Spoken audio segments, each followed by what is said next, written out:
Hello, everyone. We're live. I tried to make that a seamless transition, but there is about a 10-second delay. And so you're going to see me ending that and being like, all right, we're going to nail this transition. All right, and let's go live.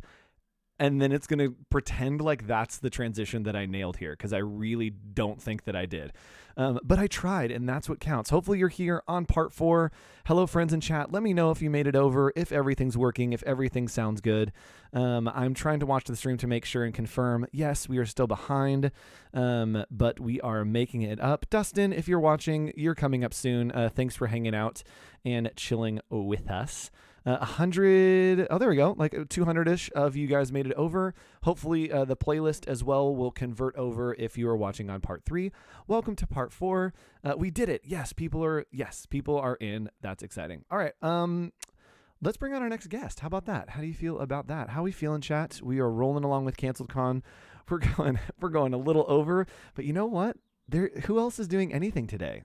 We are hanging out. We are having fun together, and I'm getting Ari's title cards ready, and then we will bring her over. And here's what I'm going to do. I'm going to intro, but I'm just going to call her Ari and let her pronounce. You can guess how you pronounce that last name because I've been trying all day and it has never been right. We confirmed before the stream that it has indeed never been right. So let's welcome on to the stream our friend. I'm talking slow because I forgot to do something. There we go. Our friend Ari. Hello. Hello. All right, I am going to put you up full screen. I'm going to change over your title cards and go ahead and introduce yourself. Tell everyone a little bit about you and what you do and who you are. Hi, I'm Ari Westy. I've been hearing you say Wost, or I don't know, a bunch of different variations. Woosty. Yeah, Woosty. That's kind of a new one. So Ari Westy is my true pronunciation. I am a freelance visual artist. I've been freelance for about 5 years now. I've kind of been all over the place, and I'll talk a little bit more about that. And yeah, I have gone through some stuff recently. For those of you that know, you know. But that has led me to a certain place amidst this pandemic that when it happened, I felt like, oh, I've already gone through a lot of these things, and I feel like I could be even though I'm still healing myself, I feel like I can be somewhat of a resource or even just like an encouragement to people that are currently experiencing a lot of these things like for the first time, or like all of these things at once, really aggressively in one moment. Yeah, so, and I think it's like magic now, and like in general, to have like a shared human experience, that it's something that you're like, oh, I hear that, and I can like share a part of that and have this like weird connection between people who are literally on the internet that like I'm sure a lot of these people in chat are like, who's this? But like we're gonna tell these stories and connect and be like, oh, we all can connect on some level to this. We have a lot of love in chat actually. A lot of friends. Jennifer Nan, you're gonna kill it. A lot of friends. Where is he? Tommy Perez. Yes, Tommy's the best. Y'all. I'm okay. so excited. Yes, Ari's talking right now. We need to talk about Tommy for just a hot second. If you're not familiar with his work, go check out Tommy Perez. He's like the nicest, funnest person, and his work is insane. So go check that out. He does amazing stuff. And speaking of work and social, Ari, we're gonna take a look at your Instagram real quick, just because I want to show off some of your amazing stuff. You probably can't see the screen, but I'm on your Instagram, kind of scrolling through. And I love your style. It's very like vibey. I don't know how else to describe it. Like it just has this piece to it, but it's like interesting. It's almost like introspective in a way, which is it's very much like an emotional connecting experience. It reminds me a lot of in chat. If you don't know what this is, Google it and find out. It reminds me a lot of like the Vienna Secession movement. That it has a lot of like this like kind of like the shapes and the flows and the way that it's all going together. I just think that it's really cool twist on something that's familiar but like interpreted in a new way. So I'm a huge fan of your work, and hopefully chat is as well. That makes me so happy to hear. I'm going to be talking a little bit about this in my talk. So yeah. Yes. Yeah. That's Cool. awesome. All right. Well, I will let you take it away and tell a little bit about where you are, what's going on, what you do, all the things, and then pop in here and there if chat has questions or if I have random thoughts that I decide I need to talk more today. So, take it away. You're going full screen, and it's all yours. Yeah, I'm gonna share my screen here. All right. I'm going to cut back to me and just confirm that works. Go ahead and try it. How do I? Oh my goodness, I don't do this very often, so okay. Oh no, I need to grant access. Shoot, I've never done this before. Apparently, sorry. Oh no, you're fine. That's why my face is Oh so no, gloriously here. What? it says I have to quit Zoom. Oh, that's fine. I can stall for a second. Go ahead. Okay. Yeah. Cool. Restart Zoom, and I will be back in a second. Yes, so that was a smooth art history lesson, Lori. Lori, I taught design history for 7 years, so design and photography history. So maybe that'll be my talk that I'll do at the end of the day. We'll see. I might just tell interesting stories from design history. Here's a good one for you. So you know Caslon, the font Caslon?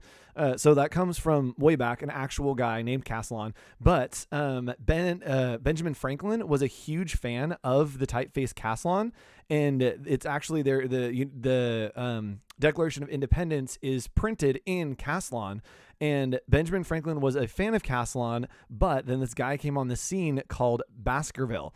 And Baskerville, again, another font that we have. Baskerville was the high society, more refined version of Caslon, but everyone was angry about it because they're like, it's too modern, it's too different. And so people would literally be like, oh, Baskerville, it hurts my eyes, it's so hard to read. And so Benjamin Franklin, who was a proven jokester, would come on. Hi, Ari. Sorry, I'm telling a story to stall. So give me just a second and I'll bring you back on. So Benjamin Franklin, who was a trickster, would print things in Baskerville and take them to people and be like, man, isn't Caslon so much easier to read? And people are like, yes, it's so easy on the eyes. And he's like, you're dumb because this is Baskerville. And he would totally mess with people with the fonts that he was using. So a little design history for you. Hopefully that was interesting. If we need to stall anymore, no, we got Ari back. All right, that was perfect because I had just enough time to tell a little design story. So that was great. Yeah. All right, cool. If you want to do the screen, you are doing the screen share currently. Let me go ahead and spotlight you and make sure that you are up. There you go. All right, take it away. You are full screen and good to go. Cool. Well, so I've been through a lot in the past 7-ish months. And so to kind of keep it as short and semi-sweet as possible, I actually wrote down a little bit of a script for myself. So I'll still be reading from that instead of it being just a really candid talk, but then we can have a discussion after I've gotten through some stuff. So today we're talking about finding a creative voice through trauma, a very hefty topic. So let's just get right in. As I said, I am, hold on. Oh, there we go. Okay, I'm a freelance visual artist. I've been trying to find my voice for a really long time. I think I was confused about what the difference between voice and style was until recently. I thought that I needed to find my voice, but I realized that it's about revealing it and it finding you. So this is a little bit of my story. Hold on, let's go back. Okay, so I've kind of been all over the place. I've bounced around in agency, in digital. I did food lettering for a while. I have been most consistently a lettering artist, and I felt like I needed to have a specific title. I think a lot of us can relate to that, especially being freelance. We need to specialize. And so I just let other people kind of dictate where I went, always looking to externals, never actually asking myself who, what, where, when, why about my work. It just kind of floated from thing to thing. And usually that was money. If something was paying, I was like, oh, I'll do that now. Because, when we're just trying to survive, that's kind of the easy route, is just to let those things kind of decide what you're doing. But because I was floating wherever the wind blew me, never demanding myself to answer these questions. So through a cocktail of low confidence, title fatigue, and confusion, I turned to externals to decide for me all the time, changing at any moment. So it's not a surprise that I struggled to find work with how confused I was inside. It was coming through in my work, client phone calls, and job interviews. So instead of doing the obvious and hard work of introspection, I thought moving across the country from Minneapolis to Portland would magically solve all my problems. I thought I'd find my people, my job, and my specialty, and I thought I'd look really cool doing it. Again, I thought I could let the externals decide for me. Noticing a little bit of a trend. But what I didn't realize was that you can't find your medium without your style, and you can't find your style without your voice. And so I realized that your voice can't be found. No one can tell you what it is. It's already there, and it's always been there. But you have to peel away the layers of should and could in order to hear it. And I think a lot of people could probably have the courage and self-awareness to be able to do this self-discovery themselves without experiencing trauma. But for some of us, like me, I was forced to call upon my own resilience to discover what makes me get up every day. So this is the meat of the story. I arrived in Portland in September 2019, eager to start my new life. But a couple weeks in, I was robbed at gunpoint. And then exactly a month later, T-boned my driver's door, almost totaling my car, leaving me without a vehicle for a month and physical injuries, all in a new city with little support system, friends, but most importantly, without a place to live. So there was a window between, like, I was staying at a friend's place. They had offered, if anybody knows Craig Winslow, he's amazing. He was going to be on a job for 2 months overseas, and so he offered me his space as like a launch pad to find a place to live. And so I drove out there with just limited amount of stuff, and thinking I was gonna just use his place for about a month, find an apartment and find some gigs, whatever, establish myself, and then come back to Minnesota, grab my things, and drive back. That was the plan. But then getting robbed, not having access to digital funds when you're in a different state that you don't have a permanent address to, I couldn't get my ID. I couldn't get, like, it was just like a weird, like, logistics of not having like digital funds and an ID, that you realize that a lot of things kind of fall apart. And so I couldn't get an apartment because I couldn't do a security deposit. I couldn't do, you know, like my application fees. I was a mess. Because I was having panic attacks all the time. And so I was just like, what am I going to do? I have no place to live. I don't even have a car because my car is in the shop for a month. And I didn't know where I was going to go. So there was a moment where I had to confront like potentially being homeless, and thinking about the logistics of like, what do I do with my stuff? Like, do I contact friends to put my stuff with them, or do I like ask for help in that way? And like, can I just sleep on your couch? And I don't want to be a burden. So all these things were hitting me at once. And all of that led to a lot of deep soul searching naturally.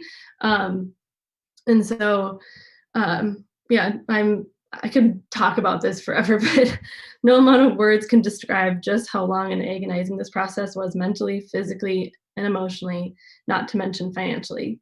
And that was just the tip of the iceberg. So I went for months without drawing or designing, between logistical tasks and panic attacks I couldn't make. This forced lull sent me through a spiraling of thoughts over the course of several months. I don't miss making.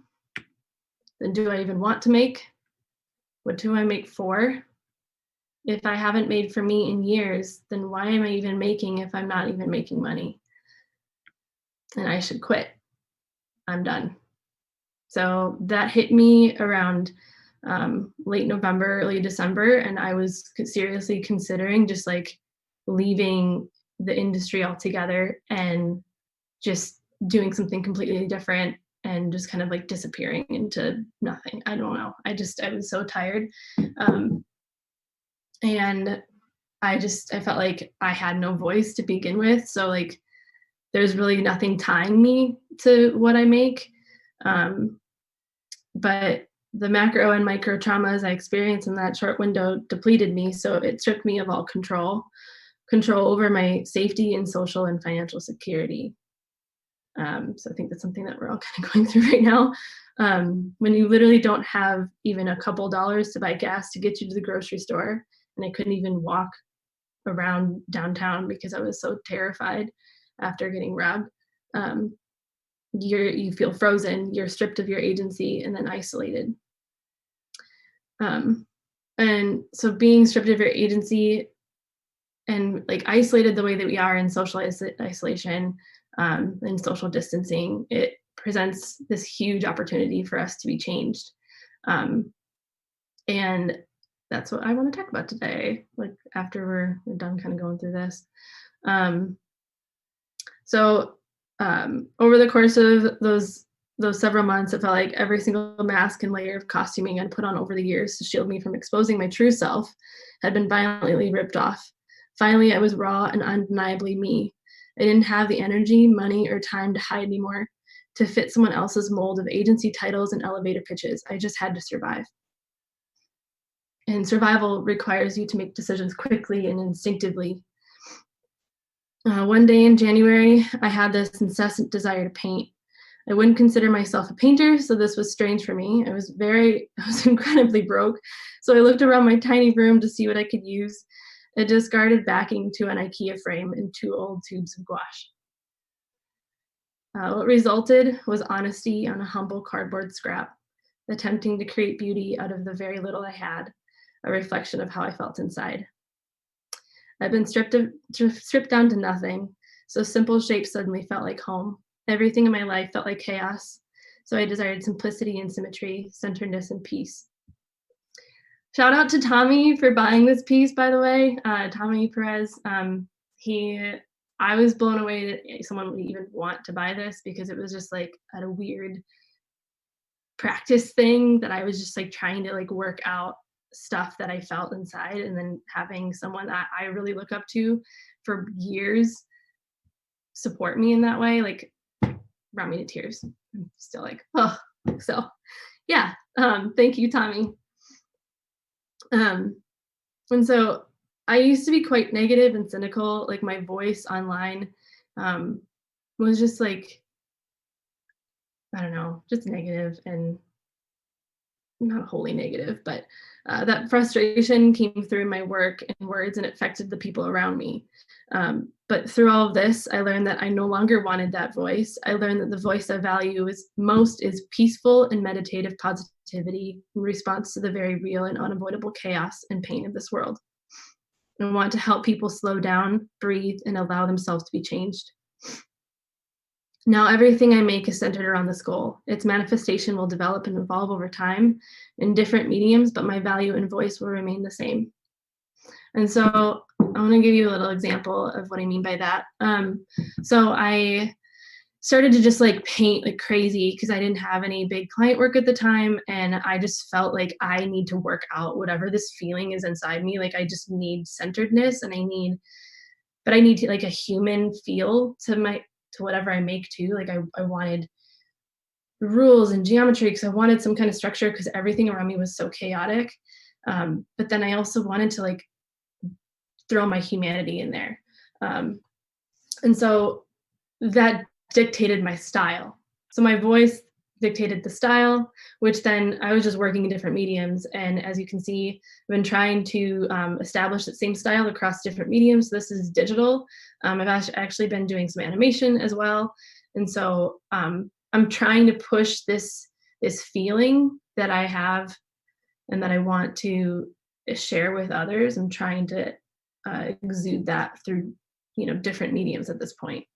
And I'm even trying to like figure out how this works with my lettering, because with lettering you can go in any direction. So I'm like trying to figure out ways to combine my lettering knowledge and skills with this new visual language that I'm developing.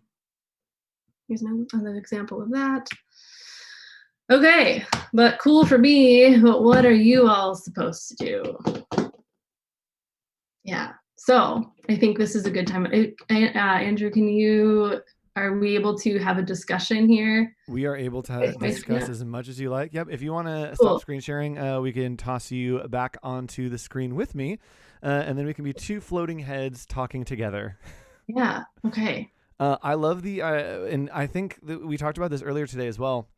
The idea that you said of that question of taking inventory and being like, okay, here's where I am now. What's next? Where do we go from here? Like, what is that next? Like, what's the possibility? I think.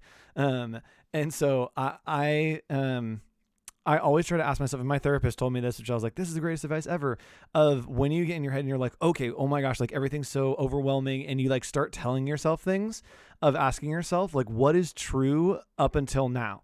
And it helps to break that down, and literally starting with like, I'm driving in the car, like I'm sitting in my room, I'm live streaming with friends, I'm feeling hungry, or like I'm feeling tired, or whatever it is. So you don't just go into like, the world's crashing down. You're like, oh, I feel like the world is crashing down because I am stressed, and I can deal with that stress instead of just saying this is the way it is. I'm thinking, what is actually true until now? Yeah. So thanks so much for sharing. A lot of chat was like super into the vulnerability and being able to share your story. My question for you is, has it been a process and transition from these things happening to being able to talk about it, to being able to share with us? And I know before you were saying that it was very difficult to like get through this story and be that vulnerable. What's that process been like for you, like to not just like be vulnerable, but to like have the courage to be like, okay, I'm going to do this?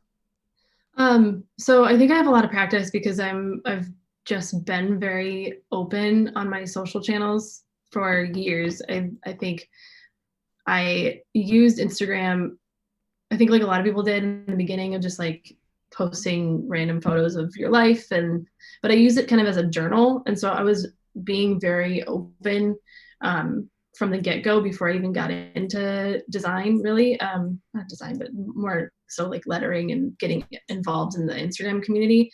And so I was just writing my thoughts pretty openly from the beginning, and then I started getting following, and then that was weird because I like didn't know if I should just continue being myself and putting myself out there and being vulnerable. And so that kind of just like grew and grew and grew into the point where I'm like, you know what, I'm already being this person. Like I am who I am, and if people don't want to follow me, then whatever. Like if it's, I've literally have gotten messages from people saying like, you're too emotional on the internet, so I'm unfollowing you. I'm like, cool. Which I'm like, that's just me. That's part of my brand. That's something that I've always felt. I would rather be open about the struggles that I'm going through in order to help others. I think that's like the reason why I do it, is because I love when I see other people sharing what they're going through, because then it makes me feel seen, makes me feel like there's hope, especially for someone that's like when I was just starting out and watching people in their 30s and seeing them be open and talk about their struggles. I was like, oh, okay. So it gives you some perspective in your career and able to, I don't know, kind of like look towards the future and understand where you're at. And so that's why I try to be so open. So in this situation, this is like probably the toughest thing that I've shared, just because it is still so like new to me. And it has been so intense. Like, I don't know, I was just texting some friends earlier today. I'm like, I don't think I can do this, Yes. Which is like really big for me. Because I'm usually just so like, here I am, I'm an open book, it doesn't matter. But it's tough. Yeah. And I mean, again, thank you so much for sharing. It's that jump. And I love even like seeing like you talking and getting emotional about this, but then like behind you, some of the work that's come out of this, like it's the coolest contrast to like see that all in one shot of like, oh, like there's process happening, and also seeing the process that has happened, that the like positivity, the stuff that is like putting creative energy back into the world is coming from a place that is not that. And like the conversion and the catalyst of being a creative, that you've made that choice to say, okay, this is something difficult. I'm going to choose to take this and twist it into something that is good, that is beautiful, that is creative, and then put that energy back. Like, I think that's super cool and admirable. And I think actually, this is a question to you. Do you feel like doing that stuff is almost because that art came before, right, coming to talk about this online, do you think that that's almost a precursor to where you can start processing is something that you don't have to directly talk about it or address it like directly? You can kind of like abstract it and start to break down your thoughts. Is that kind of the idea?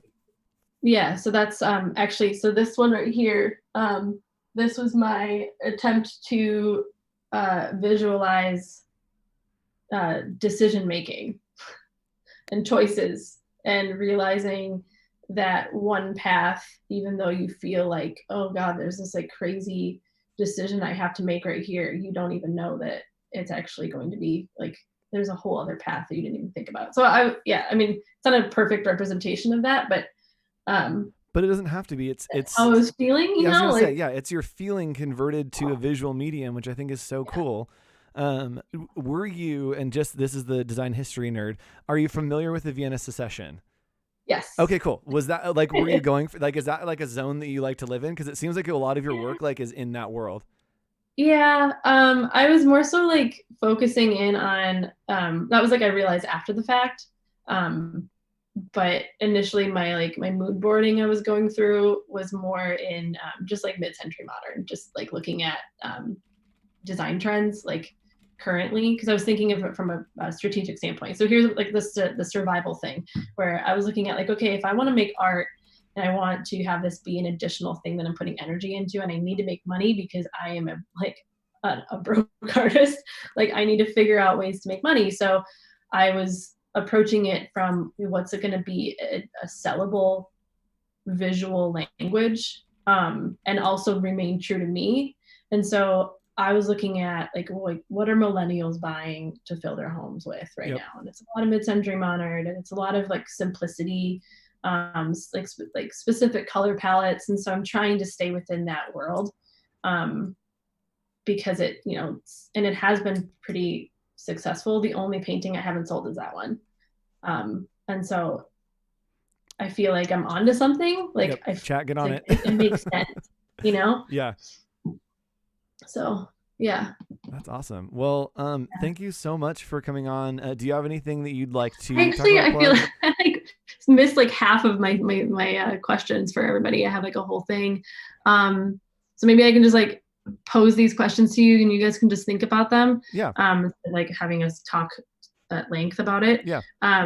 But so these are the things that I went through, like the steps I went through to kind of get me here. So radical self-care, like unapologetically just being like, nope, I'm taking care of myself. And I think that's a little bit easier to do right now with guilt-free, because everyone is so, everyone right now is just, we're going through a collective trauma. And so you don't feel like you're comparing your trauma as much. And so everyone needs to be taking care of themselves. And so you need to take care of yourself so that you can be a good citizen and partner or friend. Like you need to be, you know, working towards being a good person for your people. And so everyone needs to be doing that right now. And like, what's your message? Like, what's your voice? I think that's like something that obviously it's, shoot, where did my thing go? Oh no. While we look, someone in chat said that your hair is on point. Thank you. I finally got to do it today. Yeah, so the questions that, so what messages do you and the people around you need to hear to help navigate this trauma? Whatever trauma it is at any given moment. And right now, this is something that you can be thinking about strategically or just like emotionally. Like, what do you need? Like what do you need right now? And it's hard to hear your inner voice when you're filling it, when you're filling the silence with distractions. And right now that's super easy because we can just like turn on Netflix or like listen to podcasts, and which all those things are great, but like we need to be practicing moderation with our distractions, because that's, if you don't have the silence to actually listen to your voice, then you're never going to hear it. And if you can use the art to heal you, and hopefully help to heal others, but making only what you need and desire to create will naturally show you your voice, because you have no other, like when you're only making for yourself, your true self comes out. And that's what happened with me. That's what I could, like, that's how I found this, because I didn't have anybody to impress. I wasn't planning on sharing this stuff. And I actually found what I wanted to make. Yep. And that's okay. So going back, I've talked about referencing musicals like a million times. There's a musical, Sunday in the Park with George, just talked about it yesterday. And there's a line in there that says, work is what you do for hours. Art is what you do for yourself. And I think that's like the greatest summation of like, yes, that's it. Yeah, exactly. Okay. So with this pandemic going on, we've been stripped a lot of our control.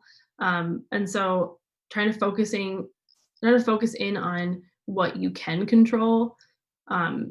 This is just like a side note, not even like art related, but focusing on what you can control. Like if all you can really control is painting or drawing or making videos or podcasts, whatever, like try to just focus on that, because it gives you like this sense of direction and fulfillment.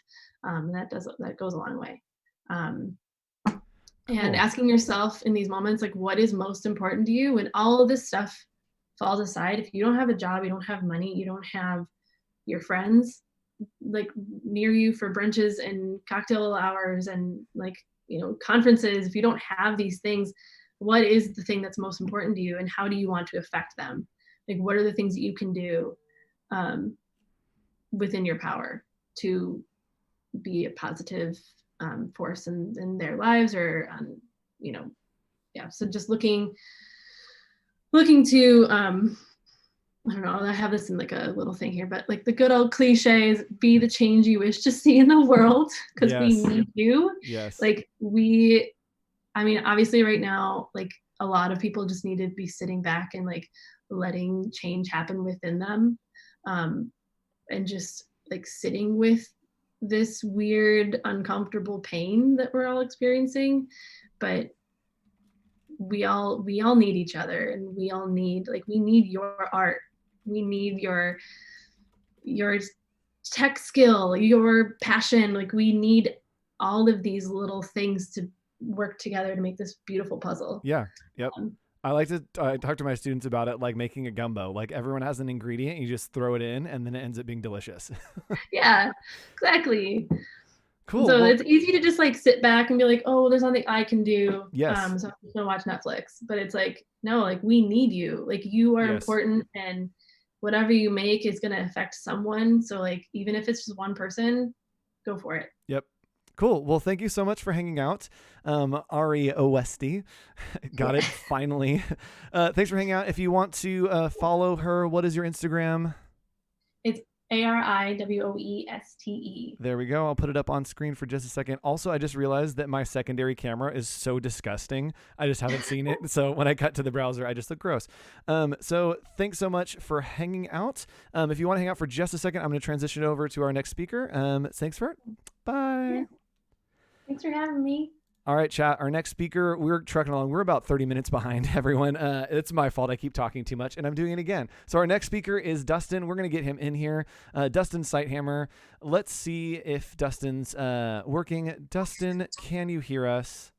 I certainly can. Yes. All right. Let me grab your info real quick. Actually, let's do this. Let's see. Is your camera on? I have so many windows open. All right. Can you turn your camera off and back on, Dustin? And we'll see if I can pull it up. Yes. And in the meantime, I'm going to make your little title card. We're making moves over here, everyone, at CanceledCon. It is happening. Coming up, we have our friend Josh Arisa. But right now, we are here with Dustin Sight Hammer. Dustin, how often do people spell your name or say your name? Like, what are the most interesting pronunciations you've gotten? It's all the time. First of all, Ari, that was incredible. Thank you so much for sharing your heart with us. Like, that was intense and good and informative and beautiful. And yeah, that was just amazing. But yeah, my last name is Sight Hammer. It's spelled Ceithamer. And yeah, my family gets a lot of interesting pronunciations. We get Syd Hammer, Syd Hammer. There's a TH in there that when you pronounce it, it is separate. But when it's all together, it looks like there'd be a, but there's no in there. It's just a. It's a doozy. It's a doozy. Yeah. Oh, I can hear. Why can I hear myself? I have a wrong. Oh no, we're good. Okay. All right. I'm going to put you full screen. I'm going to change over your title cards. Tell everyone who you are, what you do, what you're about, which is going to be like the longest intro ever because you do all the things. But intro yourself and tell everyone a little bit about the great man named Dustin. Oh my goodness. That's so generous of you. Thank you. Hey, everyone, let's take 20 seconds. Stand up with me. We're going to do some jumping jacks. Just get that blood flowing. I'm in. And follow me. Are you up? Are you up? Get up. Do it. It'll be good for you. Here we go. 5, 6, 7, 8. 1, 2, 3, 4, 5, 6, 7, 8, 9, 10, 11, 12, 13, 14, 15, 16, 17, 18, 19, 25 more. 2, 3, 4, and 5. Yes, that was a move. I just needed stand up. I needed that. Yes, I did stand up. I did do it. My hair proves that it was happening. Chat, hopefully you got some blood flowing. We did some stretches yesterday, and so today we got some jumping jacks with Dustin. That feels right. I always see you on Instagram making do with what you can and doing the most interesting workouts ever. But yes, let's throw to your intro. Tell everyone a little bit about you. Sure. My name is Dustin Sight Hammer, and for the past 30 years, I've been an artist, and that's looked different in different seasons of my life. But I've really tried to make a living and follow my passions in a lot of different areas. I started out as an actor, singer, dancer, and then kind of transitioned into musician. Started writing songs and writing. I've transitioned into like a visual artist with costume design or fashion design, makeup, also wig stylings.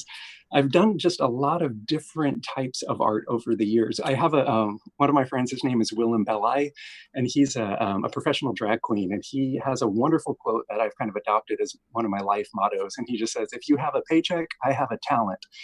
And I feel like that's been a lot of my life. Basically I'm never the first phone call. Like people don't think of calling me first for a job, like to style wigs for a musical. But when the person that they called suddenly cancels, they're like, well, who could do this? Oh, maybe Dustin, call him, see if he's available.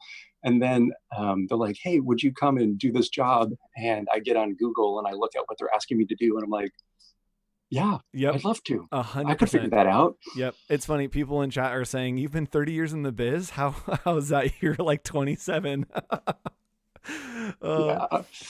Beige don't age, folks. No age. Okay, so I want to show off, and you can't see this, but I'm going to hop over to your Instagram real quick. I'm showing off a little bit of Dustin. Like, I can't just scroll because there's so many things that are like the amalgamation of what Dustin is. So I picked out a few things to try to get you an idea.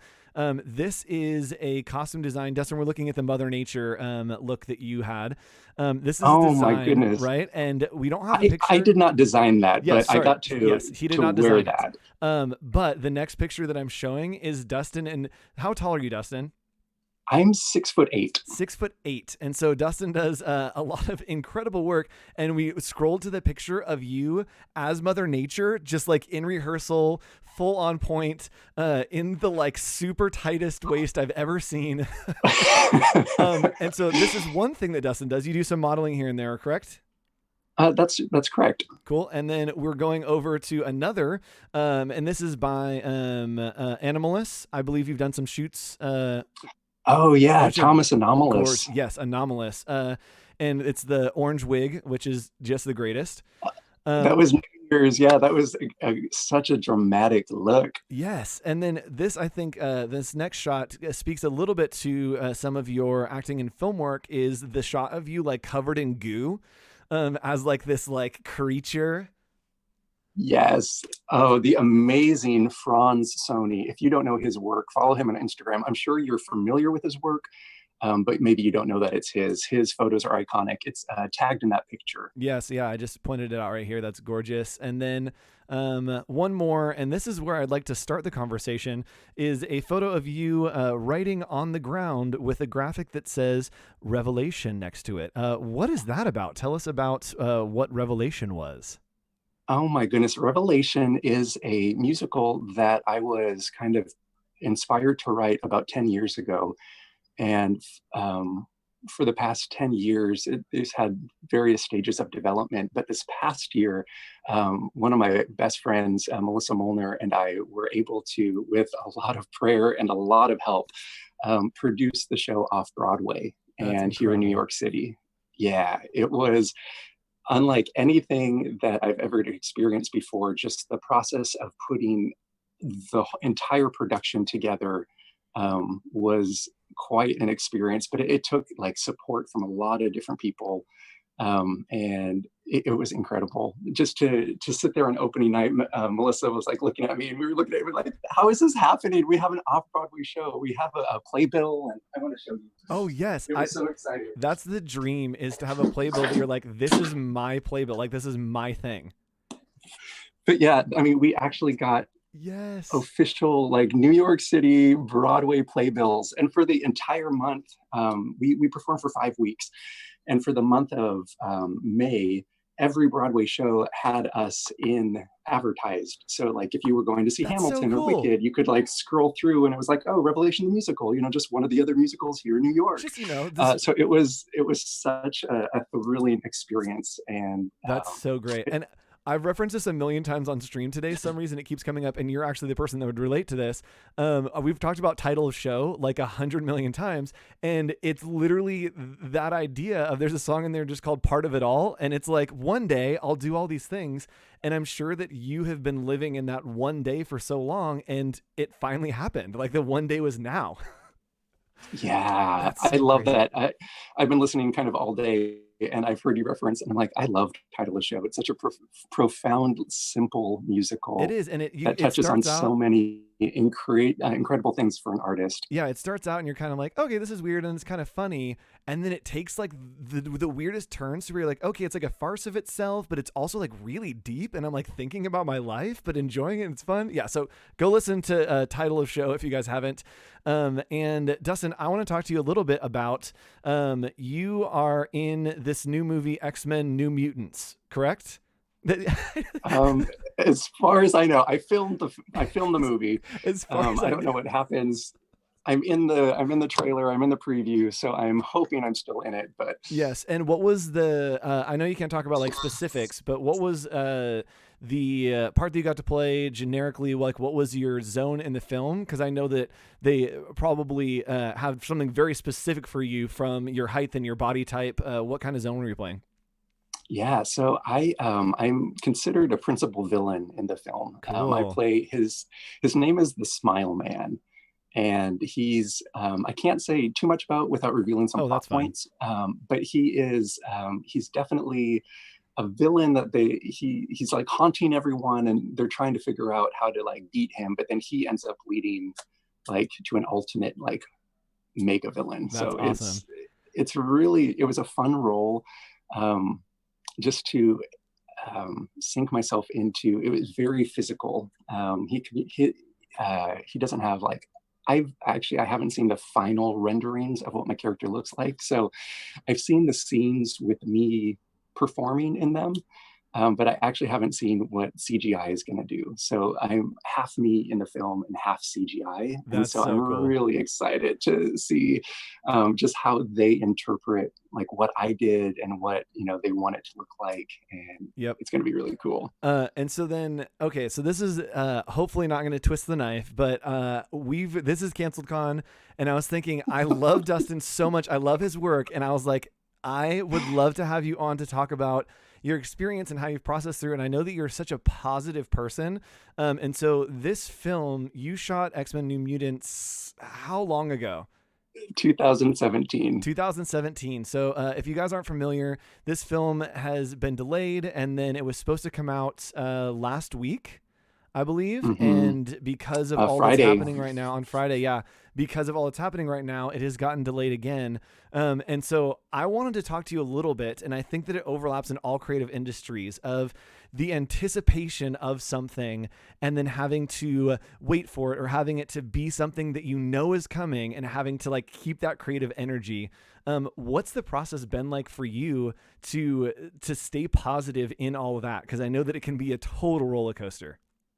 You know, it's in this profession of acting, there are so many close calls, and there's so much that's out of your control. And so I think I've had a lot of practice of things not living up to my expectation, or what things not living up to what people have said or promised, or even what has been written in contracts. Just over the years, there's been a lot of having to be patient, and like insanely patient for things, and having to be completely flexible as things around you are changing. And, you know, there is a lot of up and down, but yeah, this film has had maybe 4 different premieres over the past almost 3 years. We've had different dates on the calendar. It's been completely taken off the calendar. The film was created by 20th Century Fox, and in the process of it coming out, because it's taken so long, they have had a merger with Disney, and so now Disney owns the property, but there's still things in the contract that only 20th Century Fox can do. So for example, like people have said, well, are they just going to start streaming it on Disney Plus? And they could do that, but we would all need to get new contracts, because we have to have a theatrical release before any other distribution. And so there's little hiccups and things like that are in place that have kept it maybe from just being, put on Disney Plus, or, different things. But it's a really fascinating process, and it's been hard. It's been hard, but I will say this is the Pollyanna side of me. I was talking to a friend. So for the past 3 years, I've had this mysterious credit on my resume, and I put it right at the top. It's 20th Century Fox, Disney, X-Men, The New Mutants. I'm a principal villain in it. And for the past 3 years, I've been able to milk this and just say, I'm a principal villain, and we don't know if the film's good, if it's bad, if it's, That's no one knows anything about it. No reviews, no opinions on your acting, no opinions on your character. You're just like, I'm in it. Yeah. And so it's like, it's been, even just getting the off-Broadway theater, and in that process, we were able to use it as publicity for different things, and like X-Men star writes off-Broadway musical. Yep. And, so we've been able to use the disappointment of not knowing what's next to my advantage, and it's been kind of fun. I'm almost like sad for it to open, because then people will know, like, there'll be no mystery about it, there'll be no excitement. It will just be like, oh, that film that was made 3 years ago.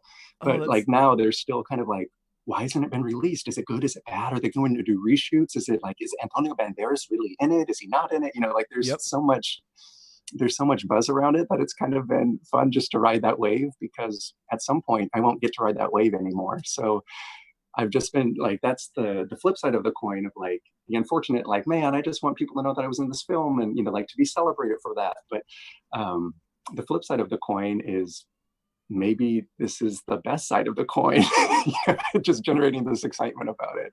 And it's funny, this is like the perfect transition from what Ari was just talking about. It's literally figuring out like, okay, what is happening right now? What is going on? And how can I look forward to like what's possible? And I feel like that is always your zone.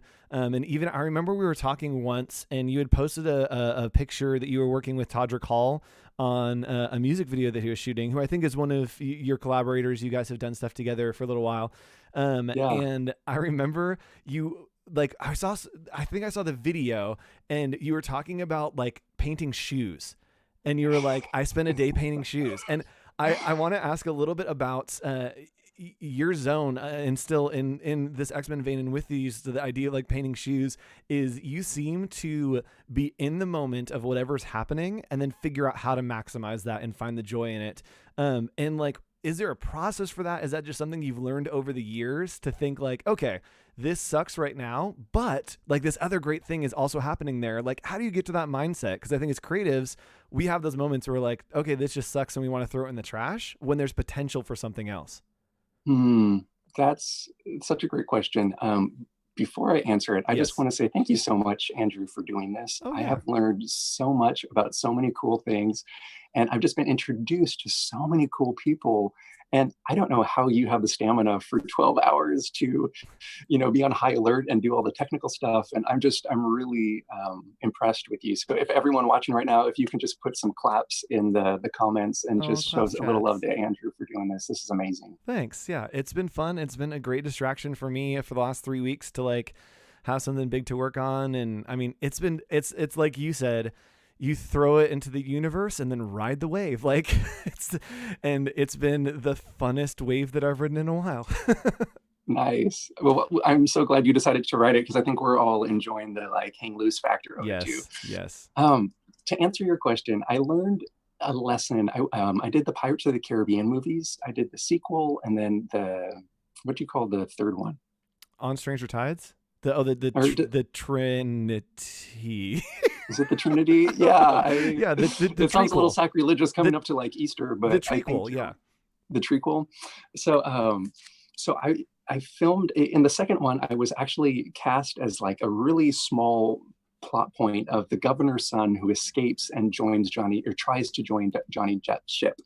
And so we filmed that. It went really well. I got to meet the director, Gore Verbinski. I was on set with Keira Knightley and Johnny Depp, and I, went through that whole process. We filmed, and it ended up getting cut. And you can see me in the background of the movie, but my like little character arc was completely snipped out of it, and that was like so disappointing, because I was thinking like, man, this is my big break, like this is happening, and then it wasn't. And then I got called to do the third one, so I was on set, and again I was like, okay, so this is it, maybe this is where they're gonna like feature me. They called me specifically, they wanted my type, they knew what they were getting.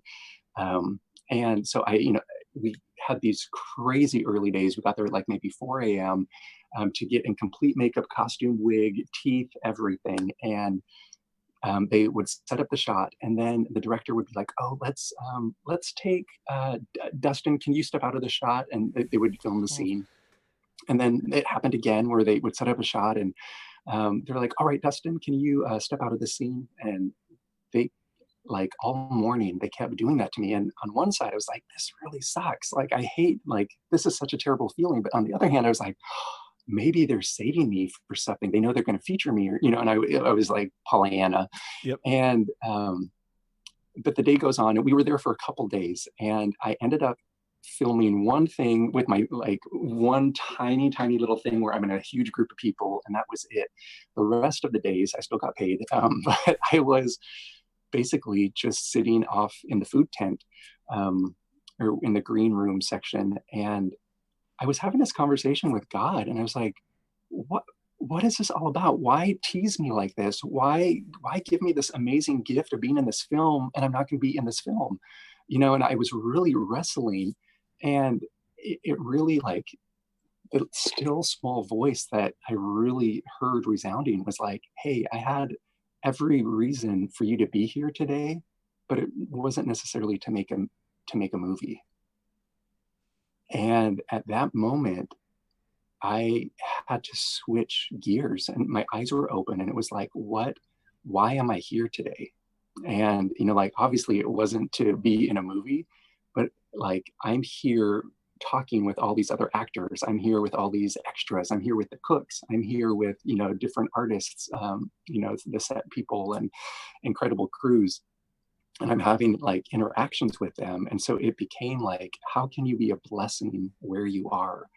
How can you be a blessing where your feet are? We can't always control where our feet are or what we're doing, yep. but we can control what we can do where we are.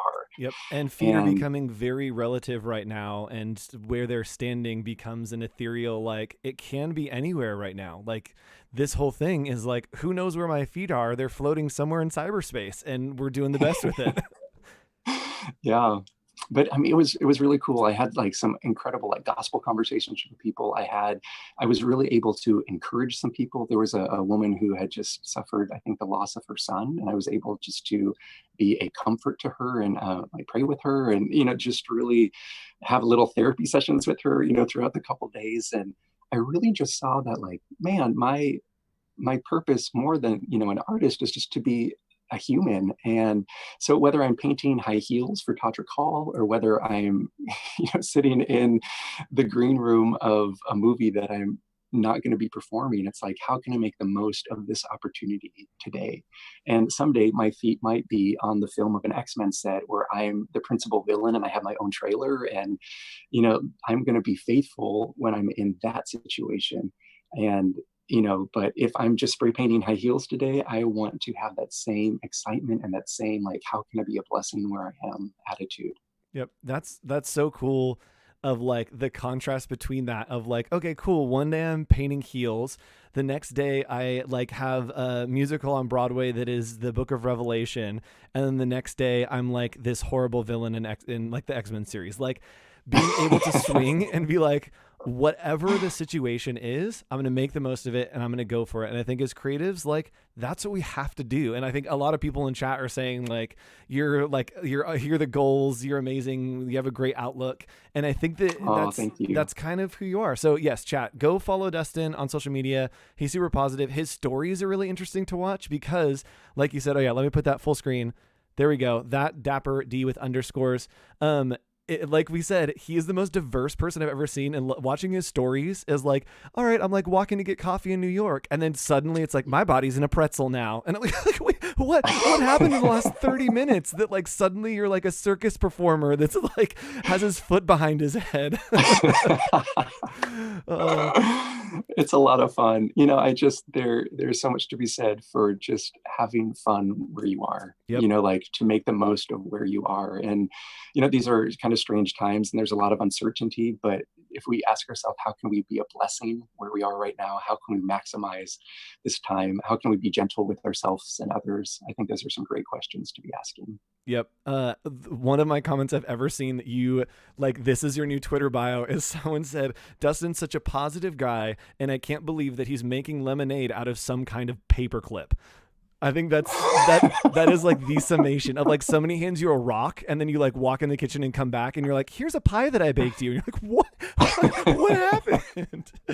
Awesome. Yes. Cool. Well, thanks so much for coming and hanging out, Dustin. If you want to hang out in the side chat for just a second, I'm going to transition over to our next speaker, who is known as our design daddy, I think is how he wants to be transitioned in. I know. So Dustin's face. So let's get back to the main camera, and we're going to be live here in just a second with our friend Josh Arisa. Josh, I see you in the side chat. I'm going to bring you on in just a second. There he is. Your camera, can you turn it off and turn it back on? That's been happening. Yeah, sorry, it keeps happening. Hi, chat. Welcome our friend Josh Arisa. Hello. There's so many kind comments coming in for our friend Dustin in chat.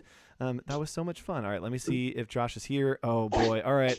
I'm going to get your title cards ready and not put your face on screen yet. I'm just get it lower down. I'm going to give this a second to really build the hype. All right, friends, usually we've been putting him up on screen and I've been doing the title cards, but I'm going to make the title card before we put him up and give him a proper intro. All right, chat, are we ready to see our next guest? Our next guest is Josh Arisa. He is an incredible designer. He is the fastest illustrator I've ever seen with the highest quality, and it hurts me every time he posts something on social media. He has made my favorite logo that has ever existed for Chomp Brand. And so let's welcome, I'm going to spotlight his video right now. Welcome, Josh Arisa. Hey, guys. Thanks for having me. The one and only Josh Arisa. This is so great. Oh. Hey, Dustin, that was awesome, man. You're so positive. I want to have you call up and give me a phone call in the morning and just like give me like a pep talk for the day. That guy was so great. Yes. Yeah, Dustin, if you're still, okay, he's not in chat, but hopefully he's still watching. You should start a podcast that's literally just like 10-minute hits of just like, everything's great, your life's going to be awesome. Like, that's what I want. And whatever his skincare routine is as well, I'll need that. He's right. Youthful. I don't know how old Dustin is. Like, we've been friends for a little while and I'm still like, I don't know about that. So Josh, go ahead and intro yourself. Tell everyone Josh Exotic is now the hot topic in chat. Yes. I put together like a little deck so that I'll give you a little bit of a breather. I mean, you can definitely ask questions along the way, but I wanted to give a proper presentation. So I love that. Also, someone just said that Josh is the third Hood twin, and that makes me so happy. I'm Jamie Hood. Oh, dude, we always joke about that. I was thinking one day on stage, like I would just walk out with them in a presentation of like blonde hair or something. Yes. It's like, it's me, Jamie. Yes. But thanks for having me, dude. This has been so positive and cathartic. We've had this on the background of our house like the entire time. So my kid's been watching, my wife's been watching. Yes, and I was gonna say your house is probably very chaotic right now. How many kids do you have? Two kids. Yeah, it's pretty wild. But wife has been she's soldiering through. She's when I have to work or whatever, she's managing the kids and cooking dinner, and she's just been so perfect. So it's been great. And then before you take over real quick and take the thing, I'm going to go ahead and show your Instagram real quick just so people can check it out. I'm going to show two Instagrams because I want to show off Chomp Brand that's happening here. Here's a promo for what's happening right now. And also the greatest and coolest thing that I've literally ever seen in my life. If you do not make these, I'm going to find you and I will fight you. I need this mask on my face. So go follow Chomp Brand. They are sponsoring. I'm repping some Chomp Brand. There's so much Chomp Brand here. I'm going to play our Flashdance Chomp Brand video again after this, just so everyone can get another little taste.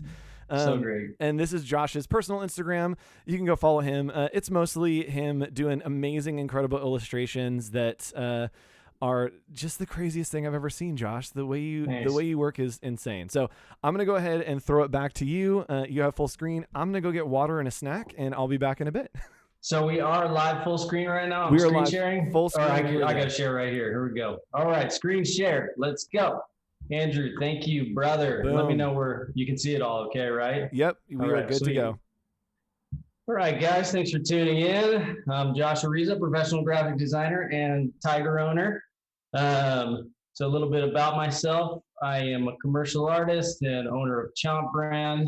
I'm a big fan of Earth, Wind, and Fire. This is my office here. I'm in that office right now. Nobody's really been coming in here much, but it's hard not to talk in a thick Southern accent while you're wearing a wig.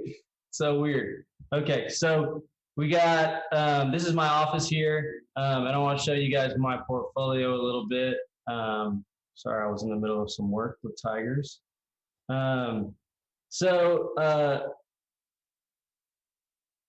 brands of all different types. I do illustrations for Chomp Brand, which is my brand as well. I'm kind of known for some sock design. I've designed a lot of Star Wars socks and socks for stance socks.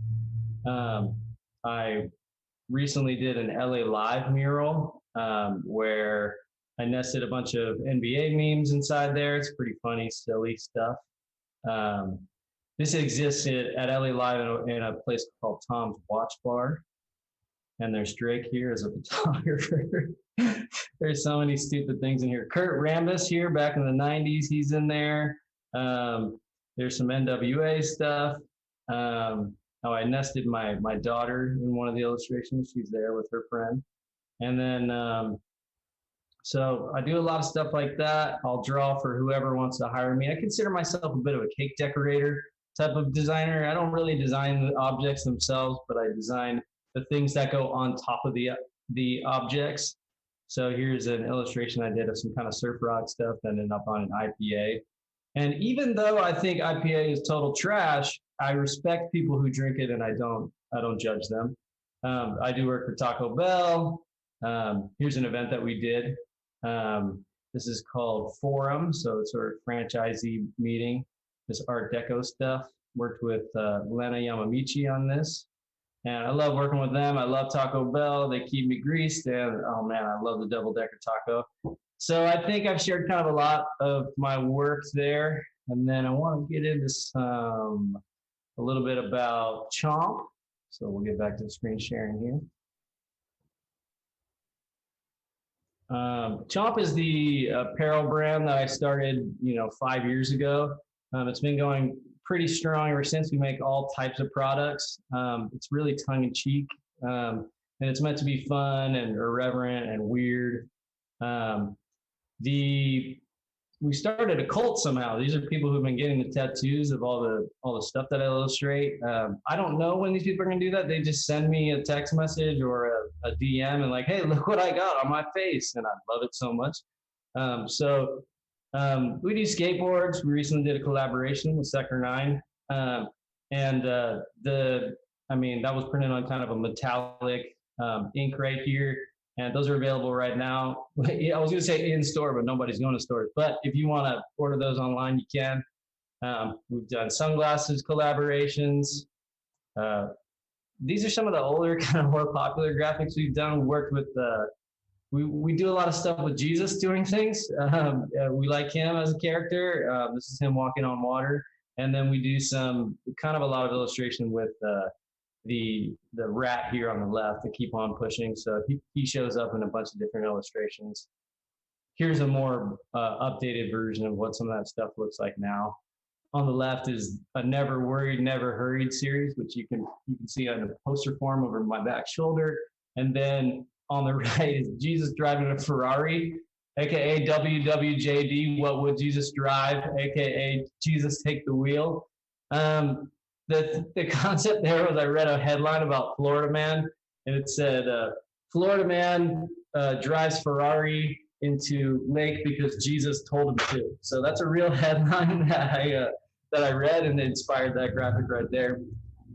Okay, so now you know about me. Now you know about Chomp Brand, so you can check me out on the internet or whatever. So let's talk a little bit about idea making. So recently, Chomp has been doing a lot of sort of 80s throwback airbrush art, stuff that's very shiny and feels very commercial and is very surreal. These are some of the things that I pin on my mood boards. I'm really into just kind of weird art that's surreal, and I don't know, no one's really making a ton of stuff right now. Actually, I think James White he dabbles in this arena. He has his own color palette. I love his work. So here's some recent airbrush projects that I've done for Chomp. The central theme here is something that's kind of abstract or weird, or something that, doesn't make sense. It's two things mixed into one. And honestly, it's just a kind of a fun thing to make. And honestly, it's really easy to make. I make them very, very quickly. On the left, that one's is called Fishy. And then on the right, that one's called Sashimi. Do not recommend eating any sharks. We are not condoning animal genocide. Okay, so on the Chomp graphics, this one has been kind of a hit for us. They text me that I'm not allowed to cuss. And so we've been running this graphic for a couple of years. It exists on the outside of my office. It doesn't say the SHIT word, but on the window decals, we have this graphic. And I thought it's always been kind of funny. The concept here is that you would prefer a text message over phone call. So that's kind of a central theme that we've always been messing with. So I wanted to update that look. So I was thinking it would be really funny if we did 80s throwback with like a brick phone. I mean, probably only a few of you guys really even know what a brick phone is. Maybe you're not old enough. I know Nick Longo owned one. So anybody over the age of kind of 30 has either had one that sit on a receiver in your house, or one that you had like as an actual cell phone in your teens. But so these are my reference images. So I was going to take this same concept of text me that and apply it to a brick phone, and I thought that would be hilarious. So this is my hand on the left, a janky photograph where I should have wiped my lens. In the center is the brick phone, which is my inspiration. These are reference images, and I really like this spray tan lady hand. It's pretty nice. So I like the kind of orange vibe to it. So this is where my photo reference started. The next image is a little bit of the process here. And I knew that I could be the hand model for this because, like, honest to God, a real story that happened. I was getting a massage one time, and the lady was like, "Oh, you must have a good job because you have the hands of a lady." And I was like, I started laughing, and she was like, no, I'm being serious. It's not funny. And I was like, oh, okay, it was a compliment. So I really appreciate the lady hand compliment. So I felt confident that I could execute on this illustration, having gorgeous hands like I do. And so on the left, you can see my hand wrapped around with a fake phone, and I just started to build out the phone a little bit. These are all just vector images in Illustrator. Then I, removed my hand, drew the rest of it, and then I turned my soft hands into a lady hand. And so from left to right, there's pretty, you can see the progress here. It's steady as she goes. It's not pretty. I don't really, some of you guys might do some photo composite stuff, but I really recommend it for more realistic looking stuff. If you want to hodgepodge two images together on the left, then you can draw over top of that. Known a lot of illustrators to work like that.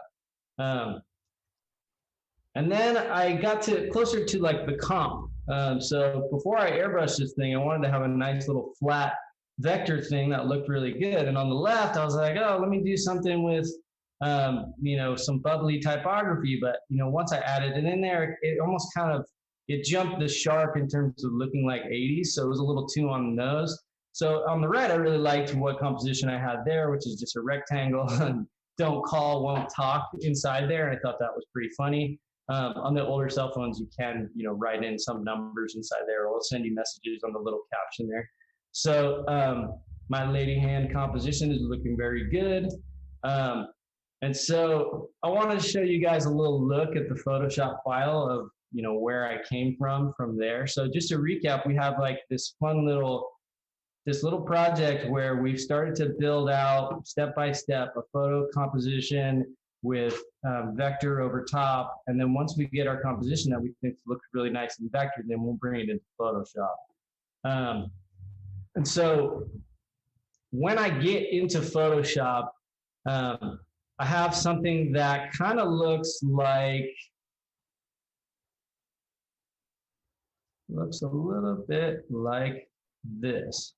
So minus the background. Let's get rid of that. So you can kind of see that this is not really that interesting of an illustration all by itself. And it's actually kind of janky looking. It looks like when you first learn the pen tool and your teacher's like, oh, trace something. And this is kind of what you get. But because all my stuff is screen printed, I always want to do stuff with a dissolve brush. The dissolve brush sends very specific pixels so that when it's separated, it prints really easily. So this style matches really easily for screen printing. So if you were to get all the way in on some of these marks, you'll notice there's no fuzz to any of the pixels here. Like, see, you can see fuzzy lines in between the nail here and the black, and that's because Photoshop's trying to make it look real and smooth. But if you use a dissolve brush, meaning you grab a brush and you set it to dissolve, then it'll just put down exact pixels like this. So that's what we're using. We're using a regular brush. You can see, let me just select any layer here. And then I will make sure that I'm using the tones that I want to use. And then I will set the brush, this brush up here, to whatever size I need, and then I select dissolve. A lot of people are making brushes that are pretty,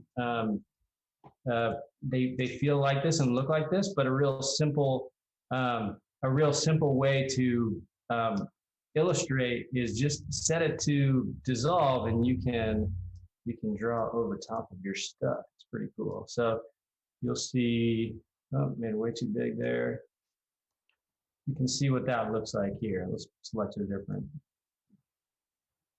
So if you get all the way in on that, you can see there's nothing fuzzy here.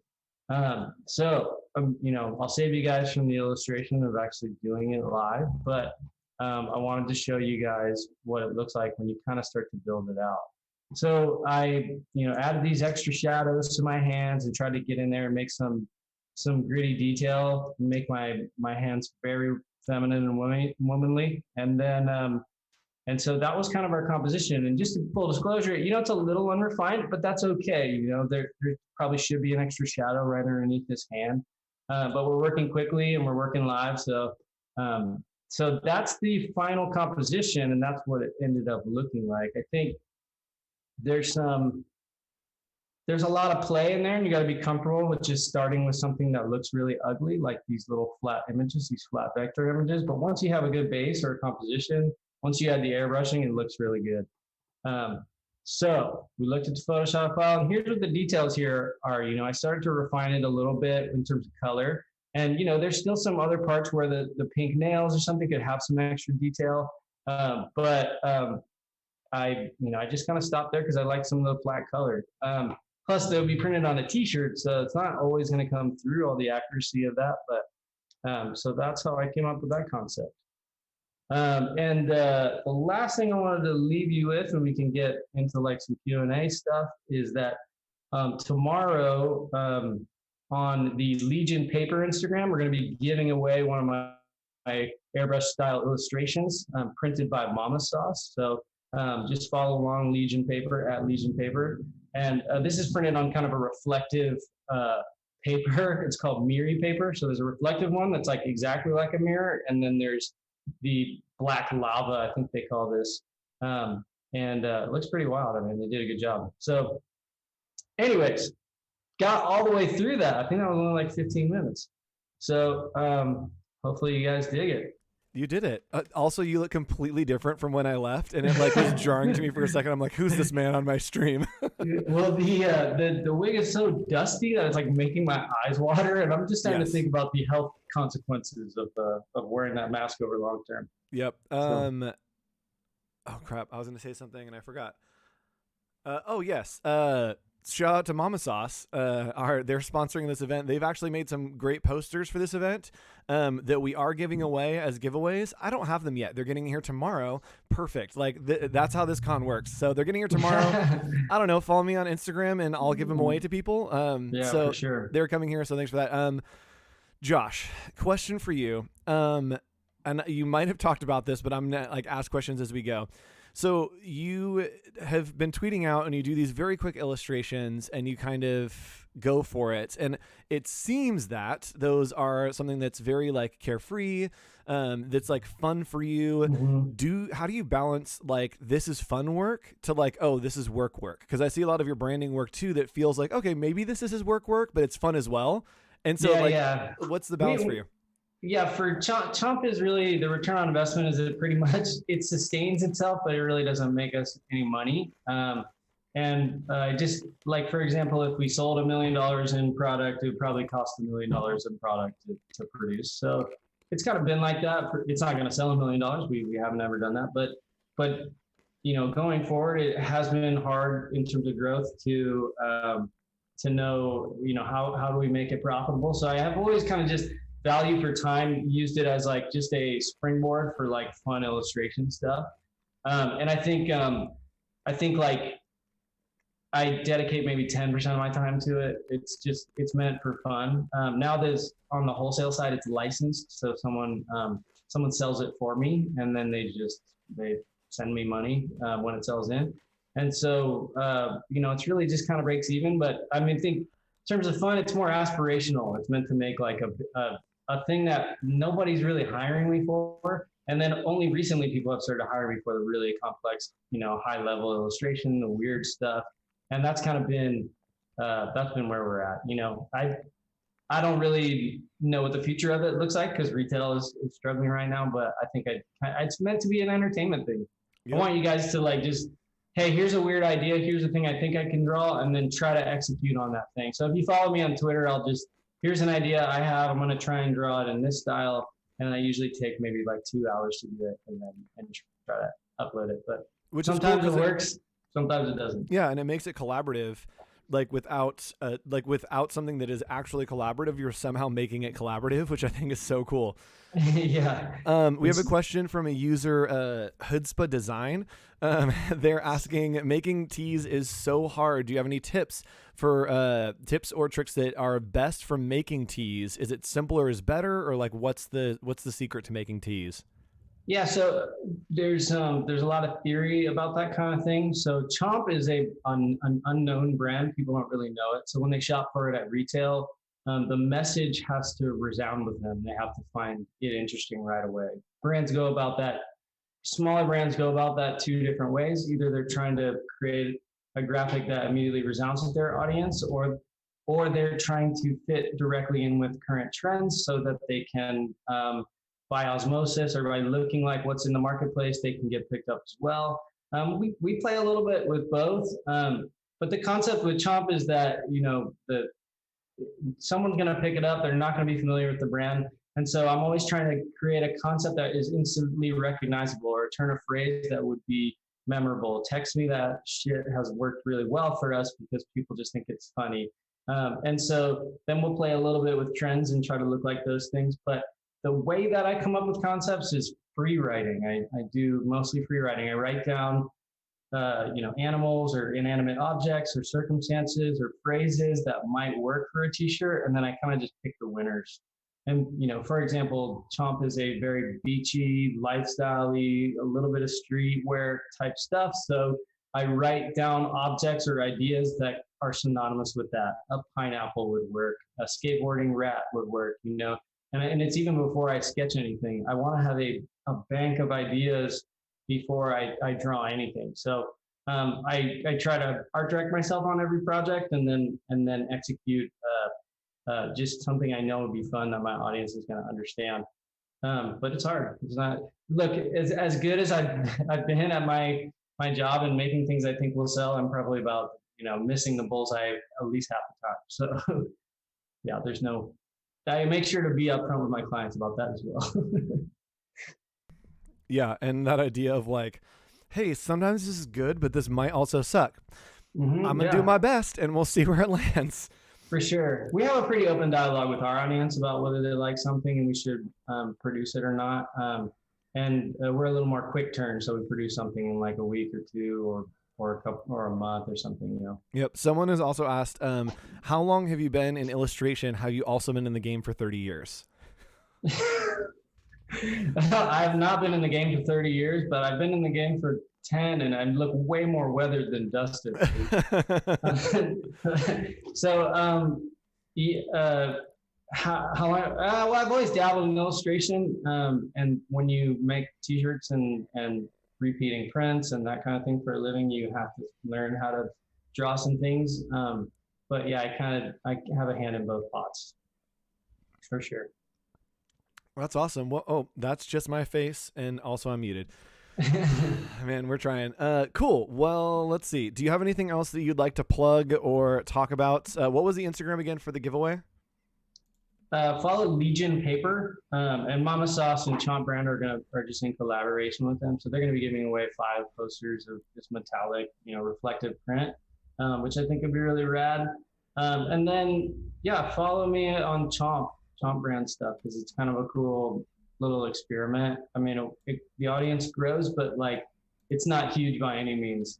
So I love that. It does feel like a weird little niche community. It feels like a family dinner where like no one's actually in like family. Like all the families invited different families, and you're just like, let's all hang out. I guess this is fun. Yeah, I mean, yes, the fact that people started getting tattoos of this stuff that has really like been like that's made me feel really, really great. It's a cult, I think. And 100%. Yes. Yeah. Cool. Well, thanks for hanging out, Josh. Yeah, unless you have more things to plug and talk about, I have no idea where we're going, so I'm just going to keep talking. Okay, cool. We have another guest up. I told you guys about 3 or 4 that I was going to go completely off the rails, and it's happening. I've got my San Pellegrino. You can't see it because Josh is on the screen. We're falling apart. All right, cool. We'll go ahead and start the transition. Thanks, Josh. Everyone say bye to Josh. Thanks for having me, guys. Thanks so much. See you guys. Bye. All right, friends, we are here in chat. Wow. We're doing it. It's starting to hit. It's starting to hit me. I'm shiny. We talked about this yesterday. This happens throughout the day. I have like weird oily skin, and at a certain point in the day, I just start to glow. And here I am. My eyes actually look really good in these lights. Okay. Oh, guys, we have another 5 hours. We have another 5 hours. This is going to get fun. I promised that I would roll the Chomp video. So thank you, Chomp, for sponsoring this. Here is our Chomp sponsor video. Thank you.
I was muted. There we go. We came back in.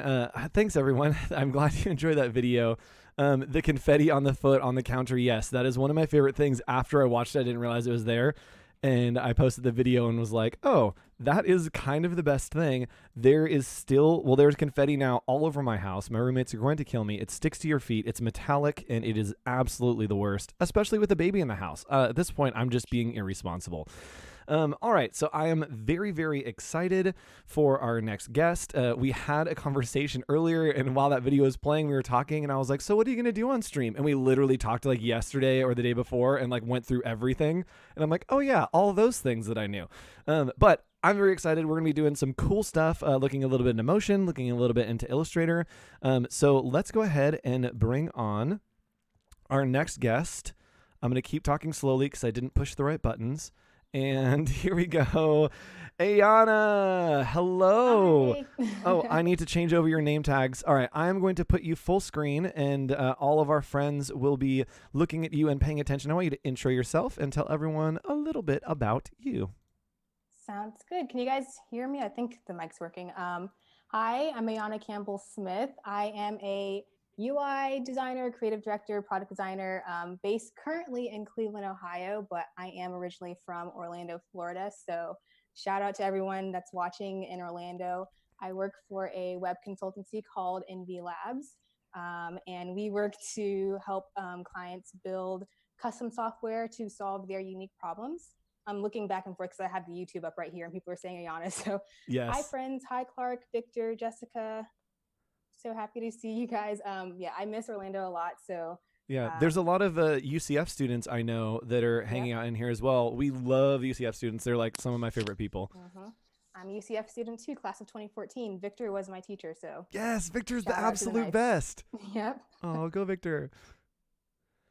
All right, so we are going to screen share and we're going to hop in. And what are we going to be showing off today? So I am going to be walking you guys through my process that I took to create this really fun Zoom party animation in After Effects. Should I start sharing my screen now or are you going to do it? Yeah, totally. You can do it. Go for it. And for those of you who missed it last night, talking about Zoom parties, there was a Zoom party happening last night. It got out of hand in about 3 minutes because I knew that was going to happen. But we had some fun people in there dancing and having fun. We also had some trolls in there doing naughty things. But we had a lot of fun. And I don't know. I had fun. I thought it was fun. All right, let's flip back to your screen and take it away. Sounds good. Okay, so I'm assuming everyone can see my screen now. The YouTube video that I have in front of me is kind of delayed, but I am looking at the comments. So if you guys have questions while I'm doing this, let me know. I'm going to try to get through as much of it as I can, but this is what I'm going to be walking through today. I made this super cute, fun Zoom party animation. Those that know me know that I am super into cute characters and making things move. Even though I work as a web designer mainly, this is kind of what I do in my free time whenever I have a chance. So I am going to show you guys how I did this. So as far as my process goes, everything that I do pretty much in After Effects starts in Illustrator. So I'll go over there really quick. So this is sort of where things usually start for me.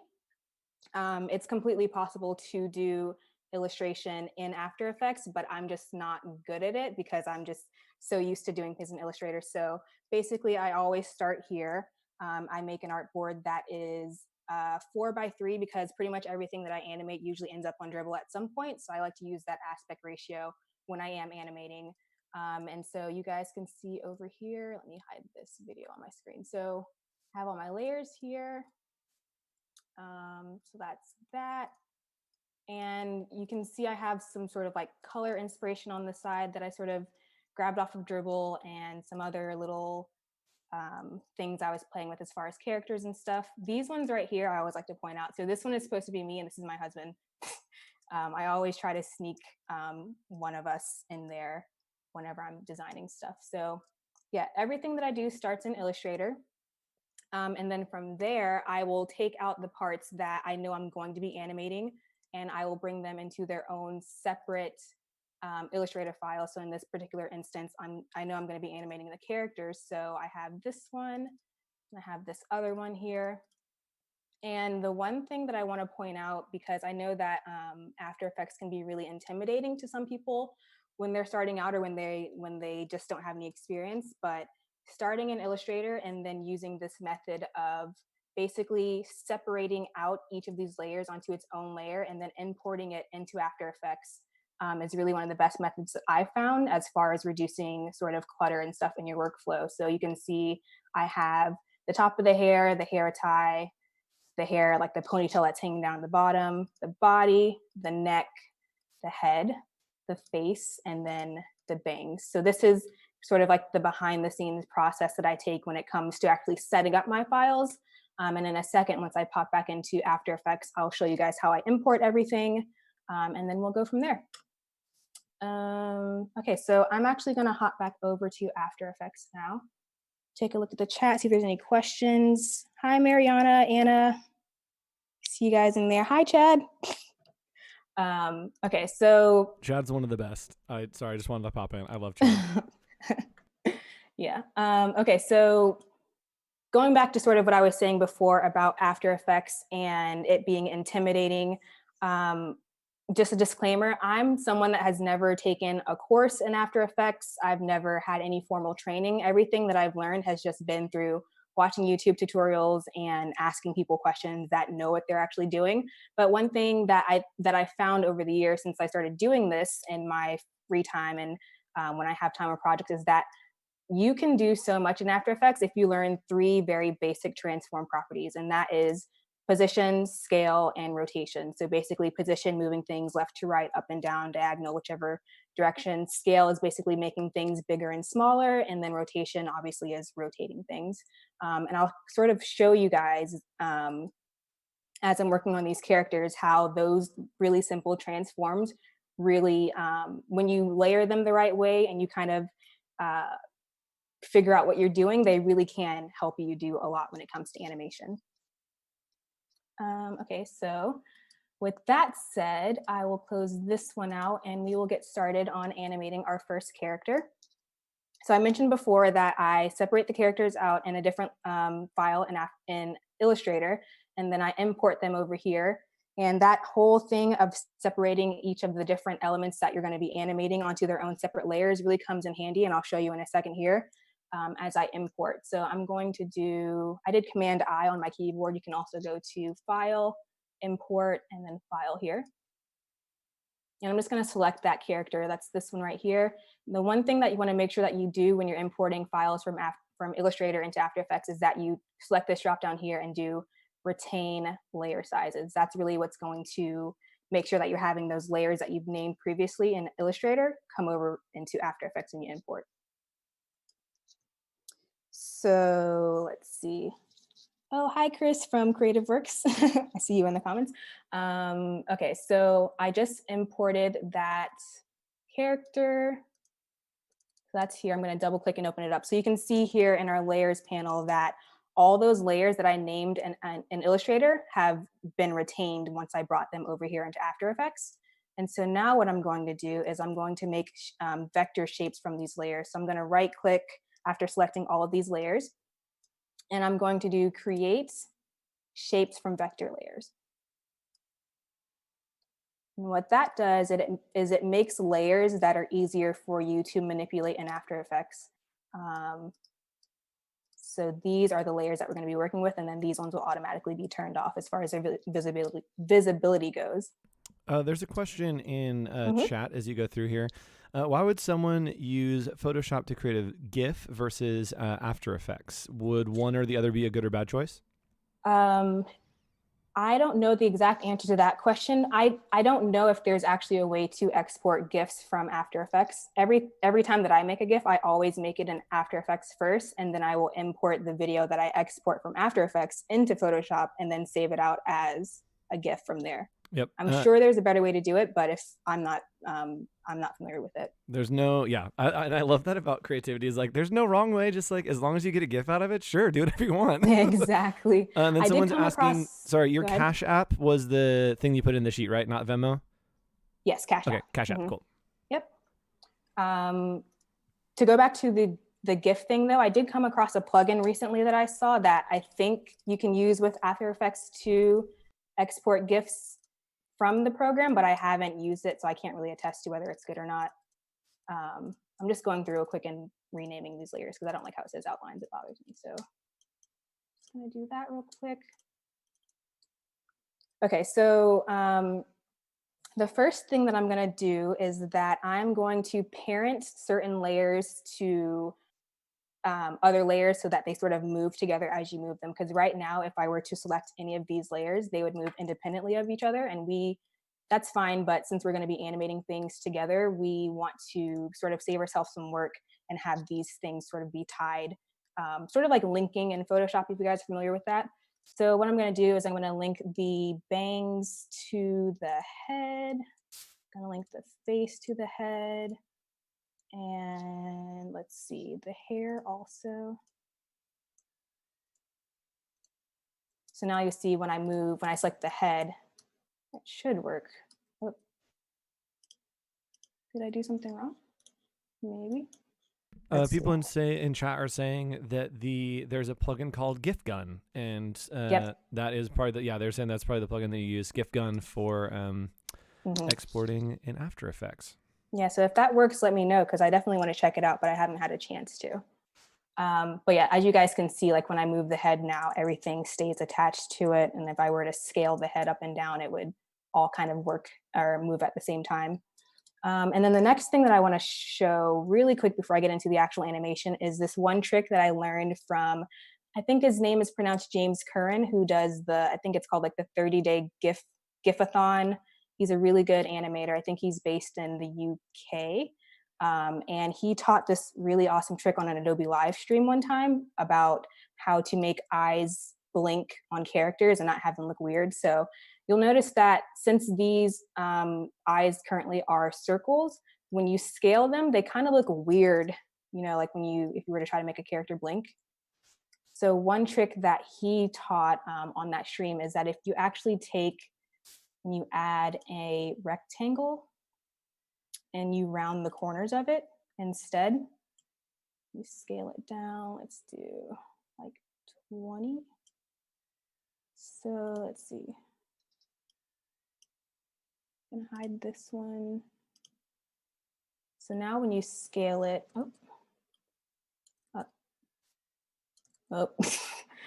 here we go.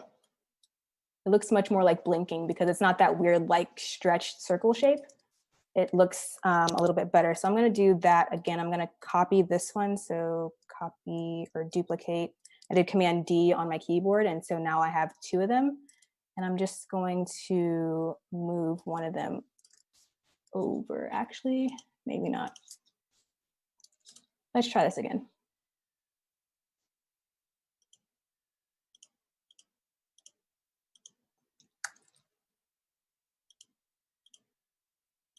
Delete this one.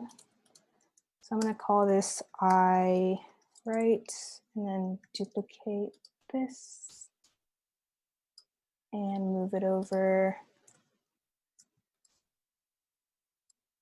Here we go. So now if I were to do the scale thing again, you'll see that it scales much more like an actual blinking eye as opposed to like some weird circle thing. So we'll come back to that, but that's one thing that I always like to do when I'm just starting out, just so that when I come back to it and I always do the blinking at the very end. It's already sort of been set up for me and it's one less thing that I have to do. Okay, so this character, if we go back to the example, she kind of does this little like head bob thing to the side. So that's the motion that we are going to animate now. So I'm gonna start with having her head move. We've already paired all of the different layers to the head, but one thing that we want to do also is if I bring up the rotation, I'm pressing R on my keyboard to open that sort of rotation panel. You'll notice that if I do rotation now, it's rotating from this center point that you can see right here, the anchor point. So what we want to do is we want to reposition that anchor point to be down at the bottom. I use this plugin right here called Reposition Anchor Point.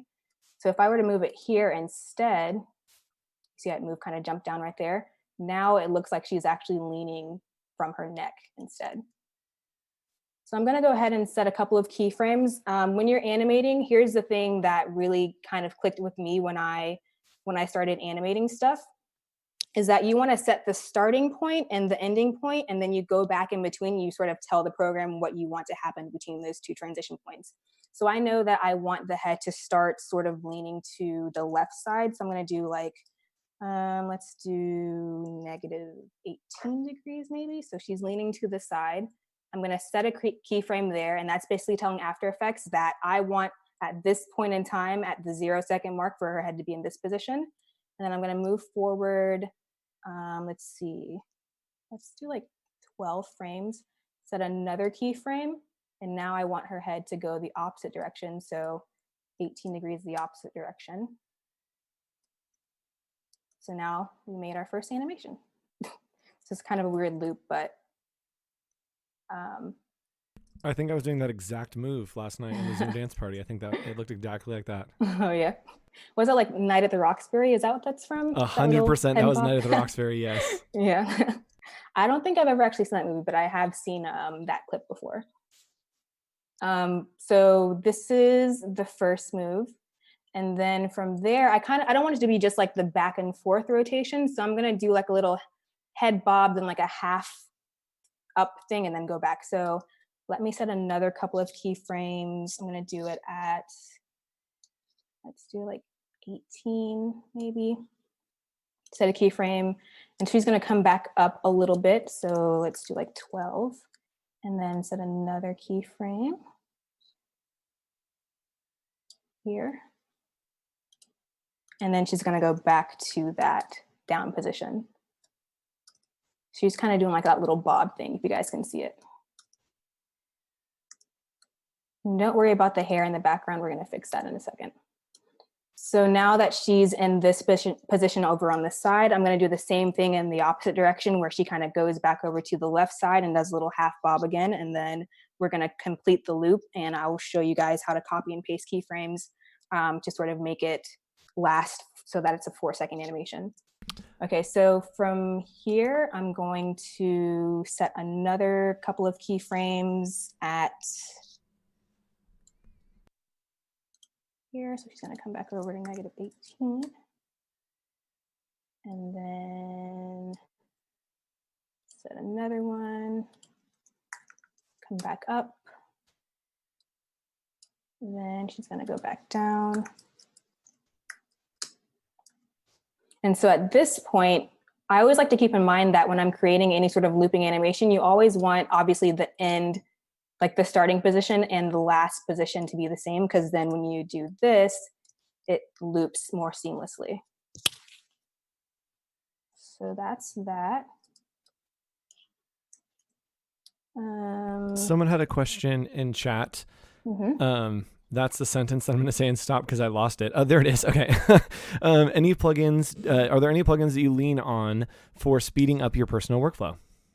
I think the one that I use the most is this reposition anchor point, because like it's possible to do it. I think you can use this tool here to redo it or to move it, but this one just comes in handy because you can actually tell it where you want it to go, and it's more accurate than trying to sort of eyeball where things are. Hopefully that's helpful.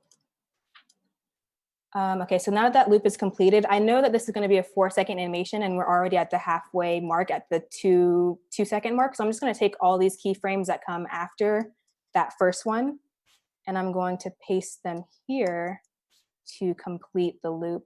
I know there is a way that you can use expressions to do it, but since I'm going to have her blinking at different moments, I didn't want to have it be a looping expression. I'm just going to make it a 4-second animation and keep it that way. So now that all of those frames are set, I'm going to select all of them, right click, keyframe assistant, and apply easy ease, just so it smooths things out a little bit. And there's our fun little animation. So the last thing I want to do as far as this character goes before I do the eyes and the blinking and stuff is that hair in the background, which is this layer here, I want it to move and sort of swing so that it looks like it's swinging in the back of her head and not just staying in one spot. So I'm going to open this up. I'm pressing P on my keyboard to bring up the position transform. I'm going to set a couple of keyframes so that it sort of matches with the position that she's moving at. So I'm going to set 3 here. And then since I know she's leaning this direction, I'm just going to basically use the arrows on my keyboard and hold shift and swing the hair over this way when she's on this side. I'm going to come over here, swing the hair over this way. And then again, have the hair sort of be on this side. So now it sort of swings with her. And I'm just going to copy the rest of them. And continue that way. So now she's back. Let's do this. She's back over on this side. So I'm just going to copy these keyframes and paste them here. And then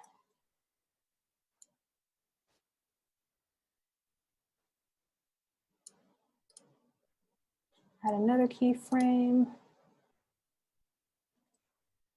Go on this side. And then I'm going to copy this one from the beginning and paste it here again just so it completes the loop. Select all of these and then do easy ease. So now the hair kind of swings. Well, something's a little off there, but you guys get the idea. Let's see. This one, I'm going to move her over here.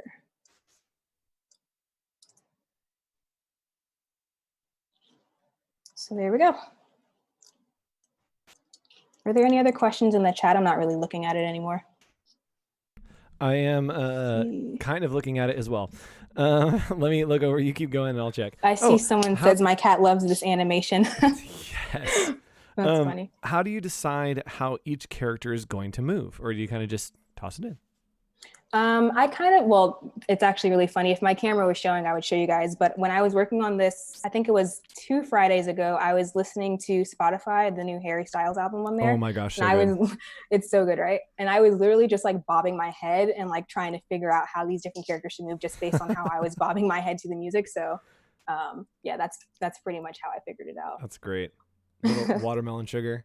Yeah. Oh, yep. So good. Yep. I remember he had tweeted and he's like, watermelon sugar is the next kiwi. And I was like, okay, we'll see about that. And I was driving and turned it on and I was like, oh, shoot. Yeah, I've never really been a Harry Styles fan, but it's such a good album. Like I can't take it. That's just a good vibe. Yeah. Yeah. It's like, so what would you call it? Psychedelic-ish almost. I don't know. Yeah, funky? it's almost like a new wave of like what happened in like the late 70s 80s. Like it's like a revival. Somebody asked in chat, can you recommend any UI UX meetups in Cleveland? I would love to, but I've only been here, well, I shouldn't say only been here. I've been here since November, and being from Florida, I wasn't really super excited about getting out and making friends and meeting people in the middle of winter. Yep. So once the weather warms up and I'm actually going outside again, I would totally love to find some meetups and start meeting the design community up here. Yep. I wouldn't even get to the thought of meeting people. I'll just be like, going outside? No, not right now. Yeah, exactly. Not in this snow. I was talking with someone. I'm like, I don't think I've ever been in the snow because I'm in California. I've been like to the snow where like you go to the snow, but I've never been somewhere that it is like the snow is happening around me. Yeah. It's pretty. It's nice to look at, but it's just like, it takes some getting used to. And then somebody else asked, would you be able to use expressions to make the loops? Yes, you would. I think I touched on that just a second ago, that I could have used an expression, but just because I want the eyes to blink at different rates, it wasn't going to work with this particular one. And since it's a shorter animation, it's only 4 seconds, I didn't mind just copying the keyframes and pasting them. And if you missed anything in these videos, they will be reposted. Well, they won't be reposted, but they will be live. Well, they won't be live. They will be archived, I guess, on the YouTube channel that you're watching on right now. So this will take a little bit to process, but then it should be up a little bit later today once we finish. Sounds good. Okay, so now what I'm going to do is I'm going to go back to what I was working on before with the eyes, and I'm going to make the character blink. I found that setting keyframes 4 frames apart is usually a good sort of rate of making it look not be too fast or too slow when the character is blinking. So I've already set some keyframes here on the path layer for the left eye. And so what I'm going to do is I have unlocked the size sort of thing here, and I'm only going to be transitioning this this value here. So it's going to start as a perfect circle, and then moving forward, it's going to sort of shrink down to about, let's do 8, and then it's going to go back. So I will click off of this so you guys can see how that looks. So she just blinks really quick. And then I'm going to copy these keyframes here and just do the same thing on the right eye. Should work if I do it. So now she blinks. So then once I do that, I don't really try to time these or space them out in a particular way. I'll just add the easy ease, and then I'll just copy and paste them into like random places. As long as it ends on that in the same position as it is in the beginning before the loop continues, then I know it's going to be okay. So she's just going to blink a couple of times in that 4-second window. Another thing that you could do if you wanted to is that you could actually have her close her eyes for a little bit longer. So let me undo that copy that I just did. So say you wanted her to sort of look like she was keeping her eyes closed and enjoying the music a little bit more. So I'm gonna lengthen this shape right here. So now it just looks like she's sort of like digging the music. She has her eyes closed. No rush. We have about 5 minutes. So chat, if you have questions, go ahead and just start dropping those questions like it's hot. And we'll get to the Q&A as we continue on building out this piece. Sounds good. Oh, someone actually has a question that I missed. Do you incorporate scenery movements into your animations often? And do you have a favorite thing to animate? Scenery movement, like things moving in the background, do you mean? Or, yeah, if I go back to this example, I have this little sun that's animated in the background. It's not the best example. I can actually, since we're running low on time, I'll just pull up some of the stuff I've done on Dribble. That's okay. Oh, that's absolutely okay. And shout out your Instagrams, whatever you want to do. The screen is yours. Yeah. Okay, so it's going kind of slow now, but hold on, it might be because it's still. Let's pause this. Maybe. Okay. So my favorite thing to animate is just anything that's cute. So this is one example if it actually opens. I actually made this one after I went to San Francisco early last year to be on Adobe Live. It was my first time going to San Francisco, being in California in that area. And so I was inspired by the Golden Gate Bridge, the houses and things like that. So I like animating cute stuff. I like just using this as a time to experiment and see if I can do things. So this is another little character that I worked on for a brand that we were working on for an internal project at work, but we didn't end up going with this direction, but I didn't want to waste it. So I animated that guy. But then as far as my day-to-day job, one of the things that I've found to be really useful in actually knowing animation is that it actually sort of ties into the work that I do when I'm building interfaces, sort of mocking up transitions and different hover states and things like that. So in my free time, I animate cute stuff, but when it comes to my day job, I do a lot of things that are more like this, where I'm animating interfaces. Someone's asked, do you have any lessons or tutorials that you've seen that would be good for After Effects beginners? Let me think. I don't remember the people's names on YouTube now. I think one of the names is Mount Mograph on YouTube, has like an entire series of After Effects things. Rad. I think another name is EC Abrams that has some good stuff. But I was going to pull this up too. This is actually how I learned how to make the animated globe, or the disco ball that you guys saw. If you want to look up this tutorial, spinning globe After Effects tutorial. I think it's really important to either find examples or just look at your old work, old illustration that you've done before, and see if there's ways that you can breathe new life into it by using animation, and then seeking out different tutorials and what other people have done to sort of just use it as practice. One thing I've learned with After Effects is that it's really easy to sort of get out of practice if you don't use the skill that often. So I think just taking time every now and then to sort of refresh your brain on how to do the keyframing and, you know, how to use the different transforms and stuff, it really goes a long way in making sure that that knowledge stays fresh in your mind. Yep. And it's just fun to do. So yeah, and even the terms that you're using, if you're new, just go figure out what those terms, like if you don't know about keyframes, you don't know about easy ease, go and just Google those terms, and I'm sure there'll be a YouTube video that is explaining and helping you learn what that is. Victor wants to know about your Millennial Money Guide, if you want to talk about that and plug that a little bit as well. Oh, sure. I'm pulling up my Instagram. So one of my hobbies, which people are surprised to know, or one of my interests outside of design, is actually personal finance. So late last year, I think it was August of 2019, I launched a side project called Millennial Money Guide, which started as a monthly email newsletter where I would share tips and advice to help people, particularly millennials, better understand and manage their money. And so since then, since launching my newsletter, I've gone on to create an Instagram. I've created a free mini course. I've starting to work on doing one-on-one coaching. So I think just having interests sort of outside of design where you're still able to be creative is a great thing to sort of pursue. And it's definitely something that I've been throwing more of my time into now that we're sort of on lockdown as a nation, or as, you know, as a globe or as a world. So yeah, if you guys are interested in learning more about money, how to manage it, how to budget, saving tips, things like that, I post almost every day on Instagram at millennialmoney.guide. And I would love to connect with you guys on there. That's rad. And I love the idea, or the term "as a globe." Like, I haven't heard anyone say that. And I'm like, yeah, that's actually the perfect thing. It's like the perfect description. Cool. If you want to cut the screen sharing, we can say thank you and goodbye to your face. Thank you so much for hanging out. This was super fun, very educational. I am very much an intro person to After Effects, dabbled here and there.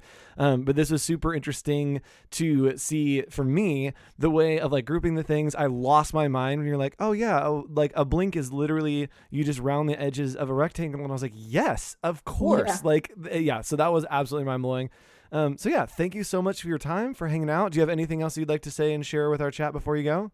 No, I'm sorry I wasn't able to do more of it. It's kind of a lot to try to cram into 30 minutes, but thank you guys so much for having me, and you, Andrew, for putting this on. You're doing a great job. So having fun. All right. Thank you so much. See you later. You. Bye. Bye. All right, friends, we are going to keep going as fast as we can here. I'm going to bring in my friend Victor. He is here to announce the winner of our student portfolio reviews. And by bringing him in, I mean he's not waiting in here yet, and I also maybe forgot to tell him. And he just asked me, should I log in? And the answer is yes, if you're watching. While we do this, I'm going to go ahead and queue up a video, and you guys just pretend like nothing weird is playing.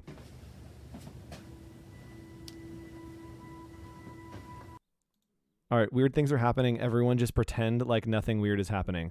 Just be like, whoa, this is really cool. This black screen is giving me life while I continue to do this. I'm so sorry. All right, we have this in. Hello, everyone. No, this isn't happening yet. CanceledCon. Oh, hey, everyone. Welcome back to the stream. Our friend Victor is still not here.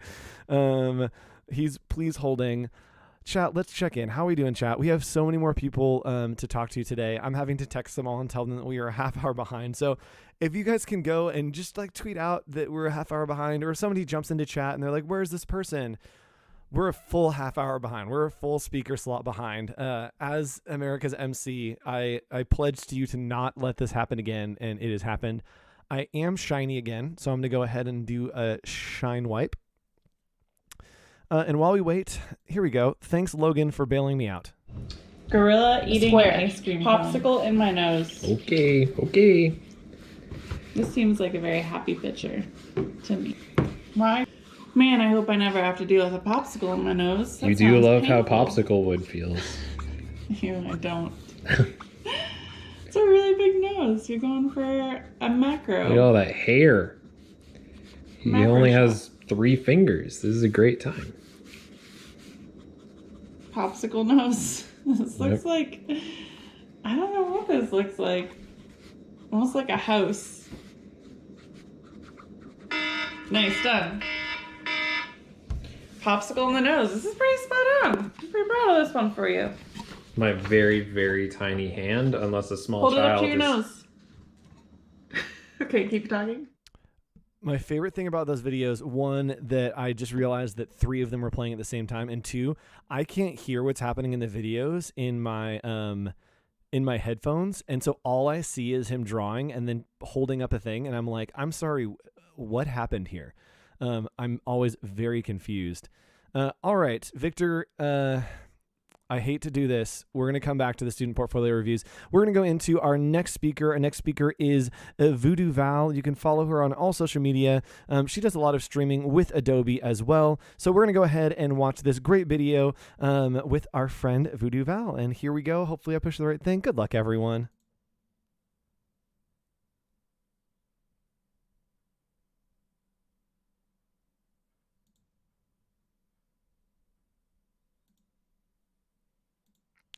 Hold, please.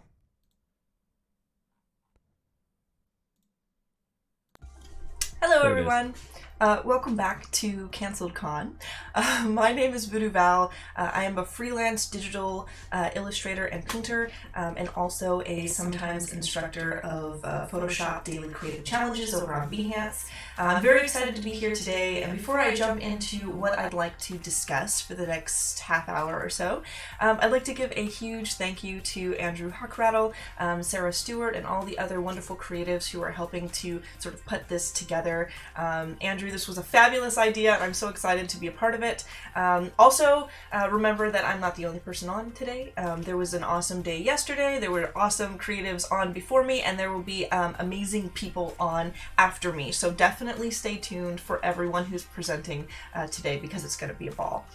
So what I'd like to discuss today is kind of answering questions that I think have been asked of me the most in my career. I've been a live streamer for about 6 years now, as well as doing the freelance digital art thing.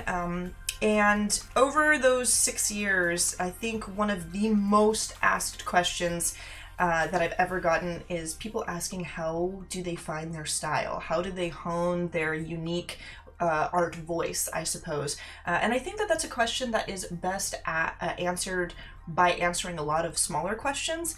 So I've put together kind of a presentation for you folks today, answering these questions and discussing this topic to the best of my own knowledge. I think that some of you may have a different approach to these things, and some of you may have a different idea about what these topics mean to you and how you can solve them. But I'm going to go over things from my own experience and what I have observed in my own career, and hopefully that can help some of you who might be in a similar situation to me. So how does one find their style? I don't think that it's something that you just discover one day. I don't think you just wake up like, there it is. I think it's something that creeps up on us over time, something that develops very slowly and subtly in the background as we hone our skill and as we continue on our art journey. And so I'm going to jump over here right quick. So I think that finding one style is made up of this handful of things. Learning the basics, using reference properly, honing your process, and enjoying the journey, enjoying the adventure of what you are actually doing. And this is something that is true for, I think, illustrators and painters and graphic designers and photographers and compositors and people of all different kinds of creative disciplines, maybe even tap dancers and people who crochet or people who tie fishing lures and all kinds of things. We've got a plethora of creatives on this broadcast for these 2 days, and I'm sure some of it's been eye-opening, but I think this is something that pretty much everybody can get into and understand, no matter what discipline they are studying in. So I'm going to break these up into 4 different discussions, maybe 5 if we have time. I'm just going to talk about what I think all of these things mean and how you can, I guess, achieve the discovery of your style. So when it comes to the basics and art reference, I'm going to kind of combine those into one here.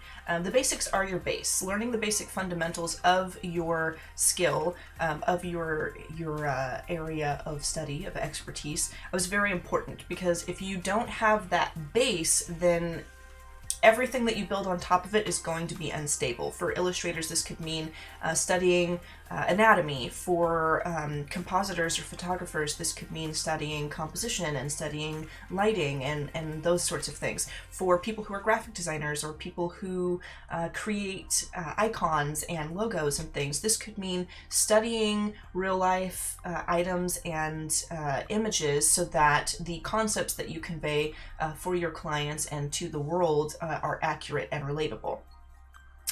Also the importance of fact, and this is where reference really comes in. I think that the importance of using reference properly is probably at the top of the list, in the top 2 or 3 things that you need to have on lock, so to speak, when it comes to creating. Having fact versus only looking at fiction, which could be just using other people's artwork as a base for your own work, can be sort of dangerous. And I'm going to explain why. So proper ways to use reference, I think, are, first of all, like I said, it's important to use fact. If you're an illustrator, you're going to want to be looking at images or have reference of objects that exist in the real world to understand how light works, to understand how anatomy works, how the body flows together. For, as I mentioned, for photographers, understanding composition and how light interacts with your subject. For graphic designers, how real life objects and things come together and what the most defining part of those objects are, so that you may combine that into your own illustration or graphic art style to convey an idea that people understand. Using other art as reference can be okay, but like I said before, using it as the only base for your art is dangerous, because I think something that I heard a long time ago, can't remember where, but it stuck with me for my entire art career. Something that I believe truly is that art is our interpretation of the world. When you use fact and you reference fact in your work, your art becomes your interpretation of that real thing.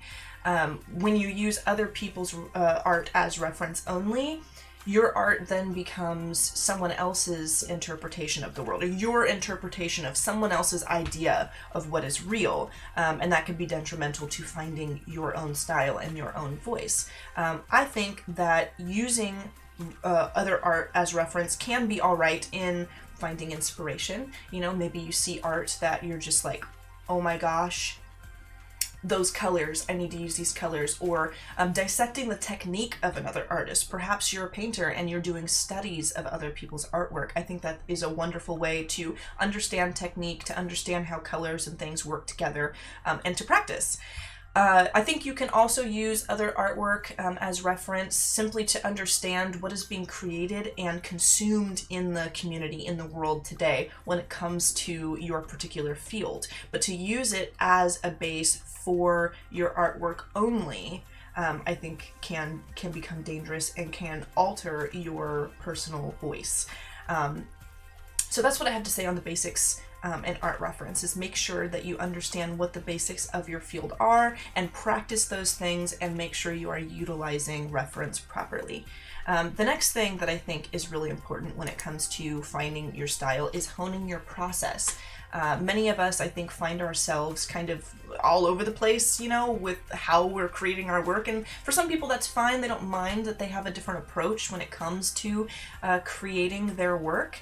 But I think that finding kind of a comfortable groove, you know, like a happy medium when it comes to understanding how you are going to create your work, I think that that's really important to developing your style. Because when you're kind of like anxious and not really understanding where you're going, or you're a little confused and lost in your own process, that stress can also inhibit how you're actually communicating through your art. And I think that you can hone a healthy process with these handful of things that I have listed here. Number one, staying motivated. I think that a lot of people have a lot of tricks for staying motivated. For me, motivation when it comes to my work means understanding that my work is a job and I'm not going to be in love with every single tiny detail of the process constantly, you know? Any job that you have, whether it's fun or not, it's going to always have a point in it where it feels like a job.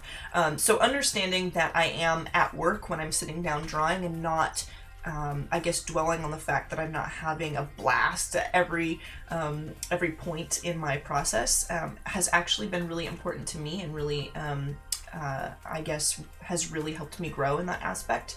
Understanding that making art, creating content, is not just a physical process, it's a mental process as well. And so I think that knowing yourself and understanding what makes you comfortable, what helps clear your mind and helps you focus on what you're doing, developing a strong mental process as well as a physical process of painting or designing or taking photographs or whatever it is that you do is equally as important. For me, I have a list of things that help calm me and help clear my head and help me center myself in a creative space, and I've got it pinned up on the wall next to my monitor, and every day when I sit down, I read that list if I'm not really feeling into what I'm doing, and I go down the list until I feel more calm. My list consists of going outside and getting some fresh air. Maybe not today, if you can hear the storm brewing outside. Today wouldn't be a day to do that, but sometimes I take 30 minutes and play a video game. Whatever it is, that as long as my time will allow, to relax in my creative space before I get going. Sometimes I like to browse Pinterest, that gives me a little bit of inspiration when it comes to me sitting down and beginning a project. Sometimes I'm in the middle of my process and I'm starting to feel a little anxious and I'm not appreciating the work I'm making, and the difference between succeeding and not succeeding in that project is flipping my canvas horizontally, getting up and taking a break, asking a trusted friend or mentor for feedback on my work and things like that. But developing a strong mental process as well as the physical process of creating your work is very important.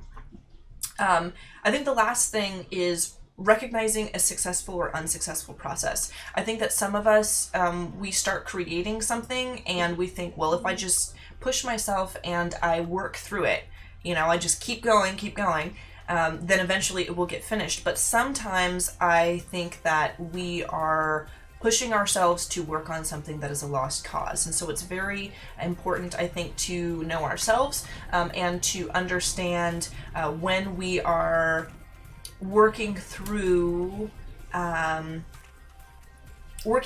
suppose, the ugly phase of our work, and when we are actually, I don't want to say failing, but when our concept is no longer viable and we should start something else. I think that the ugly phase, as I've called it, and as a lot of people refer to it as, is not really something that goes away during the process. It's just something that you push through sometimes, and then you start to recognize the signs of when you're still on a successful path, and you're just cleaning up your design, and when you really do need to, I guess, take a step back and give it some time or start on something new. I think it all goes hand in hand with the mental process, with understanding yourself and knowing how you operate in a creative space, and then being able to judge whether you're on a successful path or not. And the way I find out, because sometimes I'm not sure, is I just take a break from it. I come back, I look at it with fresh eyes, and I make a decision whether I'm going to continue on with it or not. But the main importance of that step is knowing yourself and understanding when you want to quit or when you need to quit. Because sometimes I think it may be easy for us to say, I'm sick and tired of this design, I don't want to look at it anymore.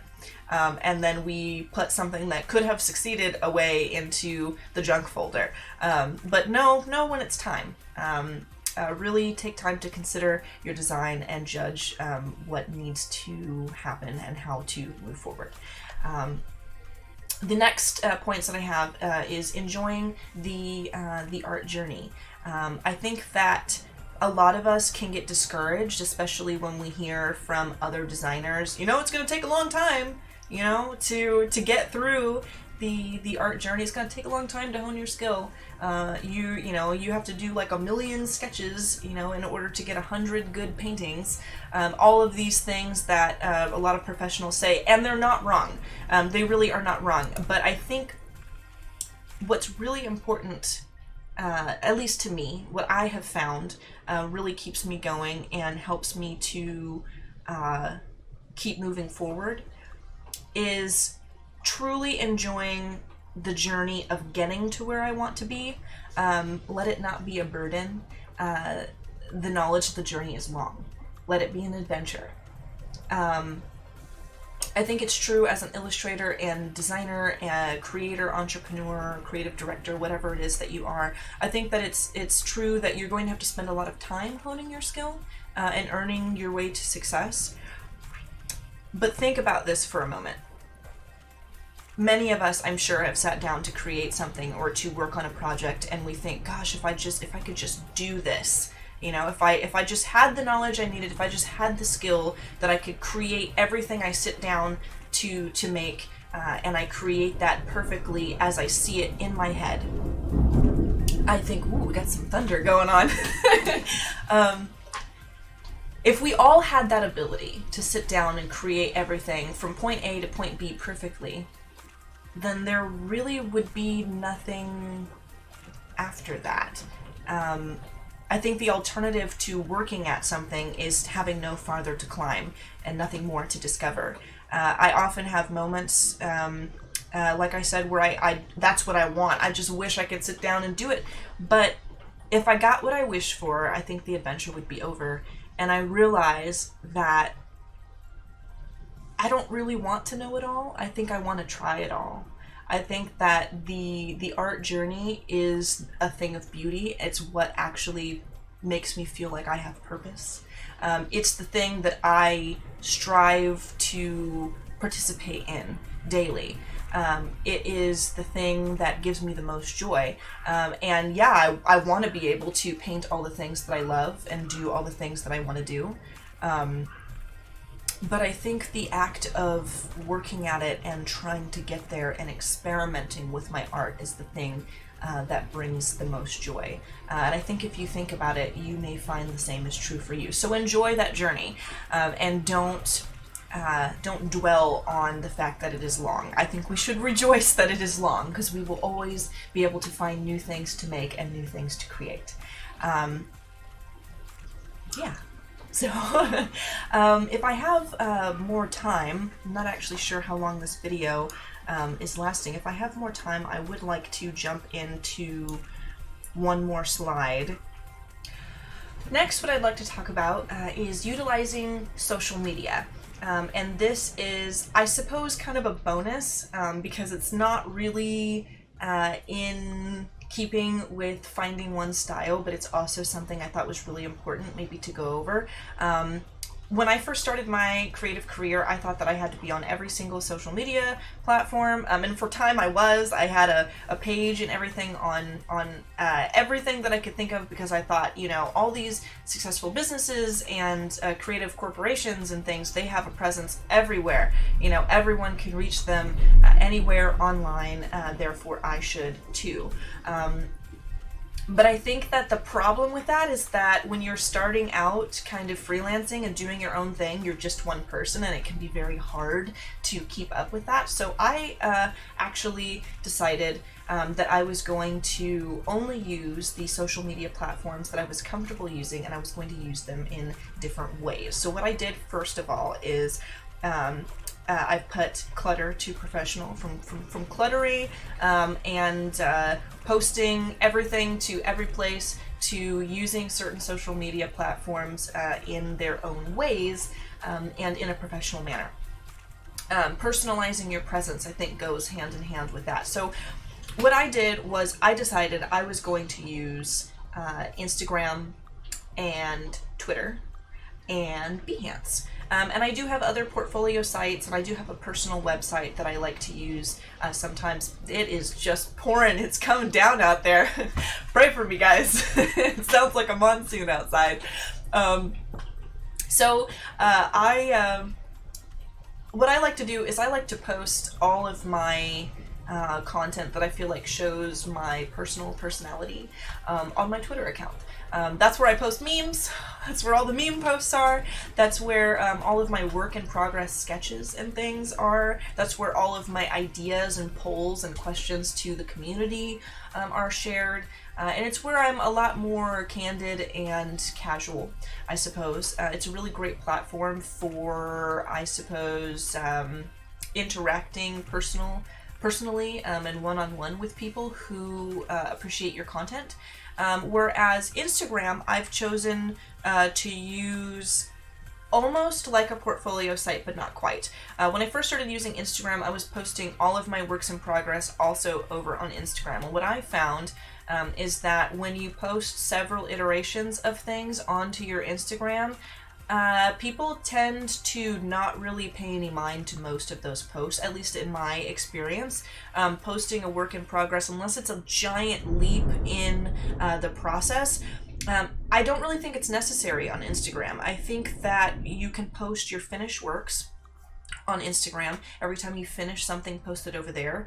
You can post images and promos for events and things over on Instagram. I think that's a good place to put that stuff. But I think it's better to utilize Twitter or maybe Facebook as a place to interact and post all the works in progress, all of that nitty-gritty behind the scenes sort of stuff, and cultivate an Instagram account where someone who knows nothing about you, has never seen you before, can scroll through your Instagram profile and see a bunch of different work instead of iteration after work in progress of the same paintings over and over again. The next thing is letting go of old work and letting your portfolio breathe. Now, you have a more candid experience, a more casual experience happening on Twitter. You have sort of a cultivated portfolio over on Instagram where people can just look at the breadth of your work and see tons of different finished projects. But I think using something like Behance or your personal website as your main portfolio, it's a little more tightened up than your Instagram account.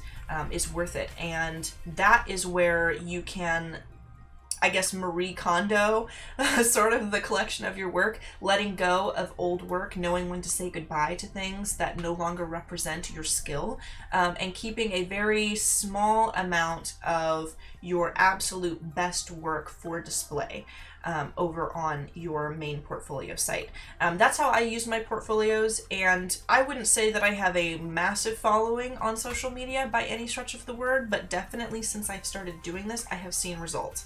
I've gone from having, 10 to 30 likes on my Instagram posts because I was just posting works in progress, to having a few hundred likes on posts because every time they see a post, it's something that's new.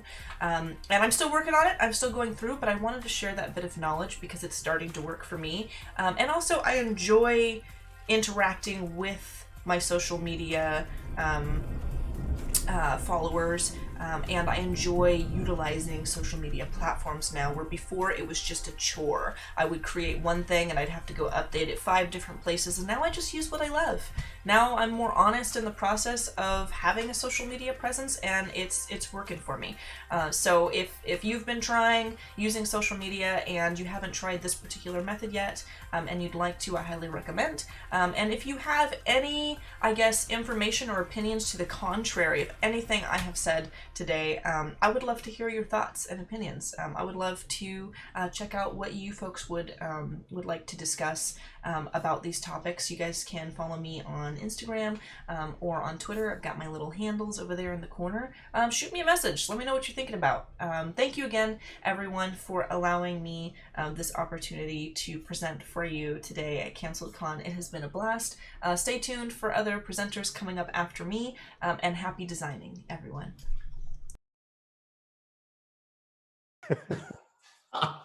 I'm unmuting. I muted myself, unmuted the people that are in the room, and then also did not unmute myself again.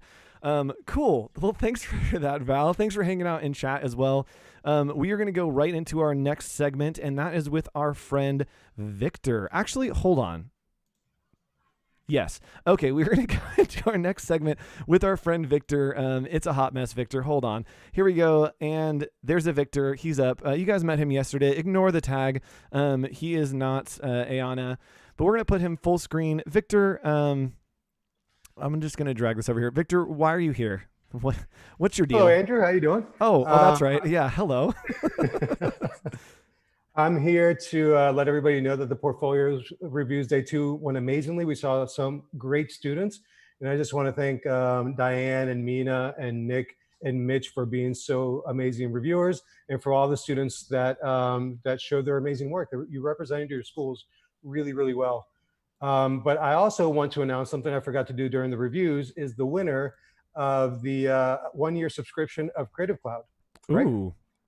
So that person is from Niagara College, Mr. Aaron Sanders. Aaron So Aaron Sanders, we will be contacting you through Gmail or your email at some point, and give you some details about how you can collect your 1-year subscription to Adobe Creative Cloud. You did it. And also, for all other students, if there's a mod in chat, I think it was Gus, maybe Clade, if you can find it, there is a link. If you're a student, I know that Adobe is trying to help you out and trying to make sure that you are set up for success. So if one of the mods can drop that link, I have no clue what it is, and I have no clue where to send you, but I know they're doing great things. So speaking of Adobe and speaking of great things... I'm never going to be a salesman. We're going to go ahead and roll our Adobe commercial because we love them on live, and they'll be live tomorrow morning. So thanks for tuning in, Victor. Thanks for the portfolio reviews. And we'll be back with Tad Carpenter shortly. I'll see you next time. Hi, everybody. Hi. Welcome to Adobe Live. That was amazing.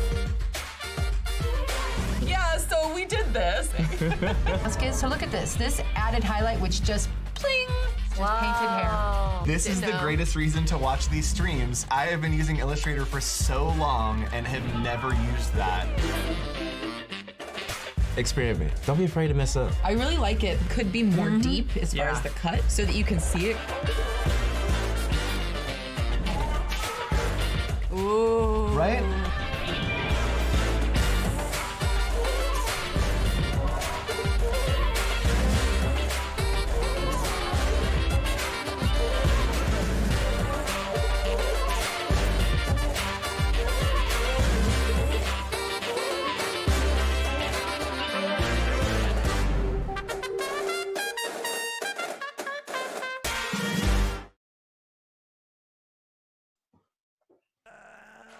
There we go. Hi, everybody. I'm sorry that you literally just got unmuted and me making that terrible, awful, weird sound like in the middle. You didn't hear the context at all.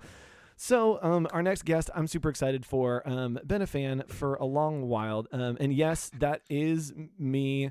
Wait, hold on. I really need to know what that feature was that Andrew learned about in that promo. Oh, it was keeping live text from Photoshop, from Illustrator into Photoshop, of importing an Illustrator file into Photoshop and keeping it live text that you can still type on a path. I lost my mind. That's what it was. Cool. So our next guest is our friend on screen, Tad Carpenter. Hello. The man himself. Let me tell you, how's it going? Oh, it's going so well. I'm going to go ahead and throw you up full screen. Tell everyone who you are, what you're about, what your deal is. What my deal is? Oh, yikes. My name's Tad Carpenter. Oh boy, hold on, Tad. You froze. Carpenter Wait for it. Sorry. Hold. You froze and cut out for just a second. Go ahead from the top. Sorry about that. You're back in. Yes. Oh no, he's frozen. No, am I here? Am I present right now? Yes, you're present now. If you just stop moving, I would freak out and be like, what do I do? Okay, cool. Yes, go from the top. Tell everyone who you are. Oh, I hate it. I hate it. No, I'm kidding. I'm going to do this every 5 seconds. That's all I'm going to do now. Now I know what I'm going to do because I planned nothing. Yes, I immediately start sweating. Like the second you freeze, I'm like, Andrew, fill time. Fill time now. No, my name is Tad Carpenter. I'm a graphic designer and illustrator. I run a design and branding studio called Carpenter Collective with my wife, Jessica.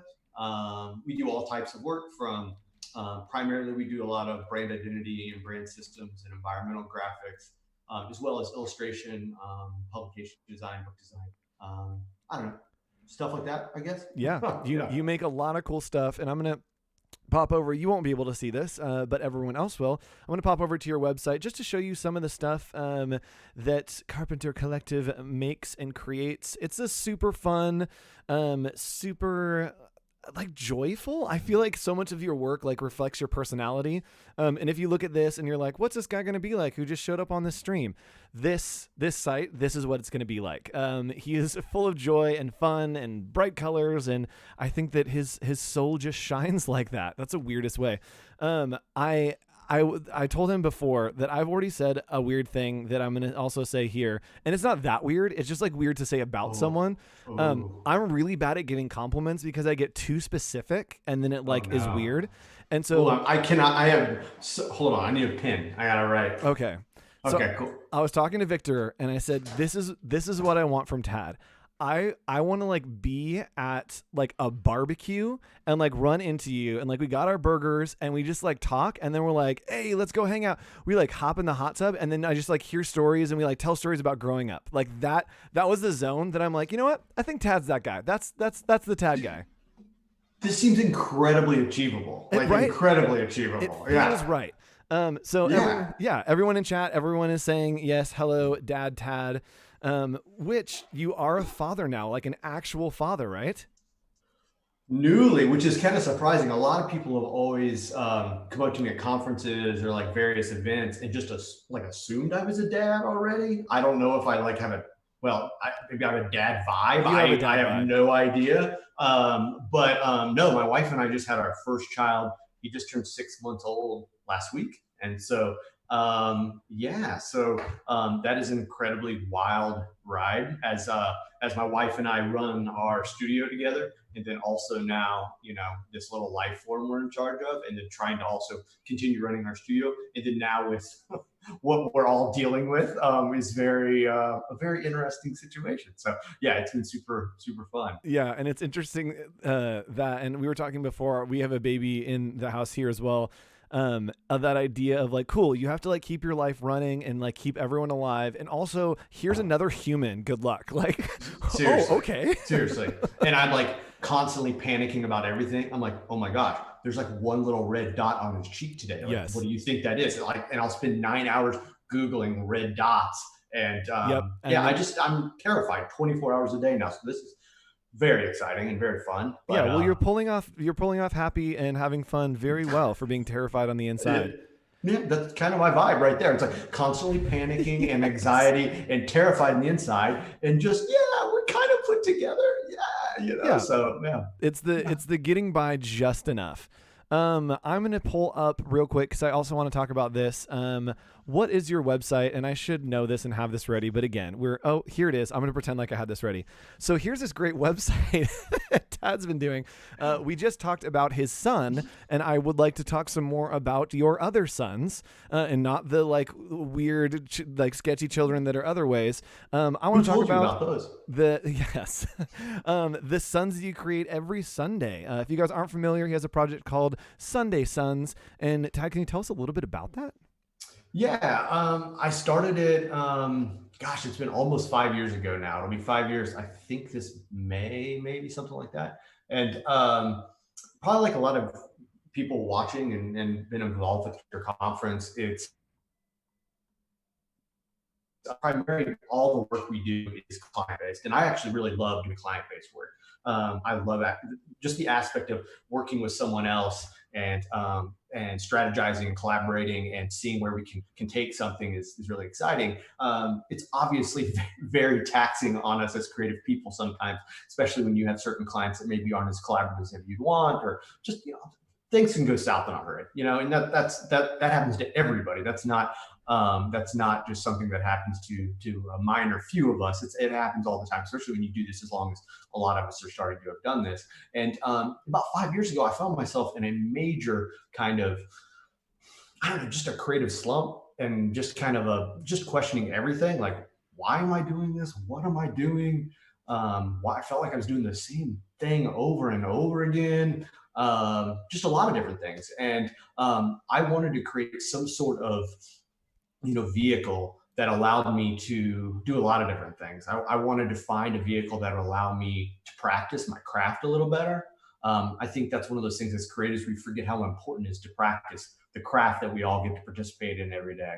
And it's like an athlete, you know, there's a reason why, you know, LeBron's out there shooting jumpers every day. You know what I mean? It's like, you got to kind of keep that tool hot and ready to roll. And I thought creating some sort of platform might allow me to kind of grow my skill set and just practice a little more. As someone that at times can lean into kind of depressive tendencies, I also wanted some sort of way to decrease levels of stress. And God, I've always kind of used art as kind of a form of therapy in some way. And I think there's something very therapeutic about making things with our hands and being creative and expressive. And I thought creating this kind of platform would do both of those things in some way. And I mean, hell, I think it also just gives a great way to kind of express ourselves and share just work that we're doing for ourselves and no one else. It's not for a client. It's not for this or that. It's just me sitting down for an hour on Sunday, and literally on Sunday morning, I sit down and make a sun, whatever that is. That could be a logo, it could be a drawing, it could be a sculpture. And there's certain suns that I've done that, you know, maybe took me a day or took me 5 hours or took me whatever, but I really try to at least even carve out an hour or two where I can just sit down and explore for myself. And what I found more than anything is that as I then move through the week, Monday, Tuesday, Wednesday, and I am doing all these client projects, and you know, some of our favorite ideas might get Frankenstein with something else or might get turned into something else. The sting of that feels so much less when I know it's cool, it's no worries. In 4 or 5 days on Sunday, I get to explore and make something for myself. And I don't know, there's just been something very therapeutic in my practice, being able to have that platform. It really is kind of, I mean, we design a lot of logos and identities, and it's very similar to that in that the sun, which is just an object, has become kind of a little vessel for meaning that I can just pour that meaning into this vessel. And to be honest, it really didn't matter what that vessel was, but it allowed me to pour into that and express myself through it. And I don't know, it's been really rewarding and really fun to do this. And by no means was my intention to do this for 5 years and have 250 some of them now. But it's one of those things that I enjoy so much that I'm like, well, I'm just going to keep riding that wave while I need it, you know? Yeah, that's actually been the theme for today, is riding the wave. People have said that all day, of just like hop on and wherever we go, we go. So I think that it's interesting, the kind of concept that you talked about of having the sun as the content and then just shifting the context around it. And it almost is like having this mirror ball, and instead of like painting the ball, you're like decorating a room around it again and again. Which I think as creatives, a lot of time we think about like, okay, here's the thing. What do we do with the thing? And flipping that on its head and being like, okay, let the thing be the thing. What do we put around the thing to make it something else? I think it's fun. And there's times where it can be very a minor aspect to what I'm making. There's a thing where it can be very central to that. I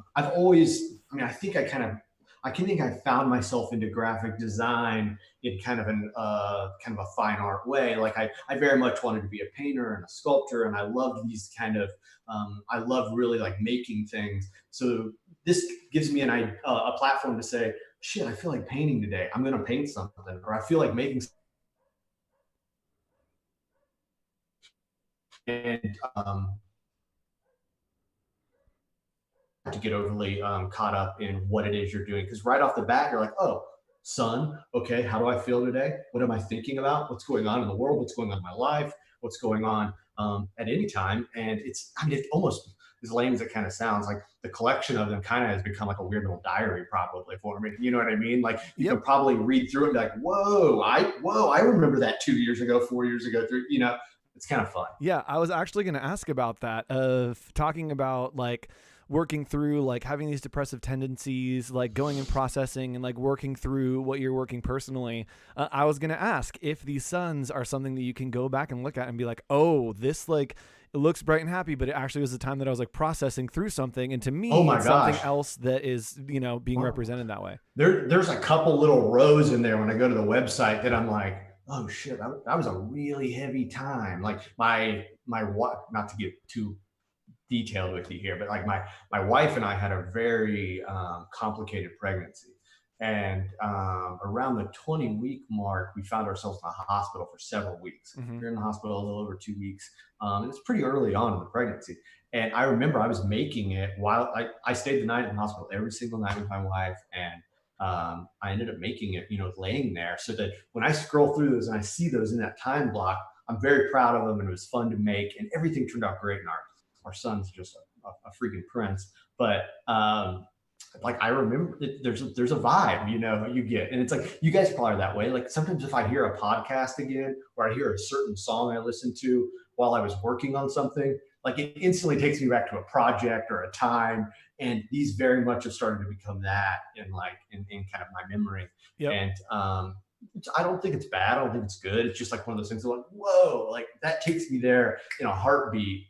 It's a really great human kind of feeling, Yep. And I love the diversity and being able to see, like we said at the beginning of the stream, like, oh man, your work is so fun and so joyous. And it's like, yes, but it's also other things like that. It's not defining. And I think a lot of us as artists and as creators are like putting ourselves into our work. And like, you see that in your personality with some of your work, but then there are little hints of the story that are sprinkled in there as well, which I think is just so cool to start to understand the holisticness of creatives. That's what makes anything better, is when you kind of start wrap your head around why people are doing the things they're doing, versus just like judging it quickly and moving on to something else, and yeah, it's like I said, it was one of those times where I was just kind of in a bad place and I was in a funk, and like, to be frank, like I was literally trying to find ways to bring more positivity into my life in some way, as someone that was like just feeling down and not in a good spot. And I was like, can I just like force myself to feel more positive? Like literally, if I start making things and telling myself more positive thoughts and feeling more just generally more positive, is that going to change and shift my mood potentially? And honestly, it really kind of has. Yep. I've told people before, my grandpa used to tell me this expression all the time, where he would say, if you sit in a barber chair long enough, you're eventually going to get a damn haircut, Yep. And it's like one of those things that I'm like, if you think positive long enough, you're eventually going to be freaking positive, you know what I mean? Or you're going to feel a little better at least. So it's just one of those things that's just like trying to, because I think it's so easy, God, especially right now, right? It's so easy for all of us to just get so lost down this tunnel of negativity. It's a tidal wave coming at us, But like every day, my wife's really good at trying to ground me and remind me of these things. It's like I look around and I'm like, good night. We get to the thing we love to do more than anything, we get to do for a living. People get to pay us to make this stuff. We're healthy. We're here. Like we're all incredibly fortunate, and a lot of people aren't that lucky. And a lot of people right now are having, the absolute worst thing ever imaginable happen. And, it's just one of those things. It's like we go through rough chapters, and you just always have to remind yourself, it's just one chapter. The chapter after this could be the greatest chapter of your life, So it's just a moment in time that everyone's going to get through, or you're going to get through, or whatever it is you're dealing with. And it's just hard to remind yourself of that sometimes. Yeah, and I think we've talked about musicals a lot on this stream today, because I love musicals. Musicals? Yes, yeah. I'm a huge musical theater person. I think they have good lessons. Cool. And a quote that you were talking about, a quote from a musical that is the idea you're talking about, is from a musical called Ragtime. And there's a father and daughter who are coming to America. She is terrified about, like, what does this new land hold? Like, they're immigrants, or like, what's going on? And he has this great line that says, I look in the distance and I pretend not to fear, and soon I'm not afraid. And I love that idea of like, cool, I'm terrified right now, but I'm going to pretend to be strong, pretend not to be afraid, and soon the fear's gone. Like that, you're absolutely. I think half of courage is just pretending to be courageous. You know what I mean? Yes. Like, oh man. That's it.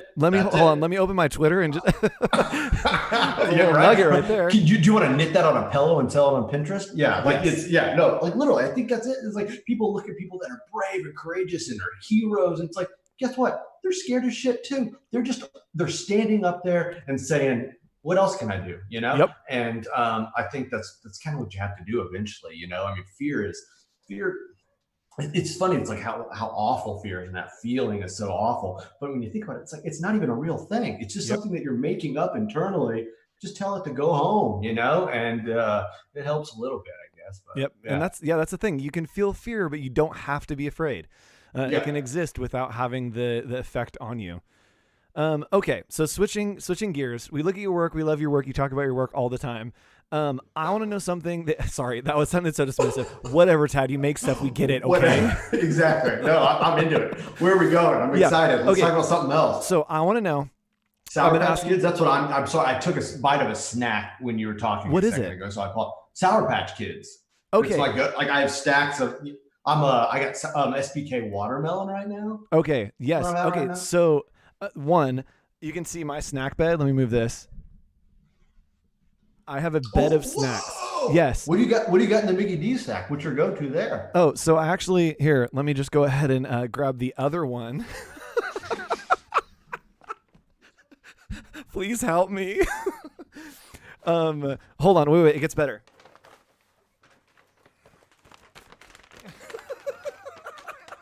I guess we know who a sponsor is. Please sponsor me, McDonald's. Right. One of those is from yesterday, and one of those is from this morning. I literally rolled out of bed and was like, all that I want is an Egg McMuffin. Bring it to me. And so I got a bunch and got some McDonald's coffee this morning sitting over here on my shelf. Dude, I correct me if I'm wrong. I think McDonald's coffee is incredibly underrated. It's good. It's really good. Especially very their good. like fancy drinks are so good. I've never even had one of the fancy ones. Now I'm going to have to try that. I'm obsessed with, I think one of the greatest fast food items that's ever been created on the planet Earth is a sausage biscuit. Okay. Yes. I am like, it's so good. Yeah. That sounded so I good. totally cut you off. You were going somewhere, and then I took you down this. This is exactly where I was going. I was going to a sauce packet with some dip nuggets. That's what I was going to know. Okay. So I was going to ask you, outside of creative work, what's something that you're super excited for in the next 3 months? I think it's a time that like excitement feels like a weird thing to feel, but I think that there's something that's always like lingering in us. We're like, oh, I'm like kind of excited for this thing, but like, I don't know if I can be excited right now, but like, yeah, I'm really excited. Nothing to do with creativity or design. I mean, it can be, but I'll be a little disappointed. I'm not going to be mad. I'm just going to be disappointed. Sure. I don't want you to be disappointed. I mean, first and foremost, like we just hit 6 months with my son, and like it's I feel like we're definitely now entering this stage where he has like a little bit of a personality, like a little, So like now he's like kind of sitting up in his little big boy chair. Just a week ago today, he got to try real food for the first time. So now we're giving him, heck yeah, the sweet potatoes and the. Are you into puffs yet, or is it still like the blended stuff? We're just doing blended stuff. The puffs are in the mail, actually. They're on the way. That's the next, That's a big step. So these next 3 months are like incredibly exciting in regards to our little dude. And like, I mean, he already, like his favorite thing in the world is to walk.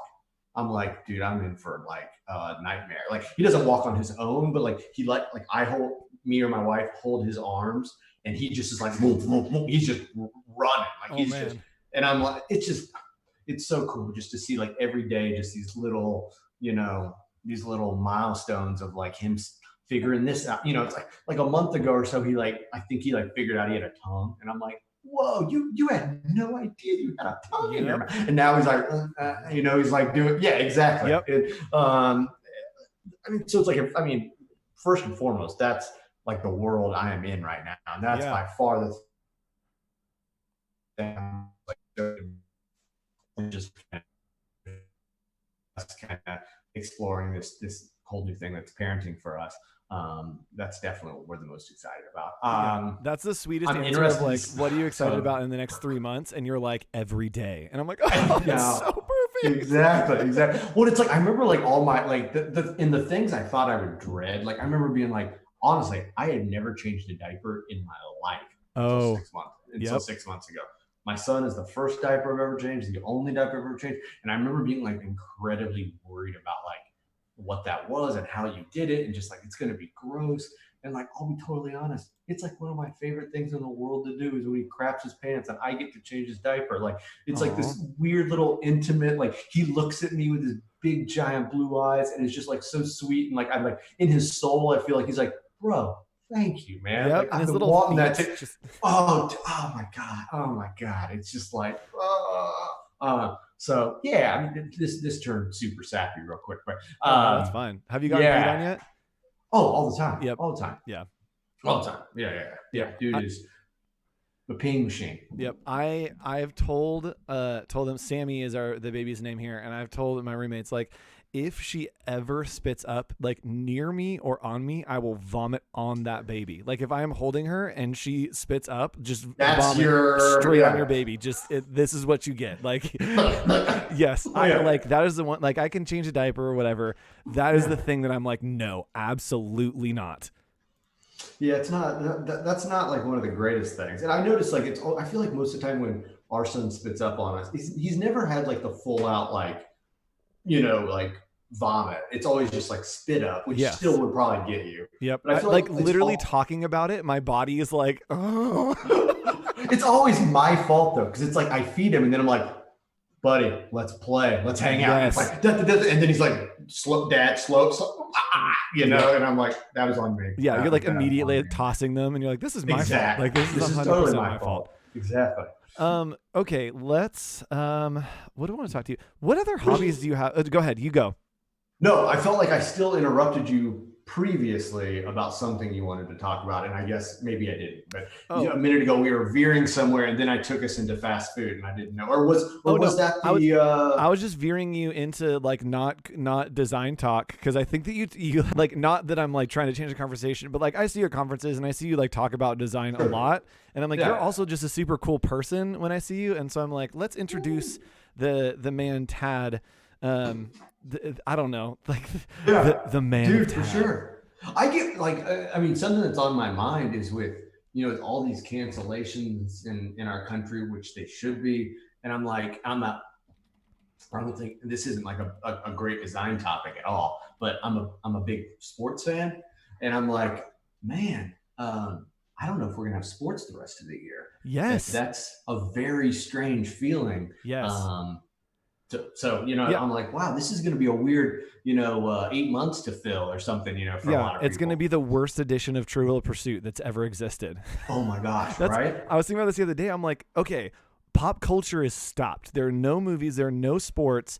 Nothing. What's going to be notable about this time? And it's totally crazy. Like from a historic point to be like, oh, we are living history. And like, yes, it can be super, like, yes, all that aside, like, sociologically, whatever, it's super interesting to be like, what is this? This is new, and everyone's discovering things new, which means we can create new things. We can have online conferences like this. Like, there's no rules. Do whatever you want, which is kind of exciting. The one thing I think about all the time is I'm like, okay, let's fast forward to March 2021. Holy shit, there's going to be some jams that get dropped on us. Because people are making these next 6 to 8 months, musicians are just like, I'm in the studio the whole time. I'm just going to be cranking out jams. So it's like next spring, I feel like we're going to have some pretty good stuff. We had just today, and this is my distracted mind. As I'm managing all of the streams and interviewing people, I'm also like over here. Lady Gaga just dropped the cover of her new album, which she has delayed. And I'm just like looking at the album. I'm like, oh shoot. Because I'm like, this is the only thing happened. Like everyone is talking about this because there's only like, that's all that's happening in pop culture now is like, cool. Lady Gaga dropped an album. Someone who is a pop icon is doing something pop. Like, let's get more of that going. Like keep the bubbles going. You said everything was stopping. Like talk about an industry. Oh boy, hold on. You cut out. Wait for it. And from the top, talk about an industry. Wait, you're still cut out. I'm so sorry. No, what's happening? Okay, go. Sorry, you cut out. Am I here? I here? You're here now. From an industry is what you're saying. You were talking about music. It's like, I feel like that music industry in general is like such on a major hold right now. Cause like, how are they financially, I mean, with no tours and things like that, like one of my best friends moved to LA and he's an amazing musician. And like his career is kind of like on pause right now because his label, they're not sending them out. They're not going on tour. They're Yep. not like, they can't all get together and record, you know? So it's like, man, talk about a week. Like if you try to apply that to graphic design, like what if like literally it was just like, no, none of you guys can't make anything. You know, it's like, let's hold off. You guys can't do anything for the next, you know, whatever. That'd be horrible. Yeah. Are you a fan of Postal Service? Yeah. Okay, cool. So the Postal Service, like they made their album, and I think this is the story, is that they sent the demo tracks back and forth between each other to like build. They all three in different cities. Yes. And then they would like, Yep. And so that just shows like you don't have to be together to make something creative. Like you can collaborate with people that are afar and make something that's one of arguably the best albums of all time. For sure. It's magic. Yeah, it really is. I remember when I was I'm not going to date myself, but like I remember when that album came out and I made the connection that Ben Gibbard was the one singing. Yes. Because it's like I literally made like my own mixtape, and I think I had a Postal Service song, no judgment, and did a Death Cab song like right after it. And I remember being like, what the? Yep. This sounds like this is the guy. I went to go see Death Cab once, and Ben was amazing, and then all of a sudden he's like, hey guys, I'm gonna play drums for a little while, and sits down and just like rips drums for like 5 minutes, and I was like, hey, this guy is too talented for any of us. Like we do not deserve this. Dude, seriously, it's always cool when you meet someone like a musician like that that's like, oh no, I know all the instruments up here. Yes, I'm gonna do this, but like if you need me fill in to play drums, I got it. You know, that's pretty awesome. And I mean, there's a lot of graphic designers I think that are like that. They're like, that graphic designer is doing, you know, brand identity work or lettering or whatever. But I'm like, you know what? If that guy just wanted or that girl just wanted to do that other thing or this other thing, I bet they'd be amazing at that too, because they're just kind of dope at everything they do, you know? So. Yep. Okay, so this is going to be my last question for you, and I'm barring 2 answers. 1, you cannot answer anything sports related. 2, you cannot answer anything creative. What would you do with your life if you were not in this career? If you were not a creative, doing design, doing art? Nothing sports, nothing creative. Nothing sports, nothing creative. I want to get real out there with this answer, I know.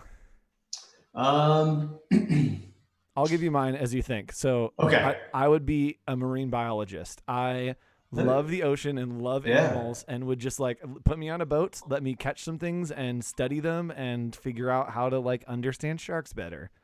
See, like I love like answers like that. I also know I'm not smart enough to ever achieve that. Like I'm a dum-dum. I'd be like, oh, I would love to cure cancer is what I would like to try to discover, or the common cold. Good answer. That's not something I would ever.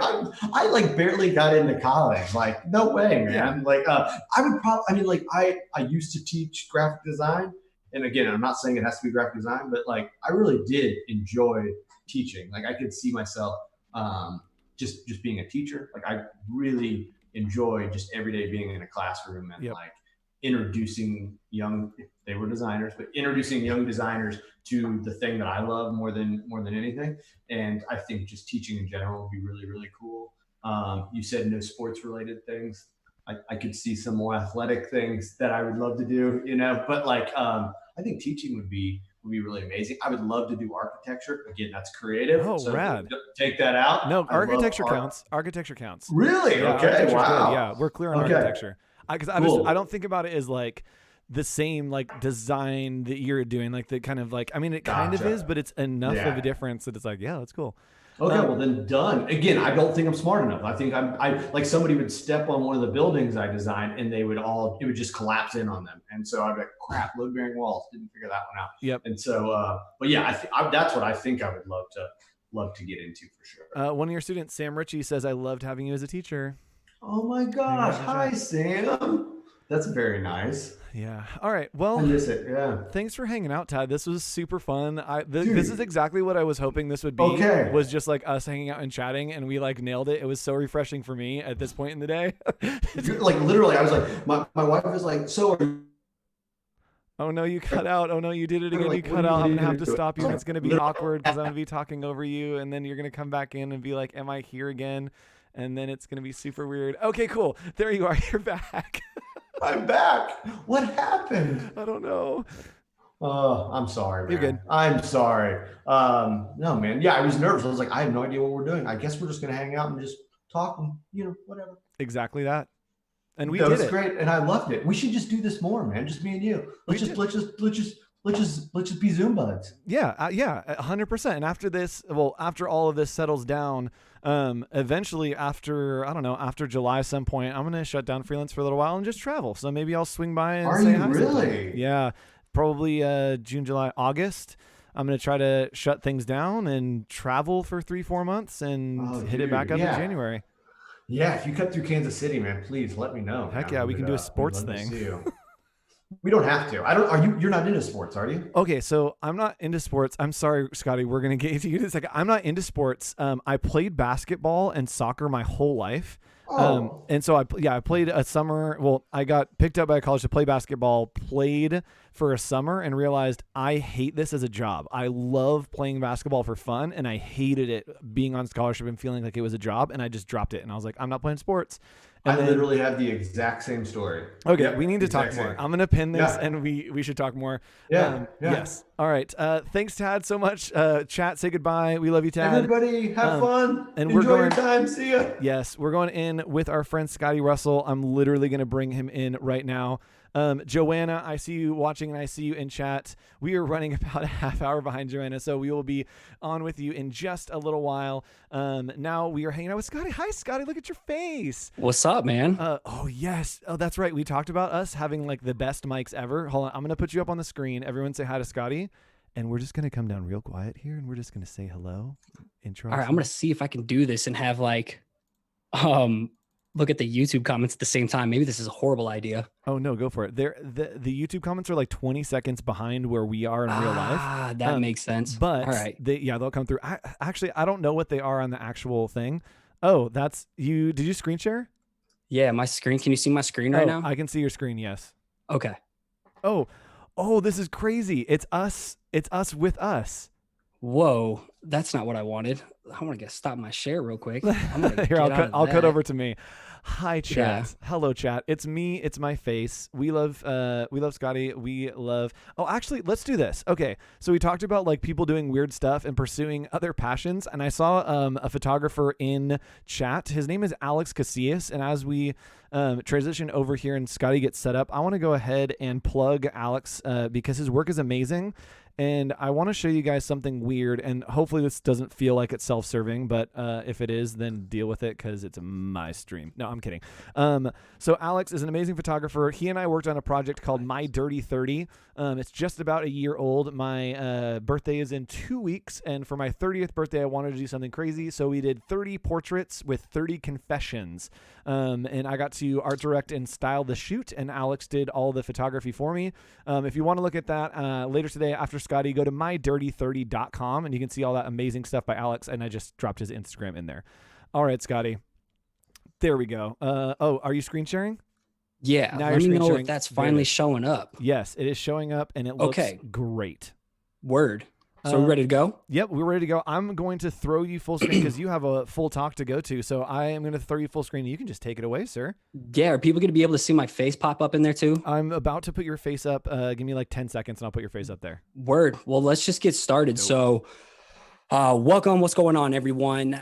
I just created this talk over the last 2 days. I'm pretty pumped. I'm stoked about it. I'm calling this one 3 Tips for Building a Profitable and Fulfilling Creative Side Hustle. And this one is specifically for those who you're grinding the day job. You got life responsibilities. You got so much going on right now, but you're craving to just do more and blow your stuff up. This is for you. So let's dive into it. I got a lot for you. And take your notes, tag me on Instagram so I can reshare and connect with you. So let's get rocking. So for those who don't know me, Scotty Russell, I work under the name Perspective Collective, and I have been building this in Iowa, the majestic plains of Cedar Falls, Iowa, to be exact. I started this little side hustle. It was 6 years ago. It was just a hobby in the beginning, just drawing consistently on Instagram. It evolved into a side hustle a couple years into it. Then I was able to start monetizing it. And then January 2020, I was able to finally make the full-time leap to do my dream job, which is a full-time side hustle coach, which is wild. That's not the path I thought I was going to be on. But today, my purpose right now, my goal, soul, and mission is just to help creatives to build profitable and fulfilling side hustles outside of their day job. And outside of coaching, I am a speaker, an artist, designer, husband, cat dad, and a human dad to my rad little dude, little Scotty the Third, Trey Money, aka Dougie Fresh, aka my little pizza roll. And he is going to be promoted here on May 27th is the target due date to Big Brother. We're welcoming a little baby girl into this world. Despite the madness, amidst the chaos, we have something to celebrate there. And if you don't know my work, I hang my hat on illustrations in hand lettering. I really focalize in monochromatic black and white, lots of fine liners, whether I'm doing it digitally in Procreate or rocking some microns, lots of details. And my work's either humorous, clever, witty, silly, or it's more uplifting, empowering, and positive. And I find that the weird things that I loved as a kid have these patterns and continue to repeat and show up in my work today. So my obsession for pizza, Ninja Turtles and Macaulay Culkin, a lovely cheese pizza just for me. That's why I love me some pizza. But on top of that, outer space, aliens. I'm a huge paranormal alien nut. So you're going to see a lot of that in my work. And I think that's what makes up my secret sauce. And hopefully, how I show up and do my thing, my most truest, authentic version of myself. And one last thing before we dive in, if you don't know, I rock a podcast called the Perspective Podcast. I've been doing this for over 3.5 years now. And basically it's fuel for your grind or you fuel for your mind and your creative grind. And me and my guests all over the place. A lot of them are on the CanceledCon lineup, but our whole goal is just to teach you the art of healthy hustling for freelancers, content creators, artists and designers worldwide. Again, if you want that injected dose into your life every Wednesday at 5 a.m., you can catch up with it at perspectivepodcast.com. So today, those 3 tips I'm going to be going over. Number 1 is no one is going to make your dream happen for you. Number 2, I told you I was addicted to pizza. You can't make everyone happy. You are not pizza. And number 3, you got to treat your side hustle like it's your full-time grind because good things are going to happen. So this first one, no one is going to make your dream happen for you. It was a hard pill for me to swallow and accept that no one's going to deliver my dream to my front door like a hot and piping fresh pizza from Domino's or Casey's or whatever it is that you get it. I was a pro at playing the victim for probably like the first 24 years of my life. I thought the world was out to get me. I thought I was destined to be a failure. I was that kid who got picked on, bullied, and just absolutely tormented growing up, lost in everything. And I actually had bullies all the way throughout college. I was a failed college athlete. I blew my back out not once, but twice playing college football, which resulted in me becoming a student coach. And reluctantly at the time, it sucked, but it was a blessing in disguise. But once I graduated, my portfolio was just trash, straight up trash. I couldn't get a job for 3 years in the design field. I hit some really low rock bottoms. I was serving at a restaurant, serving tenderloins to people. I was coaching high school football and I was a personal trainer. And, I was hustling little side hustles on the side, doing a t-shirt company. I would do logos. I would do tattoos for $50 a pop, but nothing felt like it was sticking. And it got really, really bad to the point I hit a rock bottom one summer and got really depressed. I almost took my life. I almost quit creating completely just because comparison robbed me of all joy. And thankfully I stuck with it. I got a phone call one day. All these little side hustles I was doing ended up getting my name referred to this guy who was scrambling to hire a graphic designer. And for me, that was like my opportunity. The moment I changed my perspective, I realized no one is going to hand me my dream. It's up to me to take control and put in the work. And I went full savage. I started Perspective Collective, and it's been a crazy trip over these last 6 years. But the main things I want to break down here is number 1, you got to run your own race. Number 2, you can't just kind of want it. And then number 3 within this, you got to protect your time. So what I mean by running your own race, there's no one size fits all creative career path. And I thought in the beginning, people that I looked up to, everybody was a successful full-time freelancer, just had their unique, you couldn't mistake their style, like a Draplin or something, and they're crushing massive clients. And I thought that's the route I had to take in order to gain some clout and respect from my peers. And it took me a while to understand, like, this isn't the path I have to take at all. I can run my own race right now. And all of us in this chat, whoever's listening or a replay, you're running your own race right now at your own pace to your own destination or place. Some of us may be running 100-meter sprints. Some other people might be running triathlons. But my encouragement to you is to stay the course. You may be tempted to bite someone else's style, run in their lane real quick, ride their coattails of success, or jump on a trend. But I want to encourage you to stay in that own lane, stay the course. And I'm a big believer that the answers are going to reveal themselves over time. The more you continue to show up in a focused direction, and opportunities or things are going to show up in the form of like opportunities, relationships, omens, and signs. And it's us to be open for things to come our way. Get on that frequency, open yourself up for opportunities to come your way that you wouldn't have expected. And you got to be committed. You can't complain if your 70% effort isn't giving you 110% results. And I see a lot of people complaining. They're wanting to blow up overnight on TikTok, and they posted 3 videos, or they've done a hand lettering challenge for 30 days and they wonder why they don't have 50,000 followers. So you got to be committed and show up, especially when it's not convenient. And some of us, I had a day job. I was a dad. I had a lot of things moving on, and maybe I only had 10 or 15 minutes certain days, but you can get a lot done stringing together 15 minutes a day over the long period of time. Like, you can build a lot of momentum. And one last thing about it is you have to continually get uncomfortable, and you have to chase what scares you. So if you're saying you kind of want it right now, you're only kind of going to see results. So you got to constantly continue to challenge yourself to get to where you want to be again, because no one's going to do it for you. And the last thing I want to cover here is you got to protect your time. Time is your most valuable finite asset. You can always make more money, but you'll never get back your time. And a lot of us need to work on flexing our secret weapon. A lot of us don't do this. I know this used to be me all the time, but your most powerful secret weapon for creating more time is simply by just saying no to people. I don't know anybody in the chat right here. Does anybody suck at saying no to someone? Like, I used to be a big people pleaser. I didn't want to offend someone. I didn't want to piss someone off. I didn't want to get judged. But now to the point, it's like, man, in order to be selfish, I got to be selfish at times and put my dream and my priorities and my family first. And the other thing about protecting your time, a big part of this is what I call trimming the fat. And what I mean by that is you got to get rid of the negative Nancys, the parasite Pauls, the disrespectful Dylans, the victim Victorias. I apologize if any of you have those names in there. It's nothing personal, but you're the sum of the 5 people you surround yourself with. I can't remember who said that quote, but a while back, I was like, wow, I'm not really making progress in my life. I wonder why. And then I go to a place like Creative South or Crop, and I find this community. I'm like, damn, that's the reason why I'm surrounded by the wrong people.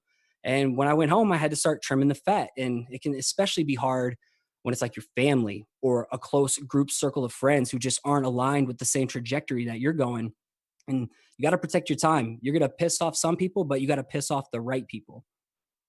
And at the end of the day, no one's going to hand that dream to you. If it was easy, everyone would do it. As cliche as this sounds, this was a quote that my coach back in college football would always reiterate to us. It's like, if it was easy, everyone would do it. And it's not easy, so everyone isn't. Everybody's looking for shortcuts or cheat codes, and that just doesn't exist. So again, I want to reiterate, just run your own race and do your own thing, and stop worrying about what everybody else is doing, because they're running their own race as well. So moving on to side hustle tip number dos. You can't make everyone happy. You are not pizza. And again, I told you I'm obsessed with pizza, but this is my life motto. Truly, this is my life motto. Growing up, getting bullied and picked on, I was that kid who craved acceptance, likability. I craved validation, affirmation. I wanted popularity. And I got really good over the time to where I could say, act, or do anything to try and get you to like me. It was pretty sad. I was like a chameleon with this stuff. And this carried on into my early days of my creative career, when I started finding my groove with my art, and I started creating for the masses, hoping I hope everybody would like what I would post.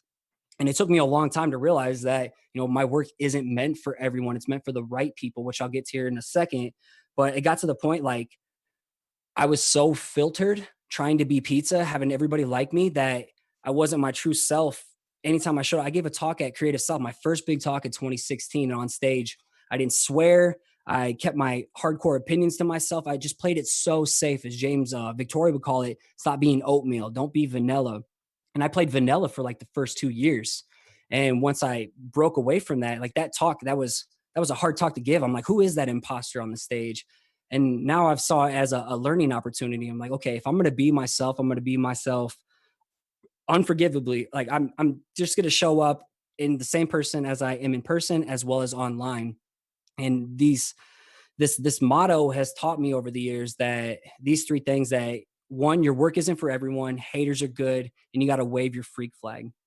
So your work isn't for everyone. That was a bitter, hard pill for me to swallow. Your work is for the right people. And when you continue to, I guess, just love and embrace who you are at your core, you're going to accept that. And over time, I want to encourage you to go for depth with that audience that you have right now. A lot of people complain that they don't have a big audience. Maybe you got 100 followers. And I would love for you to imagine yourself in a room with those 100 followers right now, 100 people who love and vibe to your work right now. That's a lot. That's pretty impressive. So, appreciate the people who are in your tribe right now and go all out to serve them. And what I mean by going for depth is stop trying to cast this wide net to please everyone. Again, trying to be pizza, when you can just go for depth and build that 1,000 true fans, go really, really deep with your tribe. People with big audiences and they get like little engagement. I wouldn't want that. I wouldn't trade for what I had in a heartbeat, even when I got started with 100 people. So talking about haters,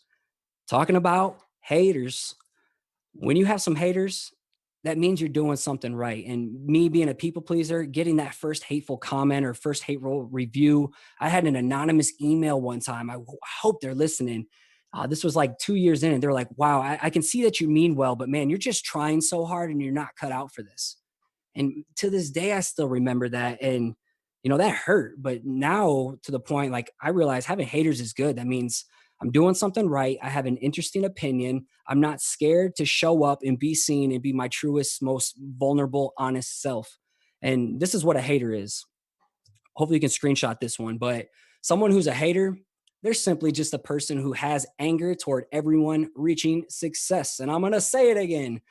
Haters are just someone who's having anger towards everyone reaching success. So if you're getting a hater, you're doing something right. Just stick the path, keep going, run your own race.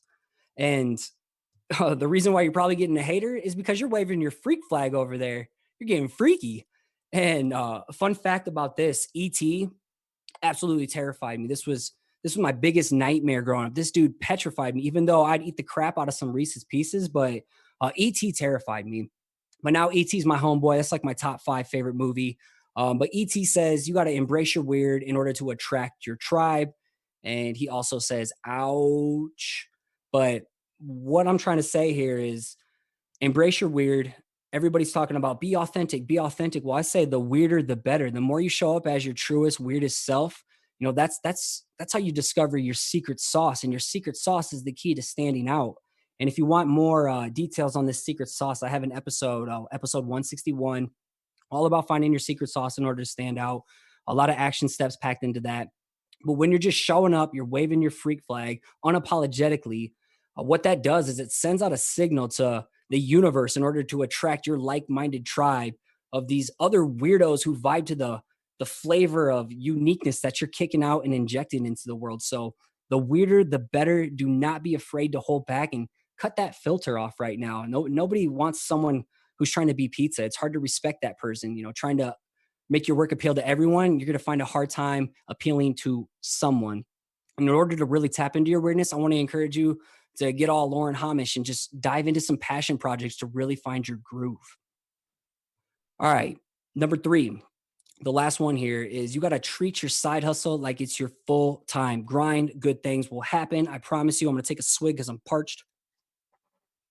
Check over the chat. Oh, people are live over there. I love you all. But so this one has held true to me. This one is the reason my creative career evolved and exploded into a full-time grind.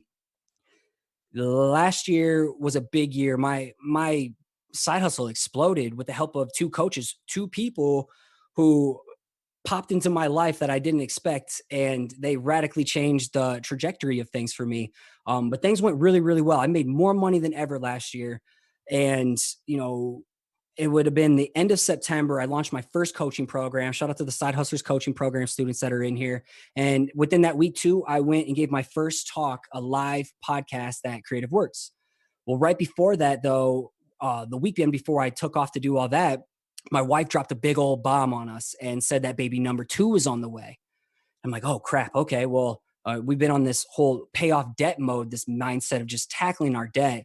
And, I'm like, okay, maybe we have to push pause. We had to scramble. We had to sell our house. We put our house up on the market because we needed to expand with another kiddo, put our house on the market October 28th, sold it the next day, locked down the next house and came to an agreement with the other sellers.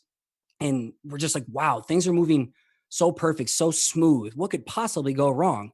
That was a Wednesday where we locked down our new home, which we're in today, and it doubled our mortgage.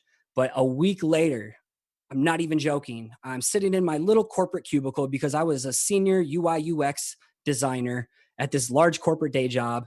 A lot of people don't even know that because I don't show my web work, but HR came to my desk and they were like, hey, Scotty, can you come down to our office? We got to talk to you. I'm just like, oh God, what's this about? Like this has never happened before. I'm like, what did I do wrong? And they sat me down and they just dropped a bomb on us. And they're like, hey, I'm sorry.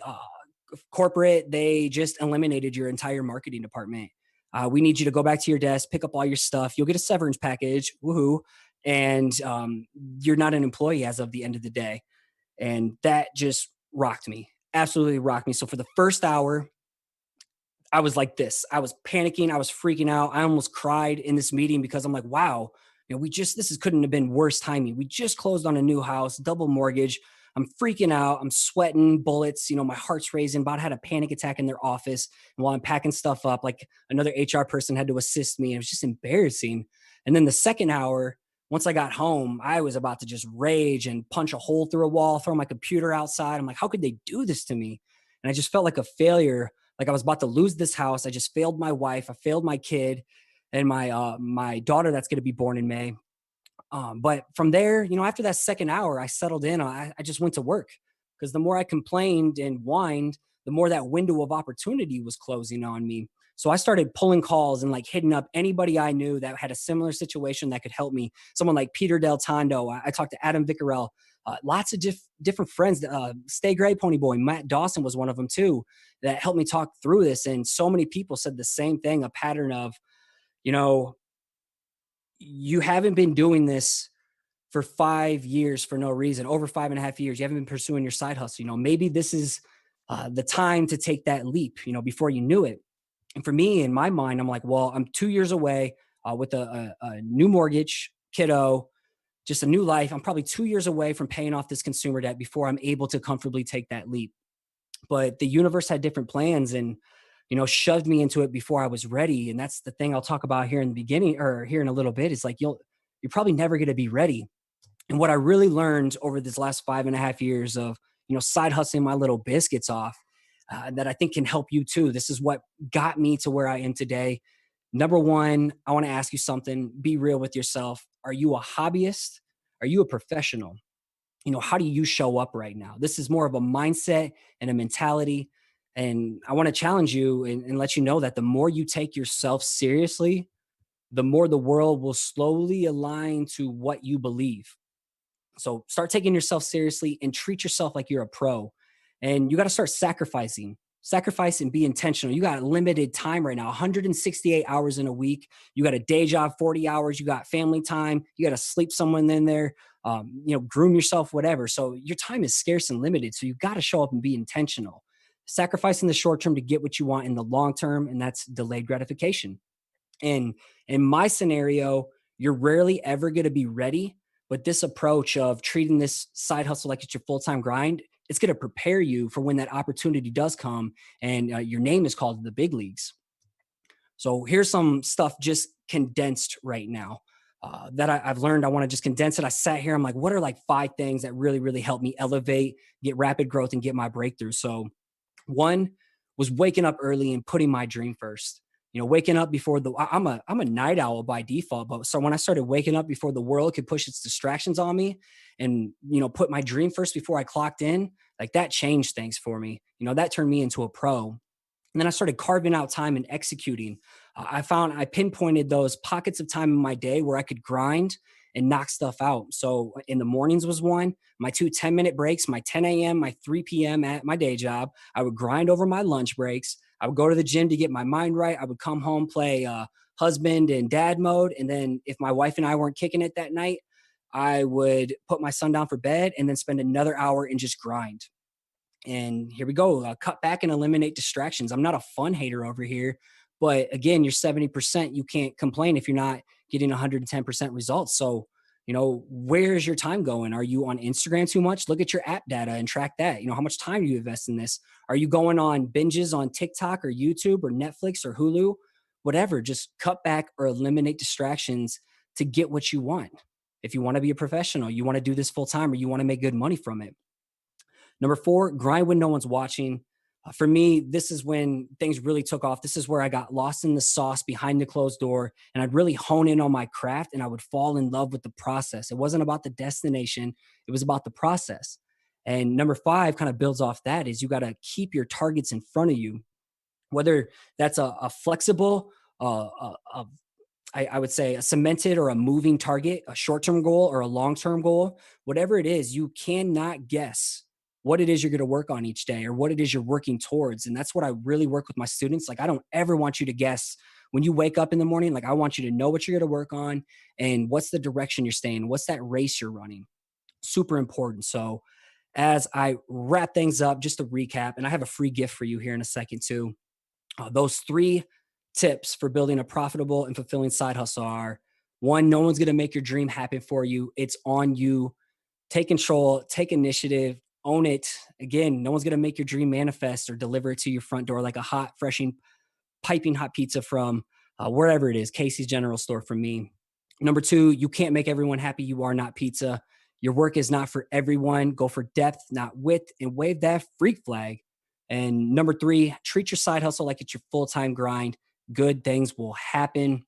And here's the free gift. I know it's kind of lagging right here, but I had this thing called a Side Hustle Freedom Guide. Formerly was the War Chest, but you know that was too aggressive. So I'm changing it, updating it. So it's your Side Hustle Freedom Guide. Basically, it's just a free resource for you that I can help you grow and monetize your creative side hustle outside your day job right now. You can get it over at sidehustlefreedomguide.com. I know it still hasn't hit the screen yet, but just know it might show up here in a little bit. But from there, it is there, and you are good. It is full screen there. Word. All right, man. We'll wrap things up. That's pretty much it. You can find me at perspective_collective, kill the vowels, perspective podcast, or perspective-collective. So open it up for Q&A if you got something. Heck yeah. Thanks so much, Scotty. Let's open up for Q&A chat. I know that you are like 20 seconds behind us. Scotty, if you want to stop screen sharing, we can actually, mods, can you drop that link in chat that you just had up there? What was the link one more time? Side Hustle Freedom Guide. There you go. If you can drop that in chat, everyone go check that out. And yeah, if you have questions, go ahead and drop them in. I'm going to move a screen real quick. Scotty, we get it. You work out. Oh God, am I on the screen right now? Yeah, you were. I had such bad cotton mouth talking through that. Like my whole gums and everything was sticking together. Oh, absolutely the same. I made the mistake of like, I ran downstairs to get a drink and it was like a lemon drink. And now my throat is just like, don't put citrus on your throat that's already ripped apart. I had some salty din before I jumped on. Yes. All right. Any questions in chat? Just looking forward as we wait for those questions to come in. Joanna Waterfall is coming up next.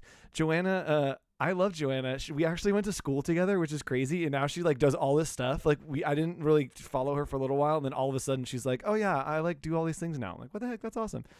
Scotty, I have a question for you. Having a new little man, right?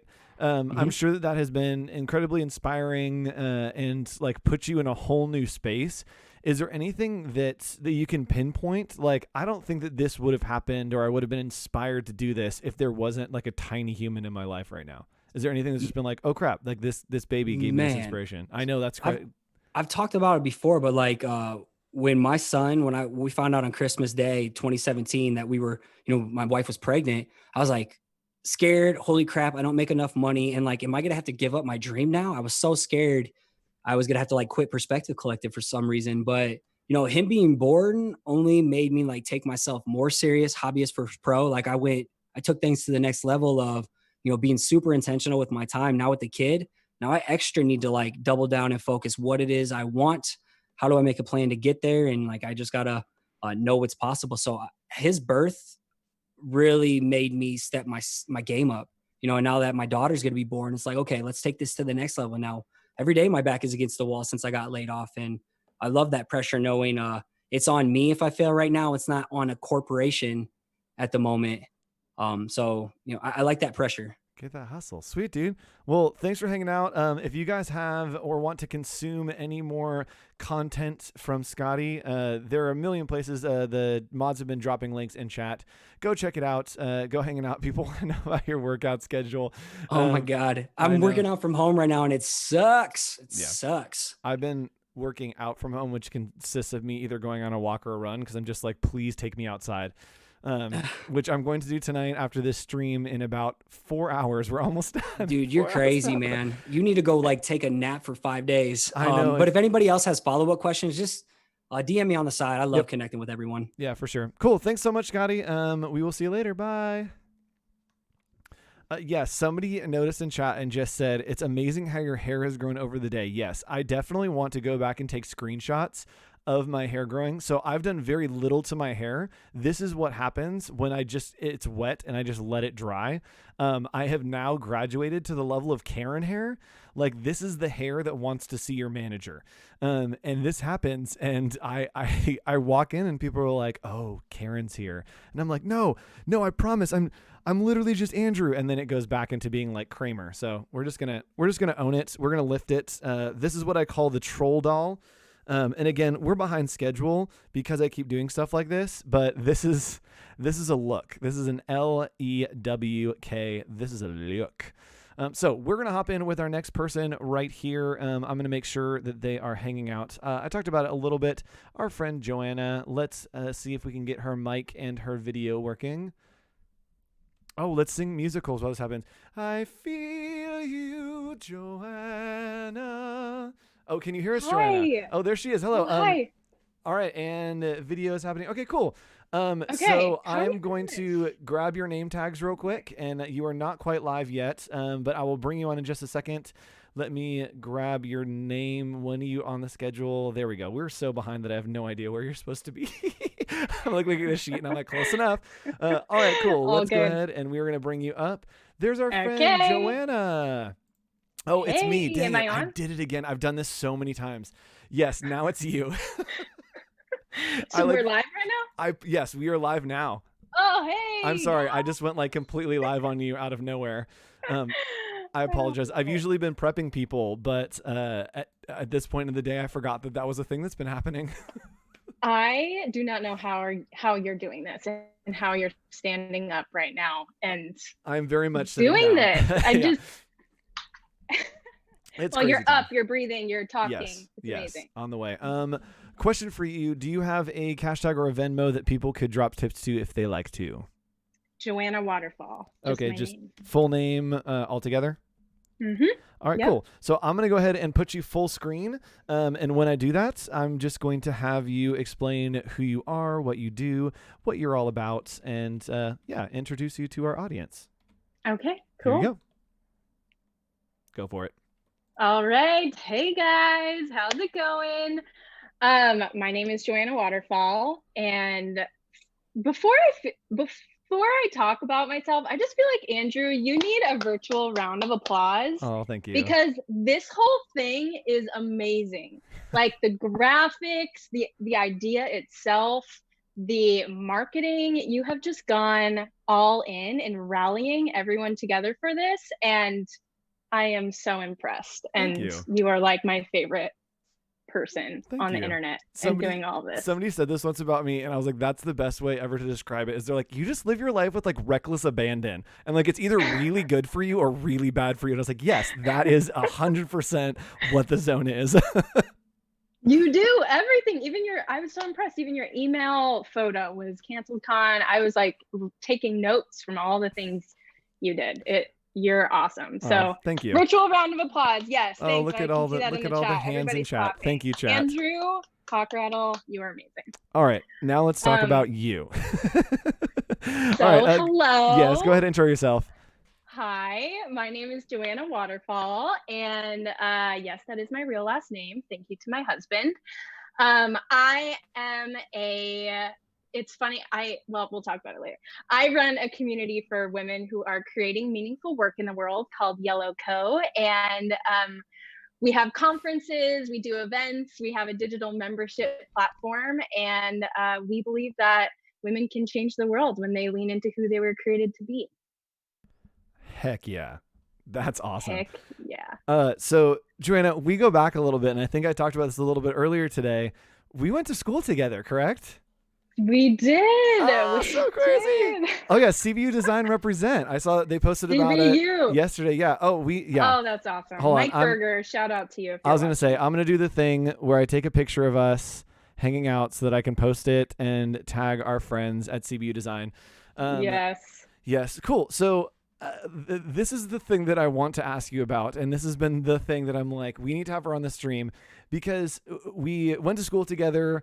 Like, I didn't really saw things here and there, and all of a sudden you have like this, and I don't want to say empire because it sounds like you're ruling it, but you've built this like mansion for people to come into and exist and thrive in this structure. Can you tell us a little bit about, one, what that is, and two, maybe the process that you've taken and the journey that you've come on? I'm going to go ahead and open the website while you talk about that real quick. Okay, cool. Yeah, lots has changed since the good old CBU days. Yeah, so where to begin? First off, it's so fun. My background is in graphic design and digital media, which, as Andrew said, that was my major in college. That's what I graduated with, and did graphic design for years, and have slowly, I still do graphic design, but I do it mostly for the company that I run, Yellow Co. So it's a little bit different, and I'm in a little bit of a different headspace, a different communities, and it's just so fun coming back to the design community because I just love you guys, and designers are just the coolest people ever. And I think anybody, whether you're a designer or not, should go to like creative design conferences, just because soaking up the energy of how designers think is just magical. And so I've just loved being the little bit that I've been able to watch has just been so fueling and inspirational for me, especially right now. So again, thanks for having me here. It's super fun to be a part of this. And yeah, sorry, real quick, chat, if you want to follow along, we just showed the website there while you were talking. I'm doing all kinds of things behind the scenes. But you can also follow Joanna. Joanna Waterfall is just your Instagram. And I'm guessing the yellow Instagram is, yes, indeed, yellowco.co, correct? Yeah, it's the same as our website. Got Yellowco.co is website. URL. This is all gorgeous. I don't know which way to point. I'm on the screen next to all of this gorgeous content surrounding me. But yes, tell us a little bit more about what that journey has looked like for you. Yeah. So, like I said, majored in graphic design and digital media. I worked at an agency in Orange County, California for a few years after graduating. And slowly through a series of events was able to go full-time freelance with my graphic design, which was awesome. It was what I had always wanted to do. And I got there and I was like, wow, I thought this would take me a lot longer to get to this point. What do I do now? I felt myself in this space after a few years of doing it and hitting certain milestones that I wanted to hit. I felt myself just kind of going from job to job, project to project, wondering, where is my traction? What am I progressing towards? How am I making an impact for good on the world? How am I impacting others? And so through these questions that I was just asking myself, I went on a little bit of a journey to just figure out what was my next step. I knew that I wanted to pour myself into something that I was really excited about because I had gotten into this real grind of project to project, and I just wasn't sure what that was. So I went searching for places that I felt like I belonged. And I found myself in kind of this weird space where I loved creativity and I loved the design world. And then I also loved business and entrepreneurship. And then I also really wanted to do good with my work. I really wanted to bring some sort of purpose and meaning to the work that I was doing. So I didn't find a space where the social good, creativity, and entrepreneurship all meshed together. So I decided to create it.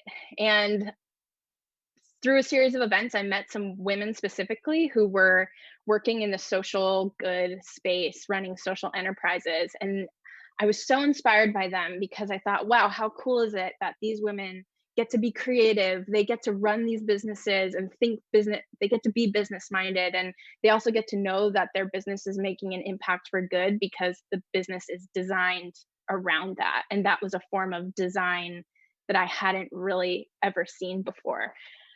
So I decided to create a conference where women like that were speaking because I wanted to hear from them. I wanted to sit in the audience and hear their stories and why they do what they do and how they got to where they are.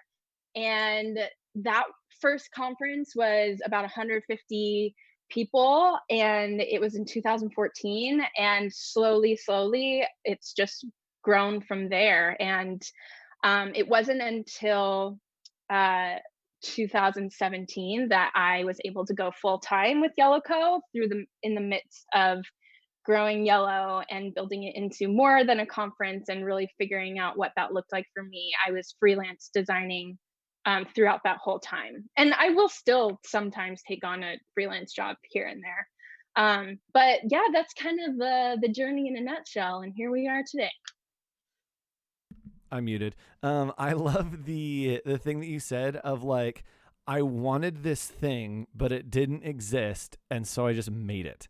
I think that that's like such a great outlook. And I think being able to identify in yourself, one of like, okay, this is something that I think I need for me to move on creatively, to be successful in life, to like thrive as a person. Identifying that is one thing, and then looking for it is another thing, and then continuing that journey of like, okay, I couldn't find that. How do I make this happen? And it's really cool that you had all those steps and then found people on the journey that like also were at that place. That it's like, okay, cool. I think let's do this. Like, let's make this happen. Yeah, it's really cool to know that you're not alone in something. I remember putting out an Instagram post and I wasn't even quite sure that I was even going to do it yet, but I put it out. I was like, I'm kind of doing this thing. And I was just very not confident in it at all. And to see people's responses and that they were so excited about it and also were craving a similar space was just the coolest thing in the world. And I think that goes for anybody who is doing something creative. I'm listening to Tad Carpenter doing his Sun project every Sunday, and that is just a super inspiring thing that other people are going to be inspired by and want to come along with him in that journey. Yeah, this is a question, hopefully it doesn't put you on the spot. Can you think of something that is a story of someone or something that's happened that you look back and you're like, oh my gosh, if I would not have decided to like, oh man, I want to start this thing, or, you know, like someone had an experience that you see down the road and you're like, oh, that happened because of something that I was involved with. Can you think of a story like that? And what's that feeling like to be on the other side? Yeah. There's so many. I mean, anything from people meeting at a Yellow conference and starting a new business together that is like impacting the world for good, to a business idea was birthed at Yellow, or somebody quit their job and then went out and pursued a life that they were excited or passionate about. There's this one woman who came to our very first conference, and this is always the story that comes to my mind right away because it was the very first one that I really had heard that really meant something to me. We had this exercise at the conference where you just kind of got to go free with your ideas and be like, if you could do anything, what would you do? Now think about 5 things that are stopping you from doing that right now. now think about 5 things that you can problem solve. Each one of those 5 things that are stopping you, what are 5 things that you can do to problem solve and get past those things? And so we did this exercise, and she came up with this idea. She was a photographer, and she came up with this idea where she wanted photographers to donate a portrait session or a portion of their proceeds to go towards this school that she was going to be building in Haiti. Her and her husband did work in Haiti, and she really had this passion to build a school. And she did it, and she created this whole movement around it. She did it in, it was like one day, all these photographers came together and they donated their portrait session funds to building this school, and they did it, and they built this school, and now that school exists in Haiti, and kids are able to be educated. And it was this idea that was birthed at Yellow. And moving backwards a little bit, I don't know, like, if Yellow wasn't a thing, maybe it would come to her in another way, or would come to someone else. I don't know how the world works in that way, but that was a really cool thing to see, because it felt so tangible and very impactful for the world and making it a better place. Yeah, and it's interesting with people like you that create these spaces for people to be inspired and go do things, that I'm sure that there's a lot of stuff that happens that you don't hear about. Like somebody leaves some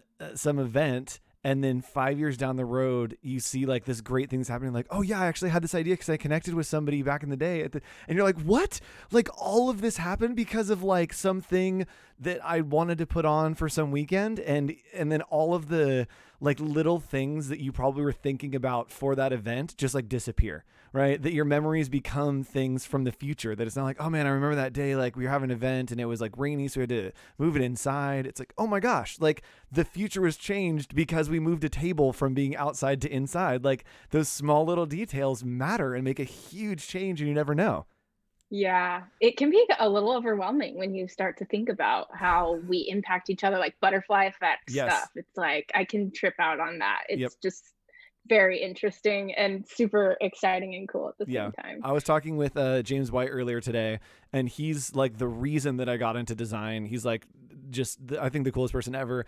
And we were talking a little bit about that butterfly effect, that I'm like, I saw an image you posted on Flickr, loved it, did a report, changed my major to design from theater, and started teaching after that. And then all those students are sharing design with their friends. Now we're doing an online conference. There's 18,000 views. There's a ton of people. We were like trending in the United States. And I'm like, yes, we've put in work, but it really comes back to James posting something on Flickr that may not have been his best work, may not have been the most exciting thing, that it's like, whatever you put out there, you never know what that butterfly effect is going to be. It's you crazy. Never know. And that's why everything is so important. Like the work that you're doing, the graphic design that you're posting, that you take a risk and you post it on your Instagram. What if that one thing is what inspires someone like little Andrew to go out and pursue something? And you will never know. A lot of times you'll never know. And that's why you also got to tell the stories to the people who inspired you, because it brings meaning to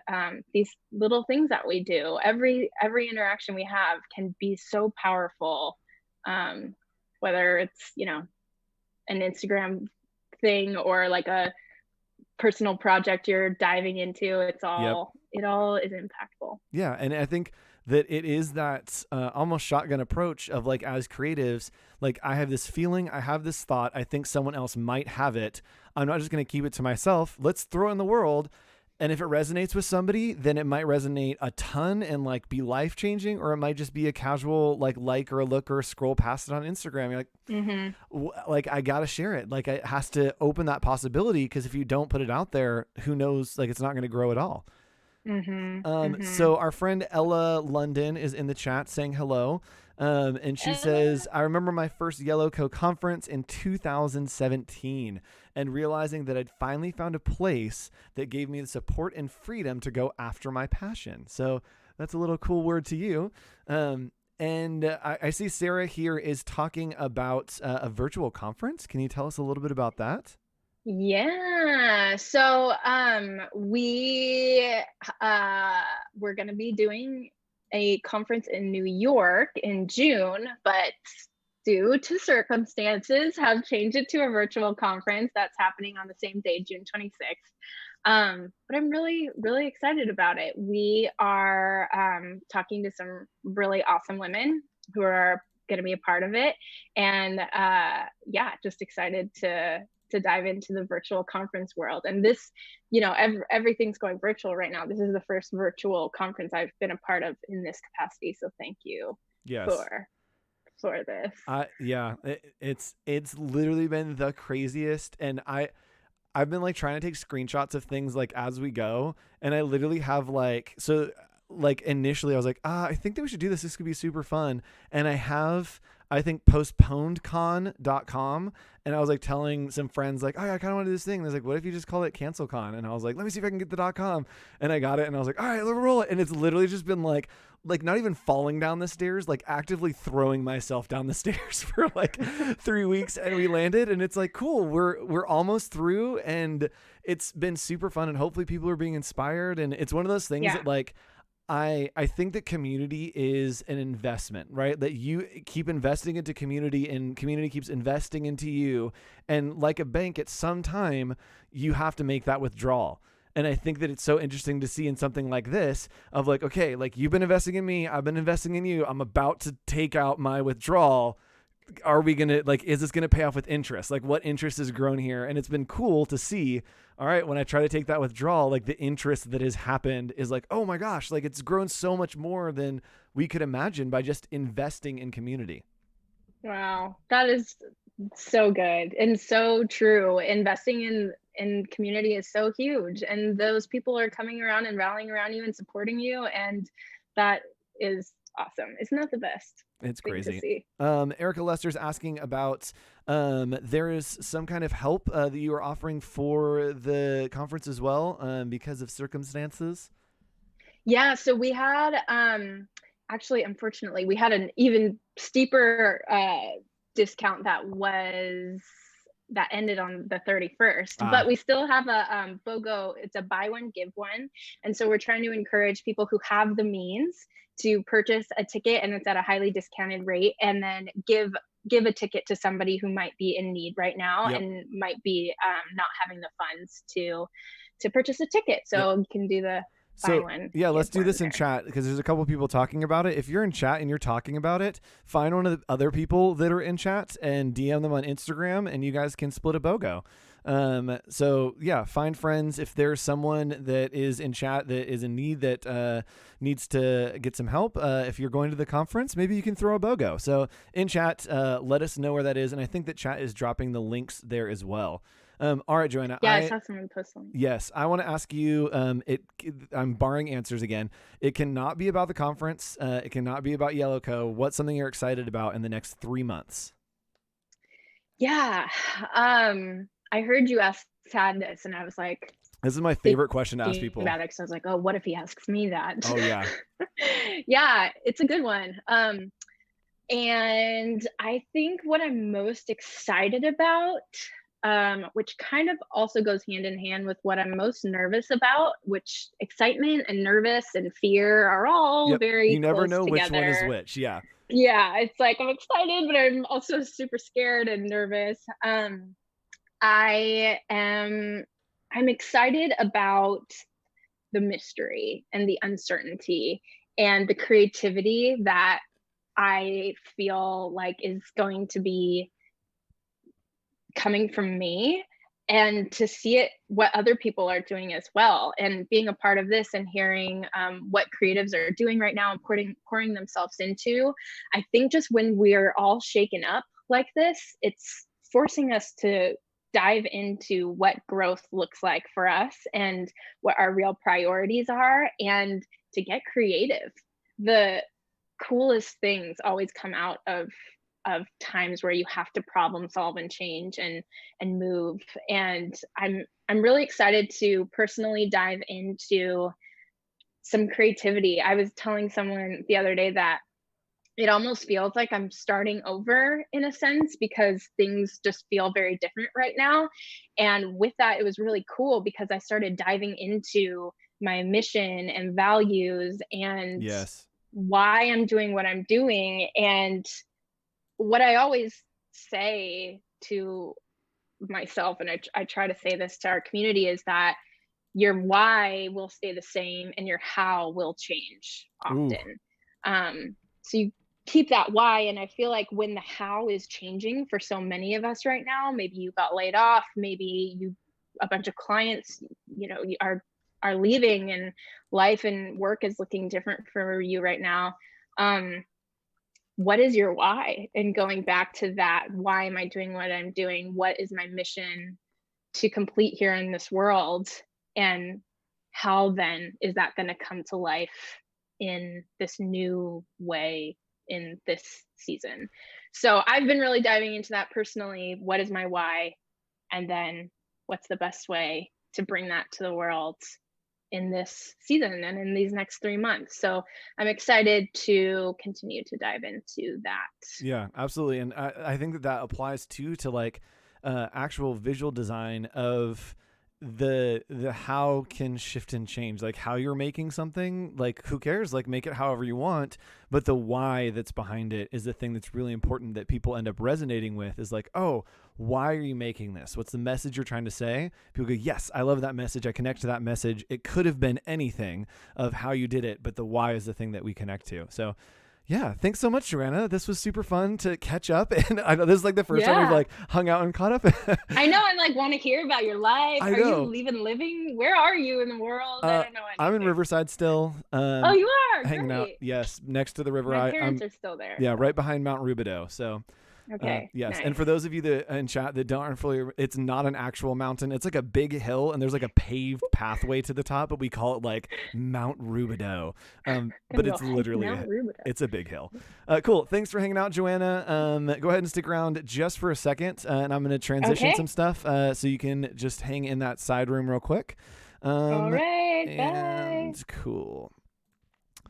We're going to bring in Eileen right here. Let me go ahead and mute this for just a second. Hi, chat. We are transitioning to a new speaker.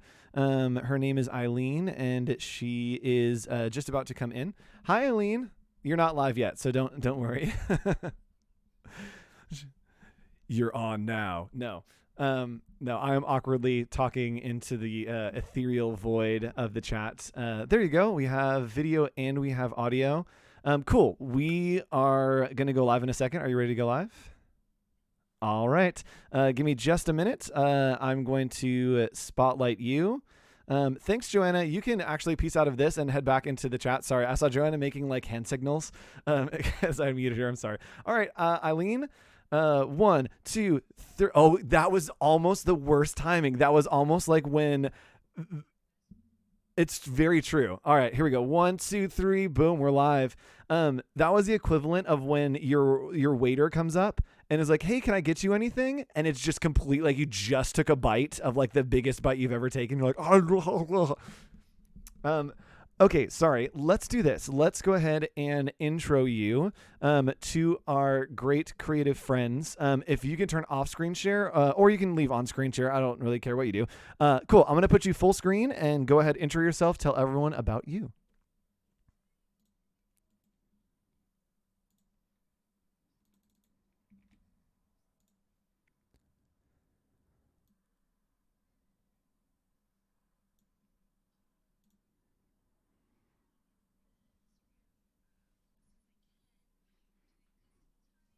A bit of illustration based on whatever words pop up.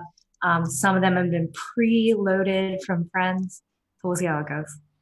Oh, this is going to be fun. I did see you post on Instagram and you're like, just toss whatever words. The chat is going to go absolutely crazy right now because you are muted for a second. And so they're like 30 seconds behind and I unmuted it. So I'm about to get... It's funny because we're behind, and so I like realize my mistake, and then I look over, and it's like, here come 40 messages. So go ahead, intro yourself one more time real quick, and then we can go in. Okay. Sorry. Okay. Round 2. Here we go. And take. Okay. My name is Eileen, and I'm the owner and creative director of Other Studio. My background's in art direction and graphic design. And today, for my first ever remote conference, I thought I'd do like a silly challenge So I'm trying to do as many typographic Instagram style posts as I can in this 30-minute window. So I'm happy to try and like do some that come up in this live chat. Okay. But I also had some pre-filled in from friends from Instagram. So. Okay, cool. So if you want to start in the Instagram ones, I will monitor chat and maybe make a list. And as we work through, I'll just keep feeding you words so you get absolutely no break. That sounds so good. This is going to be fun. Cool. Well, I actually thought that this might be the case. So I had to make a little bit of a prompt. Yes. So earlier, some friends sent me some great words. I like Alicia, who sent me an entire sentence. So thank you for that. I started with some sketches. So we can just take it from here. Typically, when I start with a word, I'll just like play around with a typeface, whatever I find. This one is called Varix. I'm not really sure. Outlined that baby, fixed the ends because they're pretty gross, and essentially ended up with this font. So I Googled abundant just to get some inspiration, as one does when they're trying to make art. And I found this image of sunflowers. So I was like, cool, I will try and make this like an abundantly filled sunflower field. So I already started with this stack. So I'm just going to keep going with this A.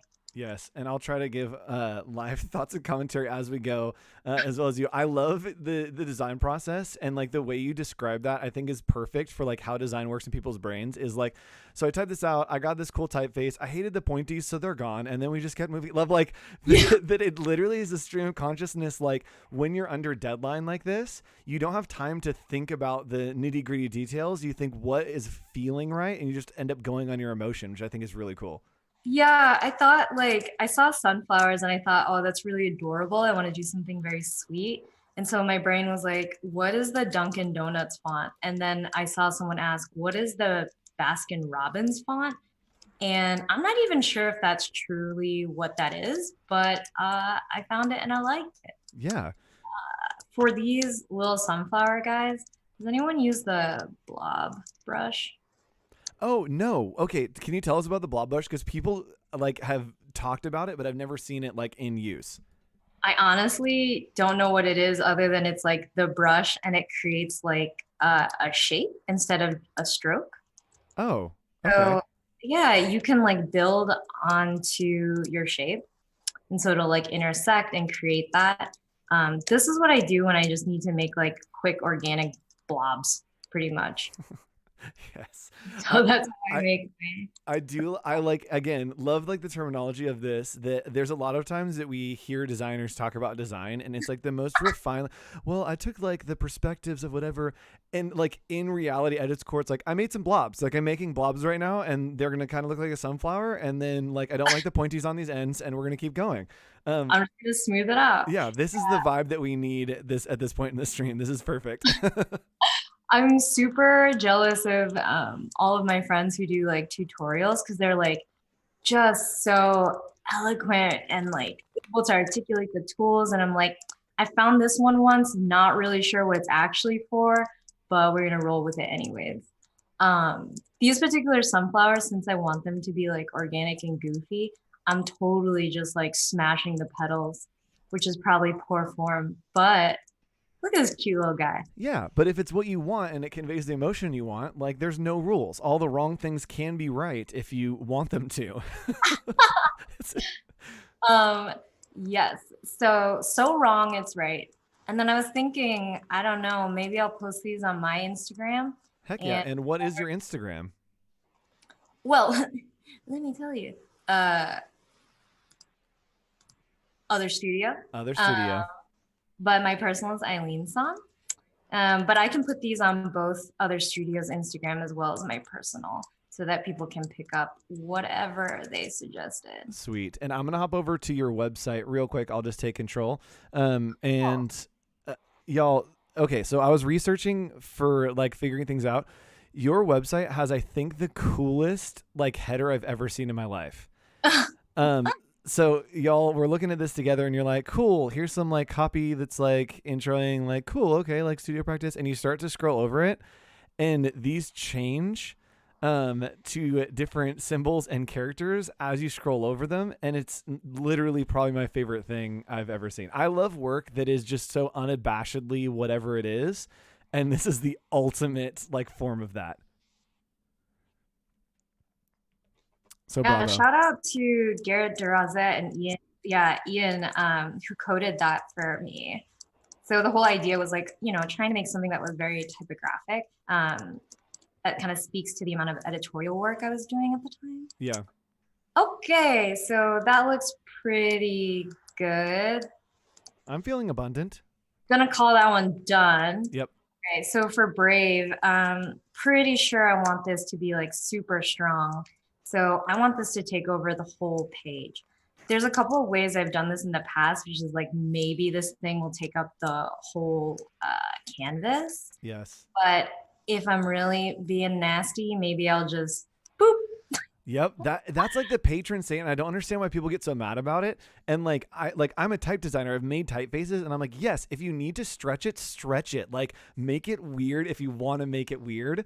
Yes. And yeah, so I break that rule all the time, and I'm like, I'm sorry, whoever designed this, it looks cool this way. Sorry. The more legitimate way is that I guess I'll just like pull it from its points. But Yes. totally agree with you. And we're on a speed challenge. Yeah. All right, let's see.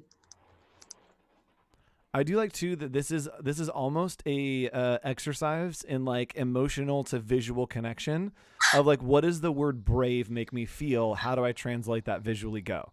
Yeah. That it's not really about like design, and it is about design, but it's more about like emotional connection, which is a weird way to think about it.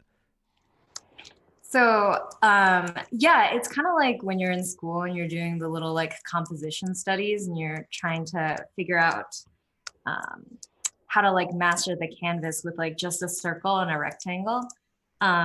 Also, for my friend who sent me this really intense line, let's see, maybe we'll take this one into Photoshop. It's also fun to watch designers not see their keyboard, and people that are super proficient with hotkeys and just be like, what is happening? And you're just like, you're like playing the keyboard like a piano. I'm the same way. And anytime I see people are like, what are you pushing? And I'm like, I'm so sorry. My brain doesn't even think about it anymore. You just go. I know. I'm definitely like keyboard cat over here. I'm just like, yes, that's the design process.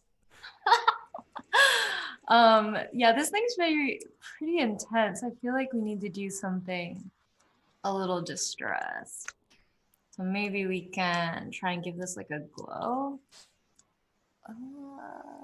Make it weird. Sometimes you have to make it worse to make it better. That's right. Like I feel like people get stuck in it needs to be perfect and polished, and it's like, okay, but if you destroy it, it might look cooler than if it was polished. I know. Let's see. White, black, definitely black.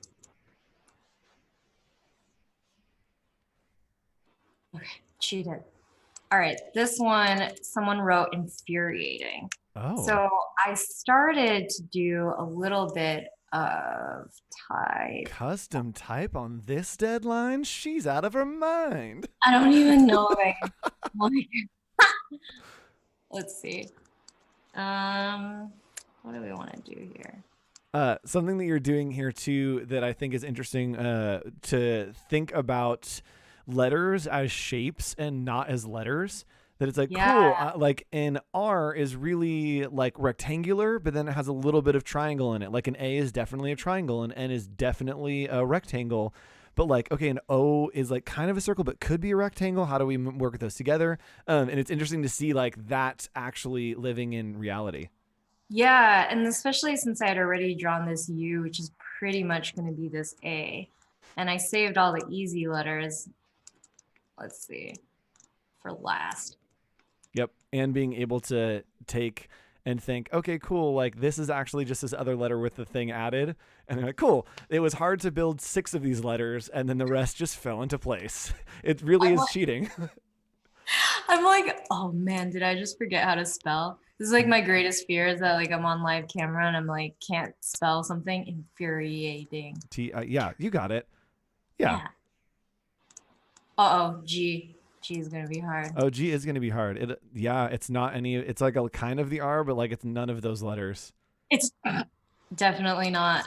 I think we're gonna cheat it here. Oh yeah. That's so smart.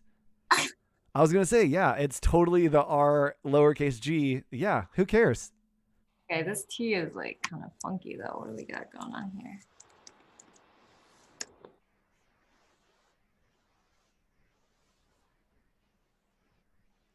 You do type design too, right? Yeah, yes, a little bit of everything. I designed typefaces and sold fonts for a while. I think they're still on Creative Market. But I kind of like fell out and I kept making fonts, but never finishing them to like get them out for sale. And so I have a bunch that I've used for personal use and that are done that I just haven't done anything with. But yeah, I absolutely love type. If I could sit and do anything all day, I would just make letters, which my parents don't understand. My parents just don't understand. Yep. My mom has asked me before. She's like, "What'd you do today?" And I'm like, "I made a Q." And she's like, "What?" And I'm like, "It was a really good Q, but I just made a Q today. It was 4 hours of making a Q." Oh, do you remember Type Fight? I did type fight. Oh my God. Yeah. Then we have crossed paths. Wait, when did you do type fight? It was so long ago, and I was just but it was my favorite thing to watch. It was the coolest. No wonder you were the celebrity like design event guru. Oh, okay. Here you are. Oh, your piece is really cool. I'm gonna hop over to this on my screen. I found your type fight. This is right. You won your type fight. Congratulations. Oh, thank you. And speaking of, this is Destiny. You literally made a Q. We were just talking about this. That's so cool. Wow, Destiny. Sorry, Garrett. Daraset, your Q is really cool, and I actually really dig your work. Eileen, I like yours as well. I would have voted for it. Good work. Someone sent in poodle as well. They're really good words. All right, so poodle. Earlier I had made sure to make this stroke, which I don't know if you guys know is essentially just a dashed line with like rounded edges to create this like puffiness. So I'm gonna apply that to this type. Okay. And I'm pretty sure, earlier I drew a poodle. Oh, I'm looking at, we just missed each other. So I did the T in the final round and you did the Q. So we literally posted like 3 days apart. That's hilarious. God. We could have gone head to head. I was going to say, yeah, if it would have worked out differently, we would have gone head to head.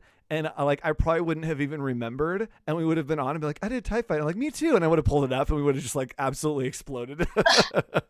So like, it's so long ago. You're like, what was I doing? Yep. Type fight was the greatest like idea, like structure. And they used to come out to Creative South and they would bring like a boxing ring and they would do it live and you would sit in a boxing ring and they'd have like live commentary as you worked. Like it was so fun.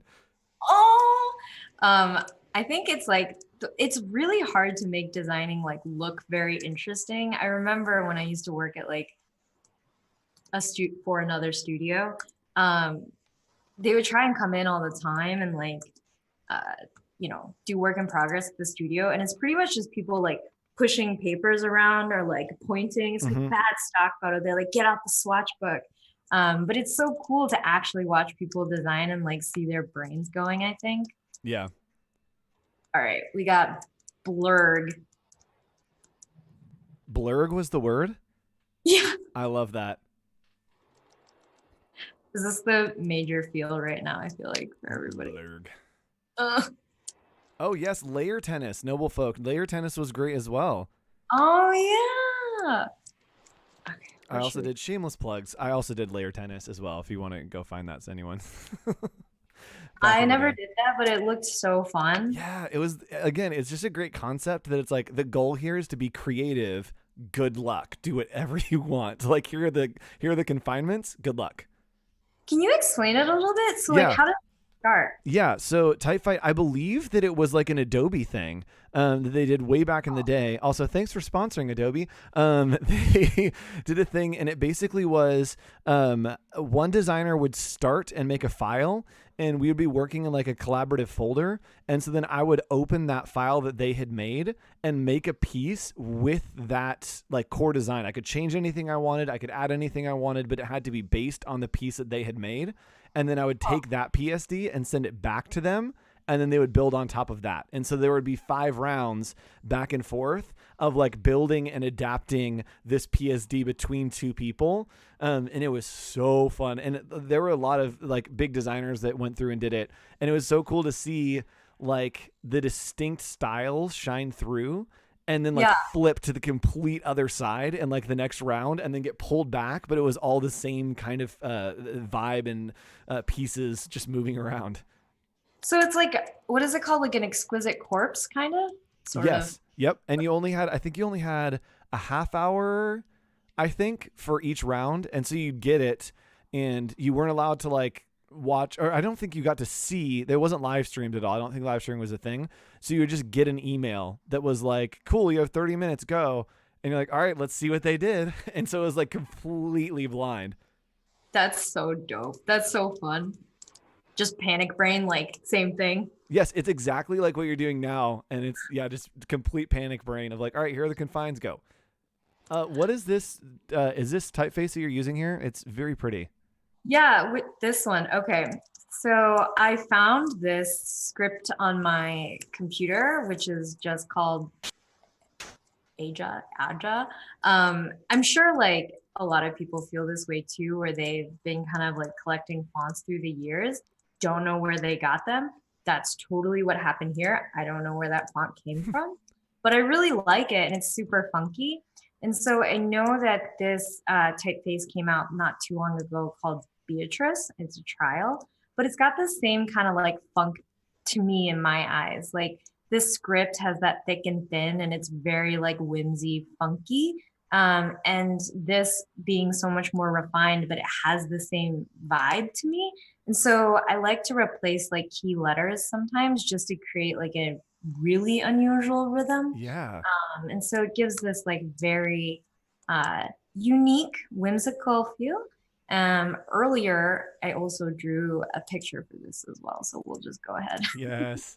And I think for people that are wanting to get into type design or learn how to better balance type, you usually are looking for extreme similarities or extreme contrast. So if it has thin, horizontal strokes, maybe you want to pair it with something that is thicker vertical strokes, or it's something that is kind of that contrast. And I love that's what you're doing, kind of mashing those together. Is like there are similarities, but also contrast. And if you get both of those, you get something super magical like this combination. Yes. Thank you so much for like kind of going into that. Cause I think one of the things that you kind of learn in school is that, you might pair like Helvetica and Times New Roman, like a sans serif with a serif. Yes. I like to look even at like individual letters and really just try and play up that contrast. It's my thing. Yep. And 100% like the concept is there when you're like, oh, you want to use sans serifs for headlines and then always something that's a serif for the body copy. It's like, yes, like, but you have to understand why. And once you understand why, you're like, okay, how far can I actually break that until like the why still stays there, but it's just been like tweaked and changed. Yes. I don't know what is going on here. On a scale of 1 to scary, how terrifying is? Okay, can I art direct like from the backseat art direction? Yes. Okay, cool. I think you should make that the same color and then multiply it onto the background as the background, just so it is a darker hue. And then I also think that you should make another copy of it that's rotated 180 degrees and then like multiplied on top again. So it has like the weird like test print overprint kind of thing. And maybe it's at like 60% opacity or something, just to get it real funky and weird.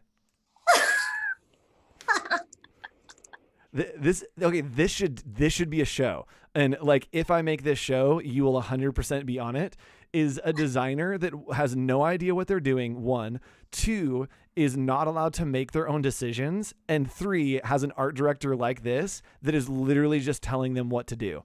Oh, And I think they made that show. Didn't they make an art director show? did they? I would totally watch an art director show. That would be awesome. What they did, and I'm sure it was too sad, and everyone was like, "Whoa." I know, everyone's like, this is just my life. Yeah, we just do that in advertising. This is, you know what? I like it. I liked your call. It came out real scary, and I like it. It's very adorable and creepy. Vibey. That's like the perfect summation of where I love design to live. It's adorable and creepy. This, I think, is Druck. I thought it was Impact. I've been really into Impact lately. Yep. Oh, you were gonna say Druck. Druck is like the go-to for like, yes, that's it. Yes. Also, I don't know if anyone is a gradient master here, but I freaking hate the gradient panel in Illustrator. There's a gradient tool that you can use that's a little bit easier to use as well. Yeah. And I just discovered that because I always would do exactly like, I'm using the panel and trying to do all these options. And then there's like it almost functions like a brush. And okay, this is going to be, please don't cancel me, Adobe. The only reason I know is because I was doing a daily creative challenge teaching about gradients. And I was like, okay, I should learn what this like gradient brush thing is, and learn. I was like, oh shoot, this is actually very helpful. Oh, yeah, there's some cool tools in here, and like I know that they're for people who are a little bit more serious and have a little bit more time. But I love the width tool. I don't know how to use it that well, but. It's interesting. Sorry, I literally just thought about like your vibe and then the width tool of like how weird you could get using the width tool and be totally fine. Like you could get so wonky. Yeah, so I did this with some flourishes, and just like my favorite thing to do is like this. Let's see. I'm opening Illustrator right now as well because I had oh my gosh, yes, okay, you're doing the thing that I was like, is this actually going to be a thing? Yes, this is amazing. It looks so like wicked, and I like it a lot. It feels wicked, yeah. Yeah. It's like evil somehow, and you're like, yeah. Someone probably out there is like, what is going on here? And I'm like, yes. Ew. I like, definitely the vibe is like whoever designed this like typeface, I want them to be a little uncomfortable, to be like, I don't know if you can do that, and you're like, yeah, we're doing it though. I know, it's so it's beautiful. Happening. So beautiful. I still respect, I love it a lot. Burrito. I have had way too many burritos. I have had 0 burrito. Oh. I did like kind of pop in when you were eating. Like at literally any point of this day. I've just been snacking like the whole time. Like the most chill stream, just like, hey, snacking. Yep, it's been nice. Some people have, go ahead. Oh, nothing. This just got real like burrito, like burrito. Okay. I remember. Peace. What's the what's the song? It's like a Kelly Clarkson song. Oh, piece by piece, you know. Oh man, it was like the hottest song for a second, and it was called Piece by Piece. Kelly oh. Actually, I went down like a YouTube hole yesterday watching like 2000s music videos. Heck and then yeah. Britney Spears, Jennifer Lopez, Puff Daddy, P. Diddy. Yes. It's a good. Yes, I had the privilege to go to 2 Kesha concerts this year, and I like had forgotten that I loved Kesha, and like came out and performed, and I was like, yep, this is exactly what like the late 90s, early 2000s Andrew like thought Kesha was going to be, and she is still exactly that. Yes. Oh, I would love to go to a concert. I know that people are streaming concerts now, which is pretty dope. Oh yeah, that is true. We have about like 5-ish minutes left. Oh my God, I didn't get to it. I didn't get. We got close though. Well, we did 5, 6. Like we're like our return on investment is very high. Oh man. Let's see. Virtual healing. I saw this one come through actually. Yeah? I don't know where I saw it, but I think somebody posted it about it, commented. I just remember seeing the term and then thinking of the Marvin Gaye song, which is sexual healing. But I was like, virtual healing is just interesting. And then I started singing in my head again. That's what I've been playing Animal Crossing like pretty religiously, and that's 100% my virtual healing right now. Yes. Also, if any of you in chat are playing Animal Crossing, there is a CanceledCon Animal Crossing shirt that someone made, and they posted the code to it. His name is Noah. Hold on, because I've been mispronouncing it, and he called me out on it. He's like, "This is not how you pronounce my name." Oh, I'm sorry. Okay, Noah Jacobus. Noah Jacobus. I've been saying Jacobus, and it's not that. So he made the little like code or whatever for a CanceledCon tee if you want to get one in Animal Crossing. Oh, that's so dope. Right? Okay. Well, I almost made it. Last one was peas and bingo. Yes. Well, we have like 3 minutes left if you want to really go for it. Oh my God. Oh yeah. I love that. Okay, your deadline's tight, but also now it's tighter, so good luck. Yeah, right. Ship it. Just ship it. I'm So playing. how many more sessions we got today? Let's take a look. Yeah, let's for chat do a little look forward. So our friend Jenn Piatkowski, who's super fun, she'll be doing a skateboard deck. We're actually going to be going to that next. Yes, it is pre-recorded, so I'm very excited to watch it. I also have not watched it, so we're going to watch it together. We're going to have a little viewing party. And then, y'all, after that, at what's on the schedule for 6, but is probably going to be more like 6:30, Patrick and Trish Mahoney are coming on. They are a married couple, and they are going to be doing like a newlyweds game, but they have their kids playing the theme song. They have built a set, and we're going to be talking about collaboration with them and how they collaborate in their creative process. So I'm very, very excited about that one. Oh, that's awesome. Right? They called me the other day and they're like, let's get things set up and like make sure everything's working. And they're like sitting on a set with like instruments around them. I'm like, I'm sorry, what is going on here? Like ready, game face on. Right. What is your Instagram? Someone's asking in chat. It is this. Oh yes. There we go. ILEENA. It's I don't know how letters work anymore. Yep, you can just leave that there and we'll pretend that everyone can look at it. And then other studio underscore other studio. Myriad. It's funny because like my brain is definitely thinking things that I think are coming out of my mouth, and then I have my monitors and my headphones, and I'm like, Andrew, those aren't the words that you're hearing that you think are coming out of your mouth. That's not what's happening. Yeah, I mean, it's weird because I kind of like look over on the screen and I can like see whatever like 30 seconds behind or something, and I'm like, oh, what is my internet doing? Yes. Yep. And it's weird for people that are on, because I'm controlling so much on my end and like moving windows and stuff. Like they're like, wait, what's happening? I'm like, don't worry. Like cool stuff is happening on the screen everyone's seeing, even if cool stuff isn't happening on the thing that you're seeing. It's like VJ. It really is. Oh my gosh, please let me be the Carson Daly of design Twitter. Yes. Oh, that's great. Oh man. Yes. Bingo. Yes. Okay, you keep going for a second. Sorry, chat. Things are going to get weird for just a second because I realized that I have not loaded a video in yet. Unless, hold on. Maybe I did load a video in. Okay, I didn't. Things are going to get weird for a second. You can just keep going, Eileen. Chat, I'm sorry for what's about to happen. Evil spider scorpion vibe was the best thing that came in through the chat because I didn't get to see. Evil spider.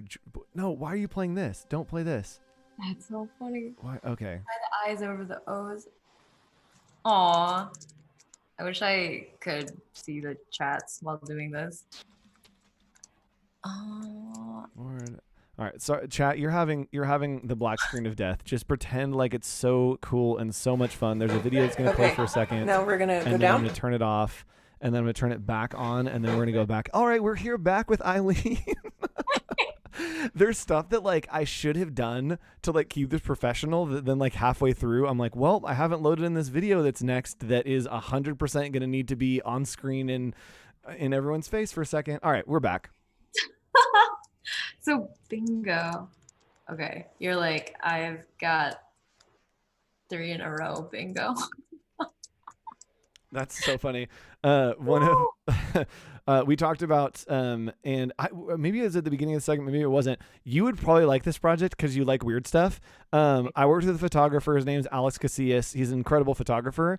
I did a project called My Dirty 30, and it was 30 portraits of me, and I painted my entire body white, and then like paired it with 30 confessions, and then as the confessions got like crazier and crazier, I started to like have like ink like out of my mouth that just like ended up covering my white body. Yeah, it got really weird. But he reached out and he's like, "Did you just talk about me? Because I just got a bunch of followers on Instagram." And I'm like, "Yep, that's what just happened." So, yes, if you aren't following one, go follow my friend Alex, and also go follow Eileen. Follow both of her accounts. You have 2 thumbs, so you can press follow with each of them. Super easy. Okay, I think I got through. I think we did it. They're a little messy, but they're here. We did it. Y'all, this was actually super fun. And it's funny because when you get in the zone, they were like, I can't think about anything else other than just getting this done. Like, it goes by so fast, right? There was like not a lot of stress in it other than I'm trying to get done. Like, you didn't have to do a lot of like, okay, is this right? Let's do A and B testing. It's like, all right, let's just freaking do it. A and B testing. No time for that. We got only A. We're throwing A at the wall. This was super fun. I wasn't sure if I'd get through it, but I did. We did it, and I'm glad you got the perfect amount of suggestions from our friends on Instagram right before we started here. Yeah, and definitely please follow, because what I'm actually going to do after this is clean these up and post the nice versions online for you guys to download if you want. Yes. Some good words in here. Yep, do that. Go follow, and when you post them, take those, reshare them, retweet them, post them, and yeah, make some cool stuff. So thanks so much for hanging out, Eileen. We will see you around. Bye. Bye. All right, y'all. I'm so excited. Okay, this is going to be my secret to you, chat. When I don't know where I'm going or what I'm doing, or I know that something is going crazy, I say this phrase.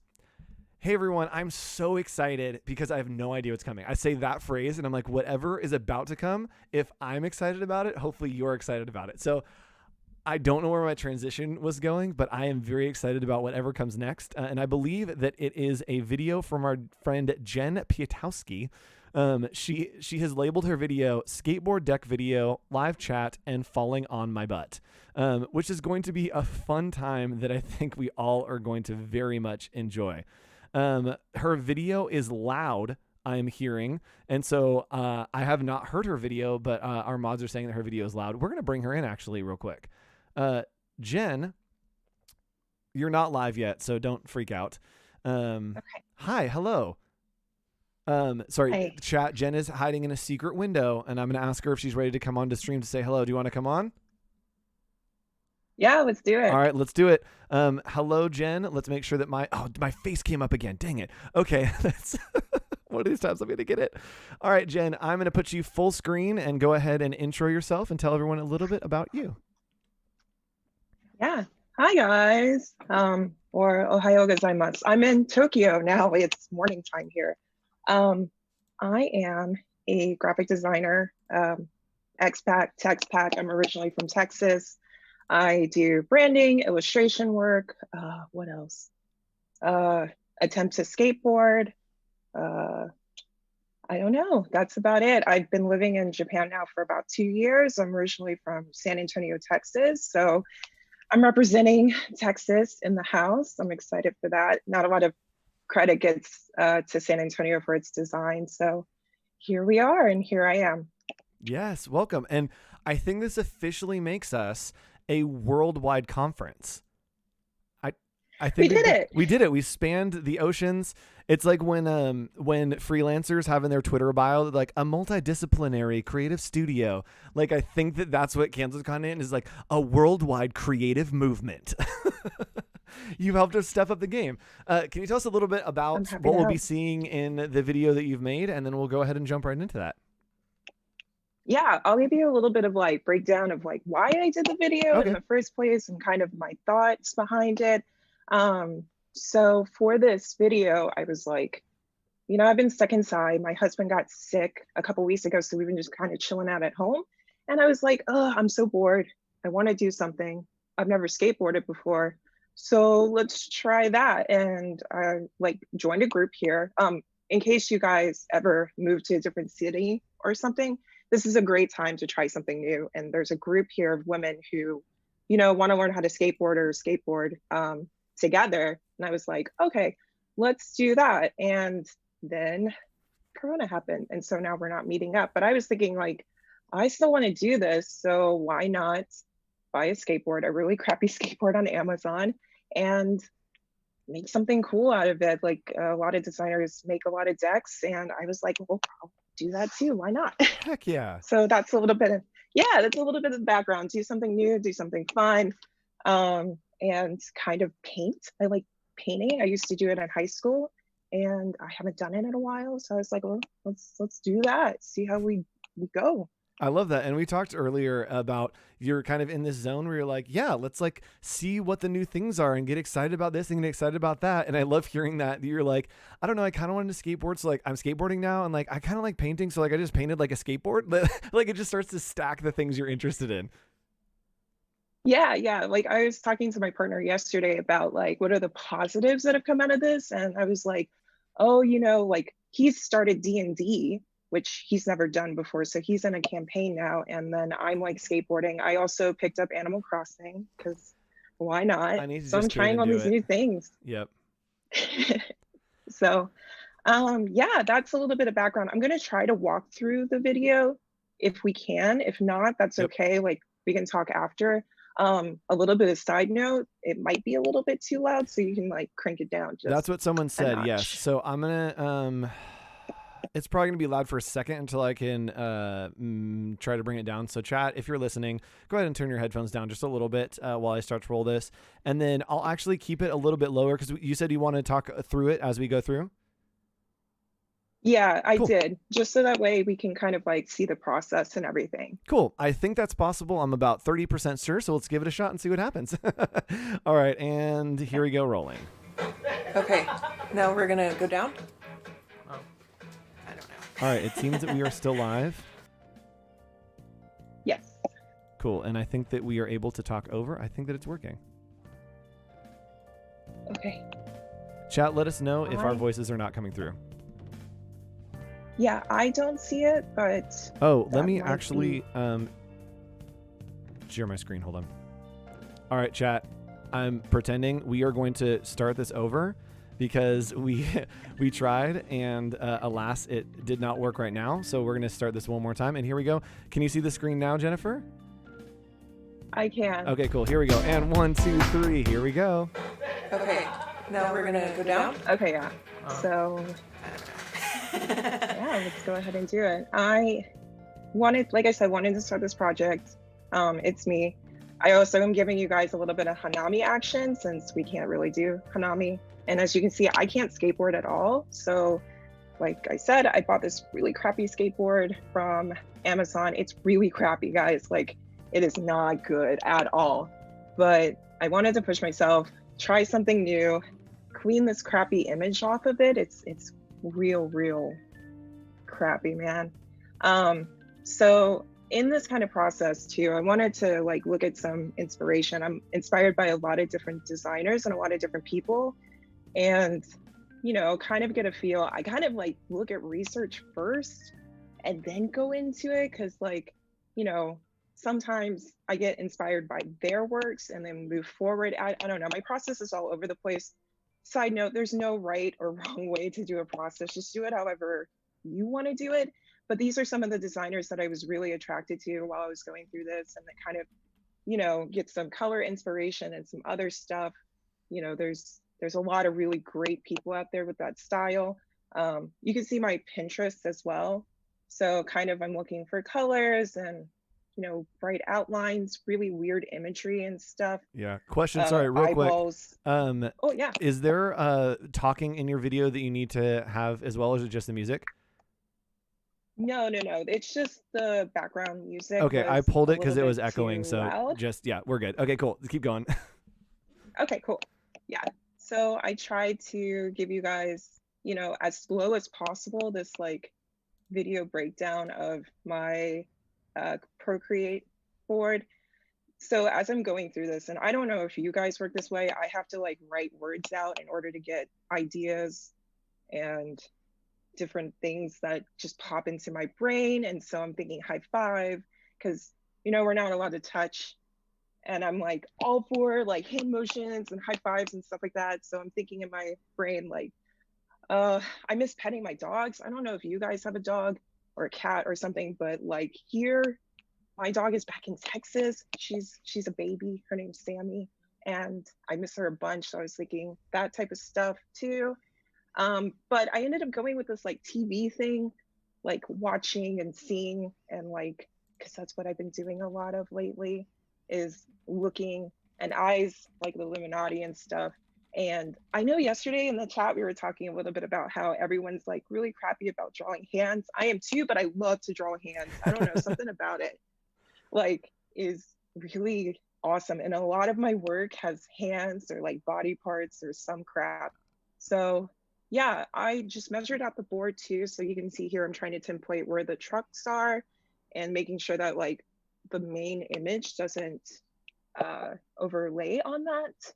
And I wanted to add some like Japanese to it, but it didn't work out too well. So I kept it pretty simple. And plus, I don't know, every time I do some sort of work, I have no idea what I'm doing. If you ever feel like you don't know what you're doing in design or artwork or whatever, don't feel bad. I never know what I'm doing. And so literally that you can see that in my process too. It's like, this color might work. I don't know, maybe this, maybe that. This looks kind of dumb. So we'll remove that, try something else. And so that's like a little bit of how I do things. And there's a million ways to skin a cat. And I'm also in the chat too. I'm trying to look. Oh, thank you. Somebody was like, yes, love this process. Thank you. Because there's like no process. I literally don't know what I'm doing. I'm just trying a bunch of different things all at once. Which is a process in itself. Yeah, right. And I didn't realize that for years. I was like, oh, I don't have the right process, or I'm doing things completely wrong. And it turns out that no one actually knows what they're doing. We're all faking it. and once I figured that out, I was like, oh shit, this is awesome. I'm so cool.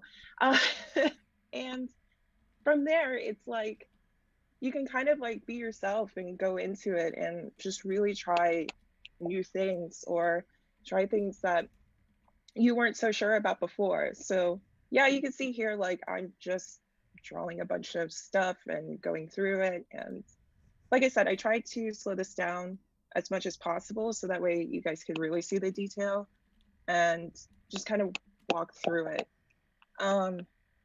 Yeah, word maps definitely are something that I just can't work without it. Like I have to have something that has a meaning or a concept behind it, because like without it, I kind of just can't draw anything. I have to have a purpose behind the way that I do it. So, you know, just drawing stars stuff. I'm like really into, not really into space. Okay, for real, I am like stuck on Earth. I don't think I could ever go to space or be underwater. Like I could never, like somebody was like, you want to live on Mars? I'd be like, hell no, I don't want to do that at all. That sounds awful, but I'm really intrigued by it. So I try to bring that into a lot of my design and a lot of my work. So plus it's just really cool and interesting stuff. I really like all that type of stuff, but I never would ever go there. I'm stuck on the ground, which is a good thing because I like being stuck on the ground. And except on a skateboard, I can't do it, which you guys will see soon. And yeah, we're almost done. I'm just now adding a little bit more detail to it. Question for you real quick. Sorry. Why are you choosing not to draw in the mask and just in the shape? Like of the rectangle versus being like the skateboard shape. Oh yeah, I didn't want to because I kind of purposely didn't add it. I knew that the main focus would be kind of inside of it. And so I was like, oh, you know, I don't need to add it for that. So I did that not on purpose, just I kind of knew where the corners were going to be, so I just left it out. Yep, that's for cool. This purpose of not trying to Yeah. put yourself in like, oh, it needs to be this. Of like, all right, I'm just gonna vibe it and know the zones that it'll probably hit and ride with that. Right, because I had the template basically already, so I have like the areas where I knew I wanted the most focus to go, and which is like right at the eye center. And some of the other stuff is just for fun, really. Like I wanted to have fun with this project. I didn't want it to feel too serious or anything. And oh, you'll see some kanji, some Japanese at the top corner, and mite means to watch or to see or to look. And I was like, oh, that would be kind of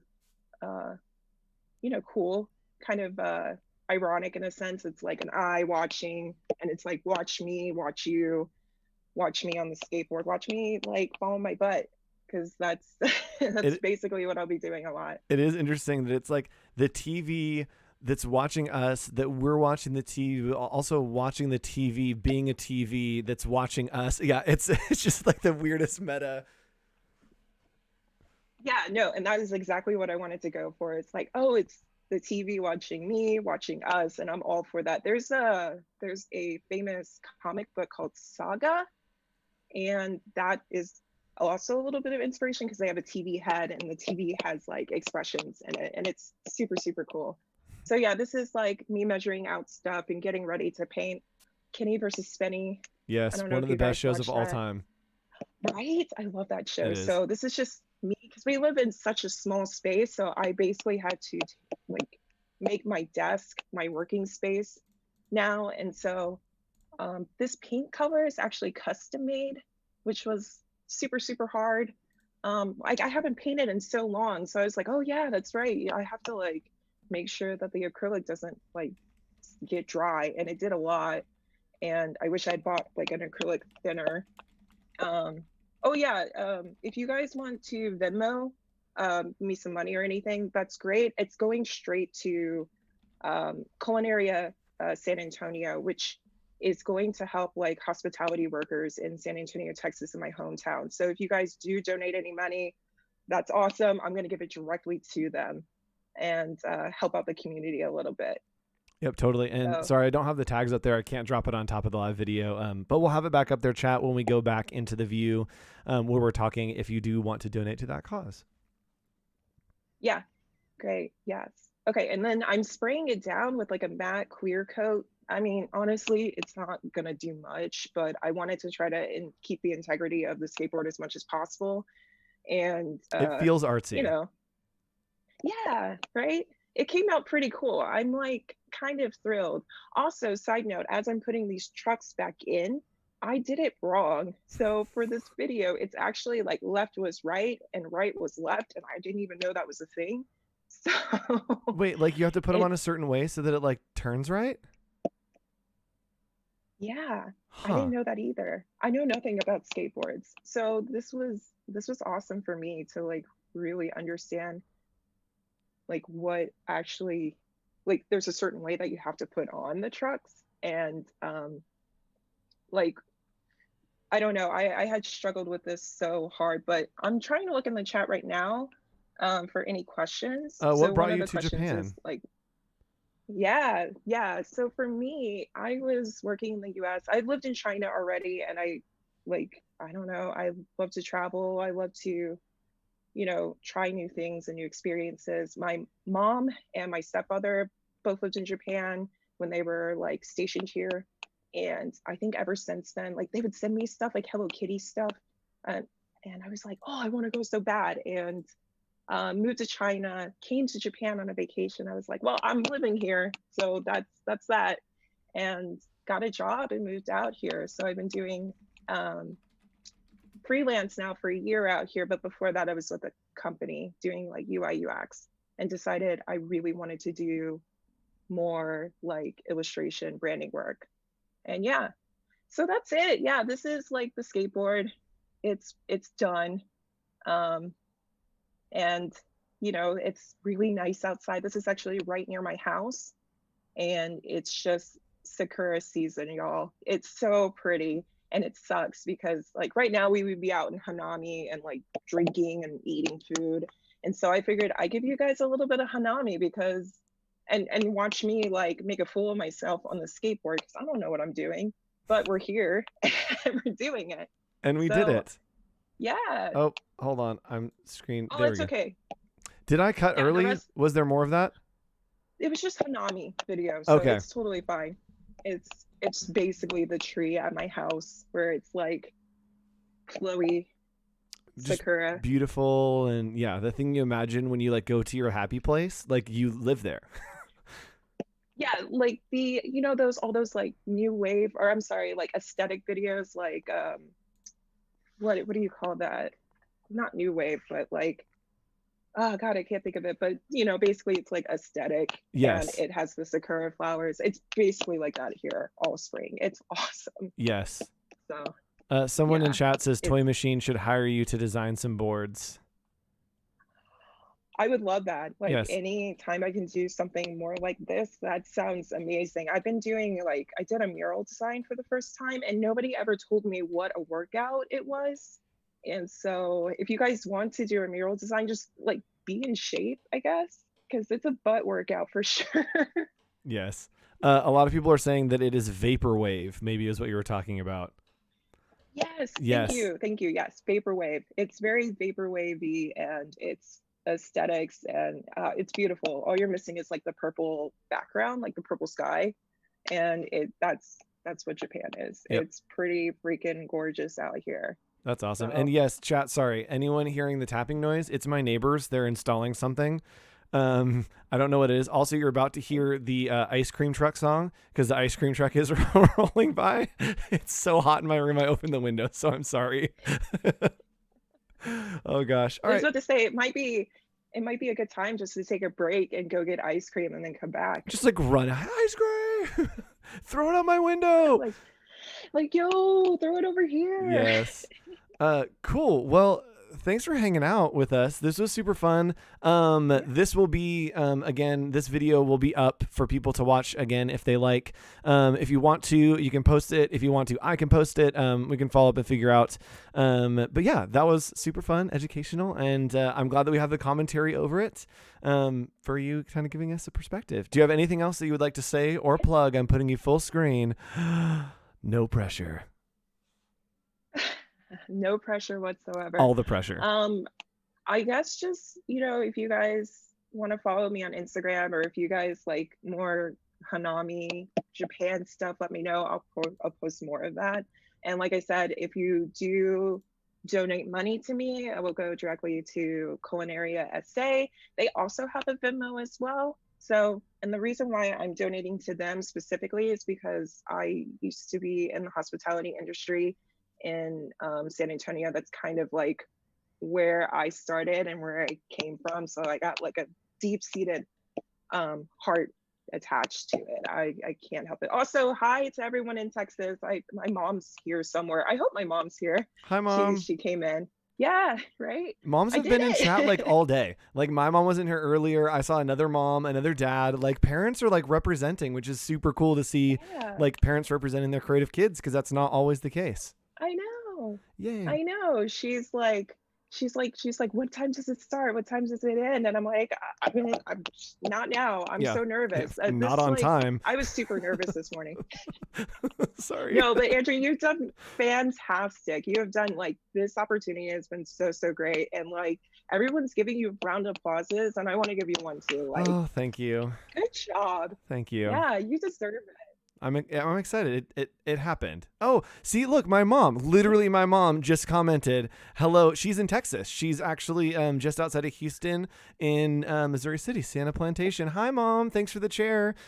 It's great. Texas- I've been sitting here all Texas day. represent. Texas represent. Texas strong, I think is a thing. I don't know. Cool. All right. Thanks for hanging out, Jen. We will talk to you later. And yeah, go follow on Instagram. Yeah. Mods are dropping the links in chat for you. All right, bye. Bye. All right. Hello, chat. Hello, we are here again.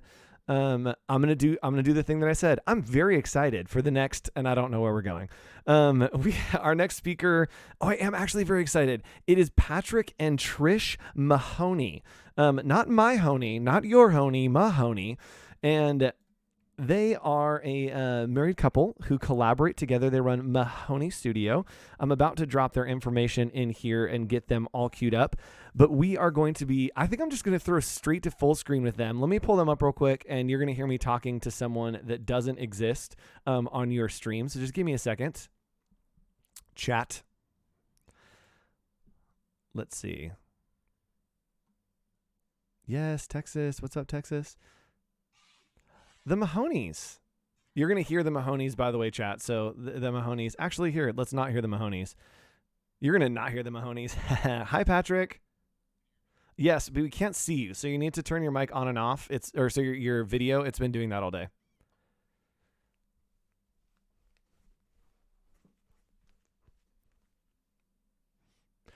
My hair smells really good when I just did that. Sorry, I just did a hair flip and it smelled great. All right, cool. You guys are not live yet, but I am going to make sure that I give you a proper countdown, and I'm just going to throw you like full screen to our chat. Hold on, let me make sure that we're on chat. Chat, are we ready for this? Like, I'm seeing what you guys aren't seeing, and it's going to be a whole thing. So I need everyone just be ready for the experience that's about to happen. All right. Mahoney's, take it away in 3, 2, 1. You ready? Alden? Go for it.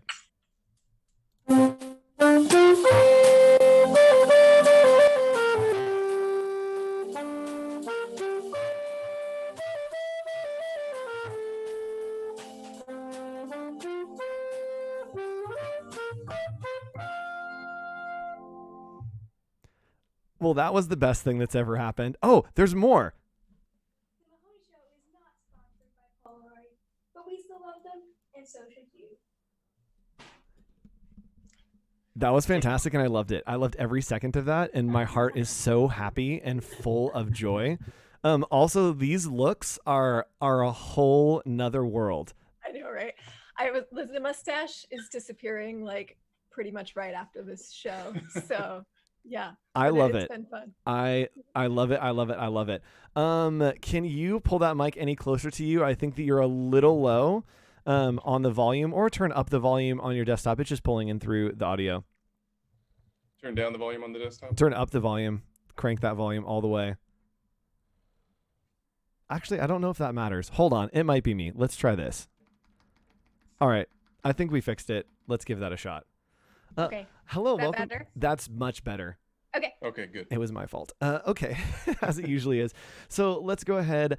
I am going to, again, give you the full screen, and I want you to intro and talk about who you are, what you do. Tell us about you a little bit. You want to go ahead? Sure. Trish is better than I am with I'm the words. So we are the Mahoney Studio, Patrick and Trish. We met like 20 years ago in art school in Seattle. And we've been working together unofficially for a really long time, like since art school, like helping each other with our portfolios. Yeah, that's how we made it through. And then kind of did our own career stuff, even after we were married for several years. And then about 4 years ago, decided just to do this together full time and launched our own thing. Both of us have been working on side projects for a really long time. Yeah.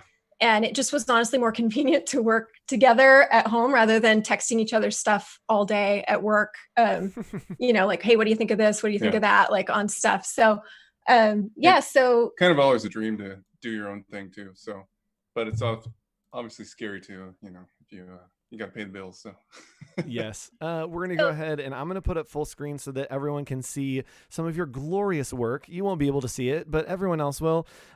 Here is their website. Make sure you're on the mahoneystudio.com. Oh, chat mods. Sorry. Our mods posted a link of lies. Let me go ahead and post this too. I'm sorry, mods. I love you so much.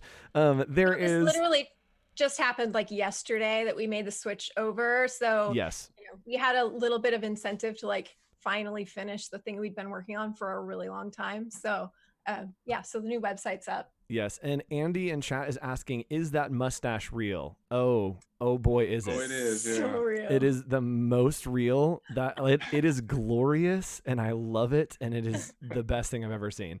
But I did have a beard earlier, so I don't I don't want to get in trouble walking around town with this on. Yes, Patrick did have a very large beard. So let's take a look at some of their work. Oh my gosh, I'm just seeing my mic. I have a different camera for the web, and I'm hideous. All right, let's look at their website. Check out some of their work. Can you explain a little bit like what your work is, or what the zone is that maybe you like to work in as we kind of scroll through your website? So we do branding and illustration. So we kind of have a style of illustration that we do together for most of our branding projects. And then we each have kind of our own style that we do for other, just illustration projects where it's maybe something like more editorial or like books or something like that. So you'll see on the website, all of the branding illustration is kind of together in that main work section. And then we have the separate illustration sections for each of our stuff. But we actually really love working with like retail, brick and mortar kind of stuff. Patrick worked for several years in-house at Eddie Bauer right after he got out of school. So he has a lot of experience, doing like that kind of world and packaging and signage and stuff like that. So those are kind of our favorite projects to work on together. Yeah, I think that's where we like to focus if we can. So yes, that's fantastic. There's work on here, and I've known you for a long time. There's work on here that I haven't seen that I'm like, what? That's so cool. So yes, they do some amazing work. And today we're going to be talking a little bit about how you guys collaborate, correct? Yes. Yeah. Cool. And by that, I was asking that question as a stall so that I can do the thing that I should have done, where you sent me some questions to ask you. Yes. And I can explain this a little bit too. Like we love game show. Well, I grew up like watching old rerun game shows all the time. We still watch Jeopardy. We have Jeopardy on the Switch, and like I finally beat you, which was rare. He took a screenshot of like when he beat me on Jeopardy. He was really happy. But so when we were first talking about doing this, I knew you wanted to do something fun to keep this, just lighthearted. And so game show just popped into our heads, and we were like, yeah, let's just do this like a game show. So we sent some questions. We actually had another designer friend of ours, a good friend of ours, Julia McNamara. She put together some questions, and we threw some questions together. And we're going to play it kind of like the old Newlywed Game, where you ask us stuff that like we have to answer about each other, and we'll write it on our little board and hold it up and try to like match, kind of to see how well we know each other's design personality. Yes, I love this. You guys keep talking. I'm going to get in. I need to like make a costume change because I feel like I'm way underdressed. So you guys keep talking, and I'll be back in just a second. We didn't consult beforehand, so.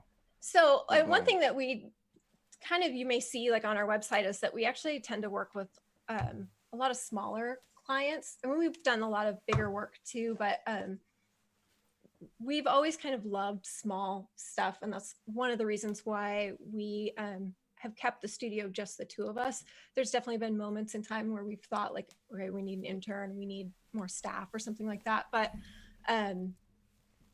we love just the really small family kind of aspect of it. And you see like us bringing our kids in, like what family's really important to us. Yeah, it was hard to get musicians last minute notice right now. So we hired the kids. We bribed them with fancy drinks from the drive-thru. Yeah. So, all right, we are back, and are you ready to play? Yeah. Yes. All right, everyone. We're going 2-up camera so you can see me and them.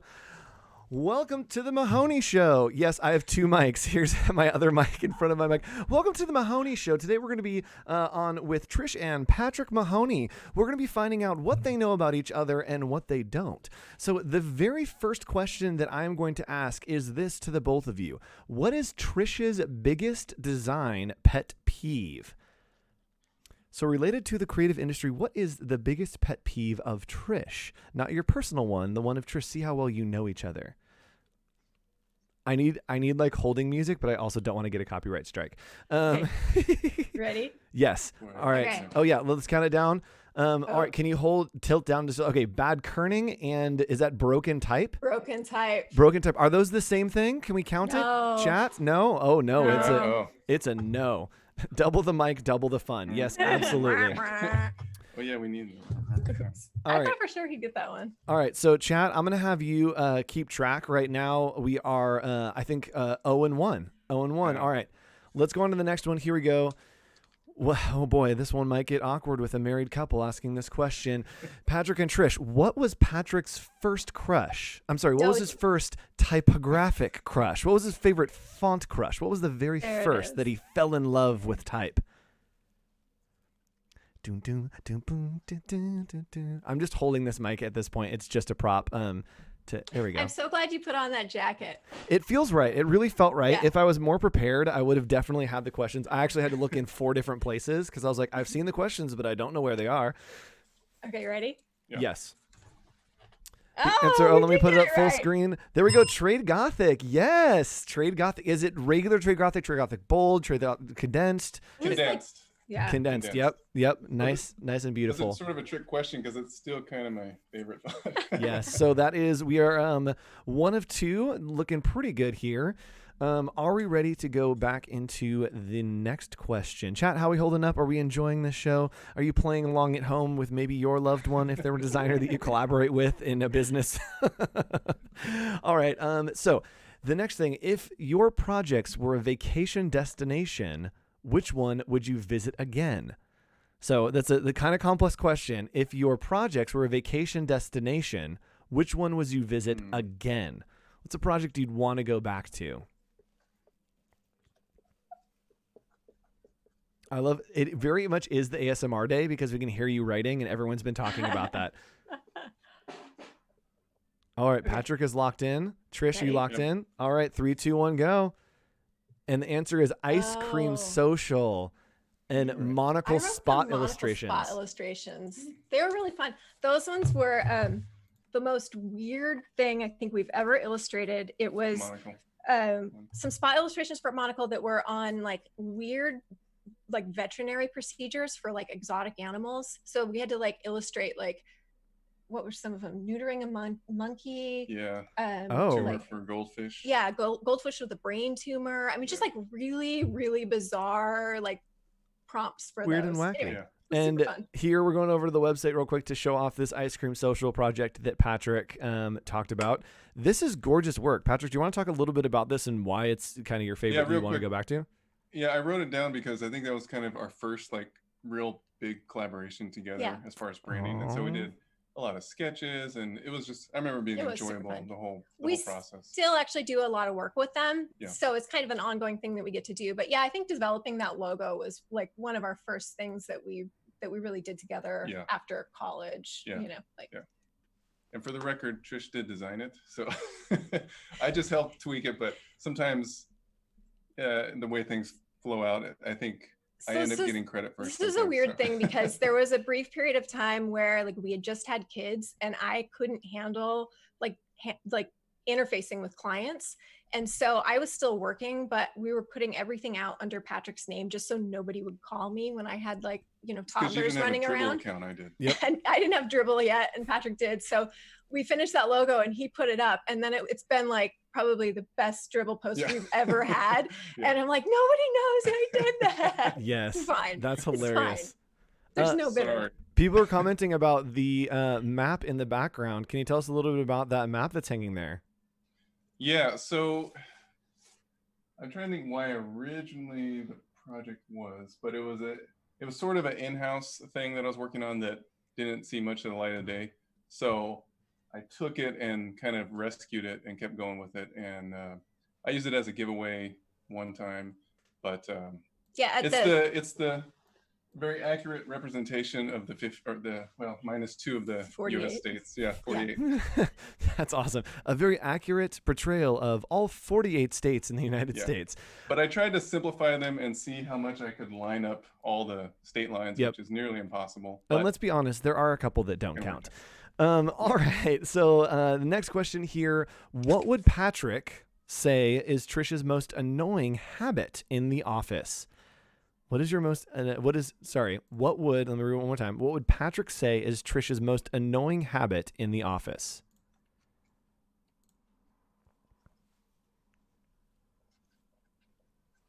Oh, and friends are loving the type treatments that you have for the Mahoney Show banner. That is a topic of conversation as well. Nice. Looking gorgeous. And it lights up, right? I'm going to put this, it is definitely lit. It is lit. Yeah. All right. Patrick is thinking about this a lot. I know, right? Okay. I don't know if mine's really a habit, but what All did right. you say? A messy desk and interrupting mid-email. Oh, I do that all the time. It's because Patrick takes like 45 minutes to write every email, so it's bound to happen. I have terrible spelling, so I end up Googling it a lot. Yes, that's great that you like. I do the same thing. So, and one my project manager we'll be talking, and then I'll send her an email, and she'll be like, when you are in the zone and you write an email, you turn into a lawyer. And she's like, we can be talking about like the funnest thing ever, and somehow your email is like you're trying to sue me. And I'm like, yep, that just happens. Like, I just turn into a lawyer and write the longest emails ever. That's funny. All right. So going into the next question. This one maybe you'll get. Let's give him a softball here. Who is Trish's design hero? So really, this is a question literally just testing Patrick. Yeah, Patrick, I might not get it right. who is your wife's design hero? All right, you ready? Can I guess on this one too? Can I put myself Oh, you want to guess? Yeah. Okay. Yeah. I'm gonna guess Herman Miller. Oh. Let's show it. Oh, you got it. Yes, Lance Wyman. Yeah, Yes. Lance Wyman. I am not familiar, and I'm gonna do a Google real quick. Why is that your favorite? It's he did the 1968 Mexico Olympics, but he's done a ton of other stuff. Oh, and yeah. He started as an industrial designer, Yeah. so he does a lot of like taking logos, but then building them out like into like architecture. physical spaces. Yep. It's very cool. International typographic systems. Like this is this is a zone. Which is funny We had because a I teach chance about to- this stuff, but not him. Like this zone, but somehow we've missed it. We're fortunate enough to get to hear him talk too. Yeah, I got to meet him. That was really great. So that was cool too. That's awesome. All right. Next question.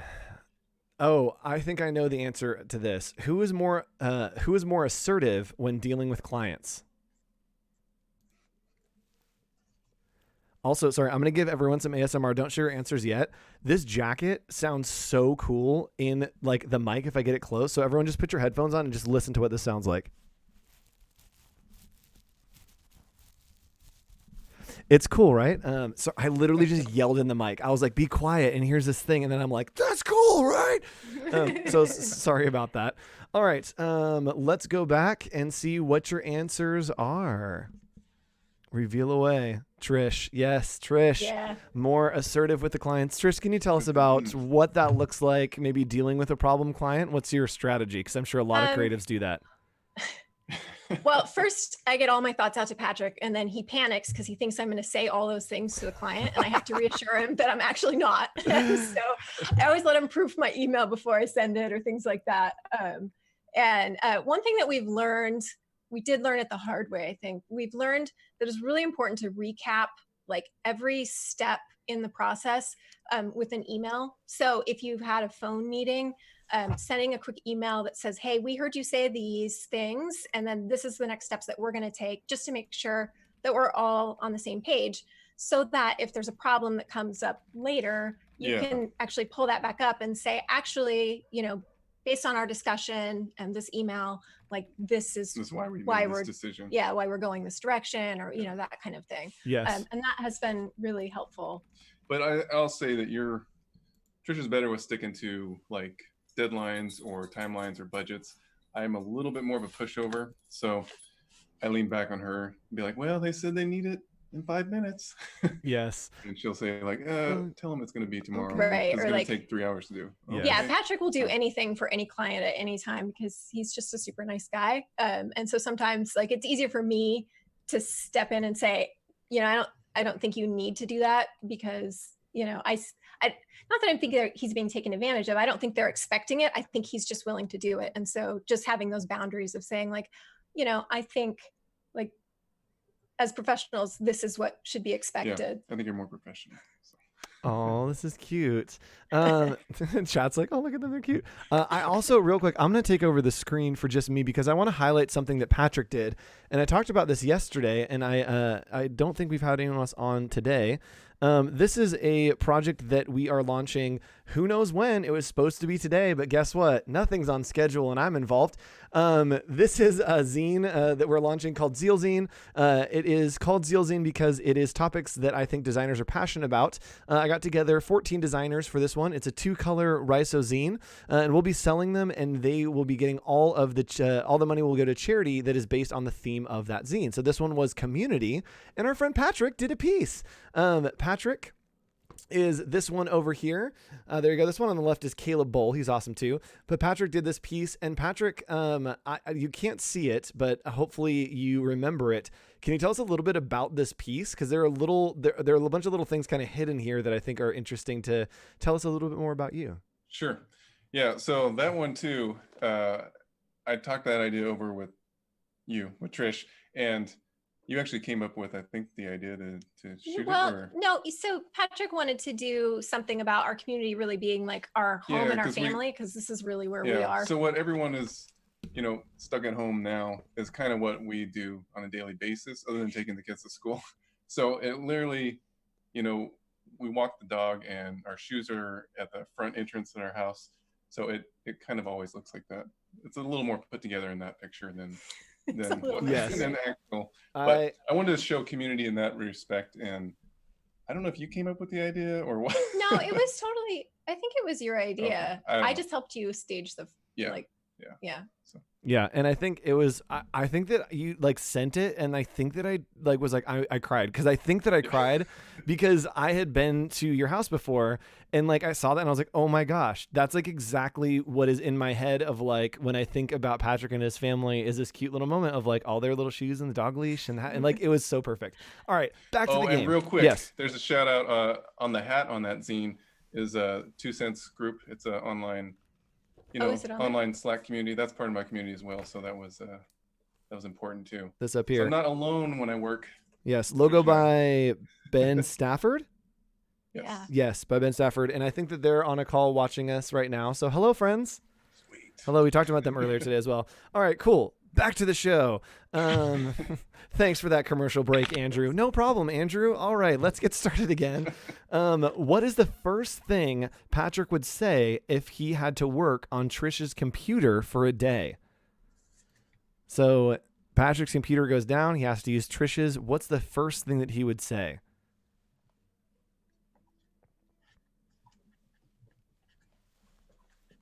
I lost my other mic. There we go. Double mic power. Oh, Noah's here. Ben's here. 2 Cents is representing in the chat. Hello, friends. Okay, ready? All right. Are you ready? 1, 2, 3, reveal. Oh, your desktop is insane. The desktop is a mess. Yes, that will count it. We will count that as a win. Do you ever do the thing where if you have to present, you put everything in a folder to just hide it? I don't even bother. I'm sorry. It's so bad. Sorry if there's too much information. So on my desktop, I usually put things away. So I try to keep it. I make my icons real big and I try to keep it to maybe 4 or 5. Hers has where it's double layered. So they overlap each other because it's filled up the entire desktop space. Yep. I'm actually crazy. super picky about things around, not my desk, but my desk and my computer are chaos, but the rest of the house, I'm very orderly, and it's really weird that I allow that amount of chaos in my workspace, but it goes beyond the computer itself too. So. Yep, it overflows. After the stream is over, and I might post it at the end of this segment on Twitter, I took a picture from that side of the room showing what's on this side of the room, and it is a hot mess. So I none of y'all see that. You think that I have the cleanest room in the world, but I'll post this picture on my Twitter, and it is somebody just came in and it looks like I got robbed, honestly. All right, let's go ahead and head into one more question. Well, we're going to head into a bunch more questions because we still have another 10 minutes. But our next question, if Patrick could pick one new client, who would it be? So not either of yours dream client. Who is Patrick's client that he would be that he would want to pick? I don't know the name of them. I'll accept generalities. Okay. Generalities. That's a word, right, chat? Generalities. Generalities. This is what happens. We still have 2 hours left, guys. and just know that I don't know what the word generality sounds like, or if it's even a word. All right, cutting back to you. Reveal your answers. 3, 2, 1, go. Skateboard decks. Yes, a skateboard client. You got it. Yes. Patrick, I am actually going to pull up real quick. Oh, let's see if we can find it. Are your skateboard decks that you did of the Street Fighter characters on your Instagram? They would be on that other Instagram, aren't they? They're on a really random Instagram called Soggy Skates. How do you spell it? Soggy Skates, SOGGYSKATES. There it is. All right. So anyone who's watching that maybe has I don't know, connections to skateboards. We've been doing a lot of skateboarding. I'm going to go here and connect here so you guys can see this. So he did these incredible illustrations of Street Fighter characters and has been applying them to skate decks. I love that the case study is like, here's the illustration. And then it's like, do you have an application? You're like, yeah, but I've been grinding on it all day. Like, it's just completely ruined. I think that's so rad. Yeah, I'm still trying to build those out. So, but you know. Yes, and is this a video of you? Oh yeah, dude, this is a video of you shredding. Well, I don't know if I'd say shredding. Oh, it's shredding. That's awesome. This is what's good for an old person that hasn't skated a lot when they were a teenager. So He now has to wear like full. Yeah. I insist on like full pads because he's broken a. Did you break your wrist? A bone in Something. I'm like, you need your hands for like work. So yes, if you bust a knee, that's fine, but like. You got to be able to work. Yeah. Not that I want you to break a knee, but generalities and generalizations. Generalizations is the word that I think I want. Yes. Okay. We're going back. Thanks, chat. And yes, that zine is not for sale yet. It will be at some point at zealzine.com. It also will be on the social Zeal Zine, but none of that exists right now because I literally am losing my mind. All right. So someone else in chat that commented that you look like Dave Grohl, which I think is true. Oh. Well, I wish I could drum like Dave Grohl, but let's pretend you can. He's a hero. Oh, Patrick, this one might get you in some hot water. Be very careful with your answer. What typeface best describes Trish's cooking style? Oh, danger. Well, Robinson, danger. Describe your wife's cooking with a font. Yeah. I feel like I'm getting stumped here.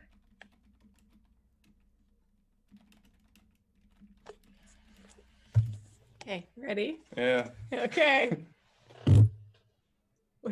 Oh, wow! What a compliment. I do feel like you took the safe answer there. I feel like that is the most safe answer. And I like the difference in those. So yeah, I put dingbats because I have to substitute like everything that I make with like all sorts of weird ingredients because of like food sensitivity issues. I put Helvetica just because you're very particular, like you know what you're doing. It's not real. That's fair, yeah. You know what works. And in hearing that you have to put very specific things for like very specific requirements, yeah, Helvetica works, but also it is probably a weird amalgamation of a whole bunch of different things. Yeah. So both right answers, just not matching. All right, next question. Oh, this is like an intense question. What was your biggest challenge or argument when you were learning to work at home together? What was your biggest challenge or argument when learning to work at home together? Chat loves your Helvetica answer. Safe play, my dude. Oh, and yeah, after this, people want to know about Patrick's cooking style. So that'll be the next question. Just be thinking about that. If it comes out of the freezer, it goes to the microwave. Yep. That's Patrick's cooking Yeah, like style. Myriad Pro, whatever the default is when you hit the type tool. All right, 3, 2, 1, and reveal. Oh, the sun's coming in. What is? Who makes lunch coordinating our work hours? Oh, interesting. So I said, who makes lunch? Oh, yeah, We've had some big arguments over that. because you're technically working through and you're like, cool, we're working, like, hey, do you want to go make lunch? You're like, I'm working through lunch. Like, I'm working through lunch too. Like, we're both working through lunch. Who's going to take lunch? No, I wish that was the case. But no, there. So there's no way you can say this without getting in trouble. Yeah, it's gotta go back. Good luck, Patrick. Long ways. Everyone has their strengths, and I'm not good at cooking. Trish is, but until I started working from home, I made my own lunch and You took it to work. I took it to work. Yeah. But somehow I selfishly thought that when I work from home, that she might make lunch, and I should have never thought that. Yikes. And she lets me know anytime.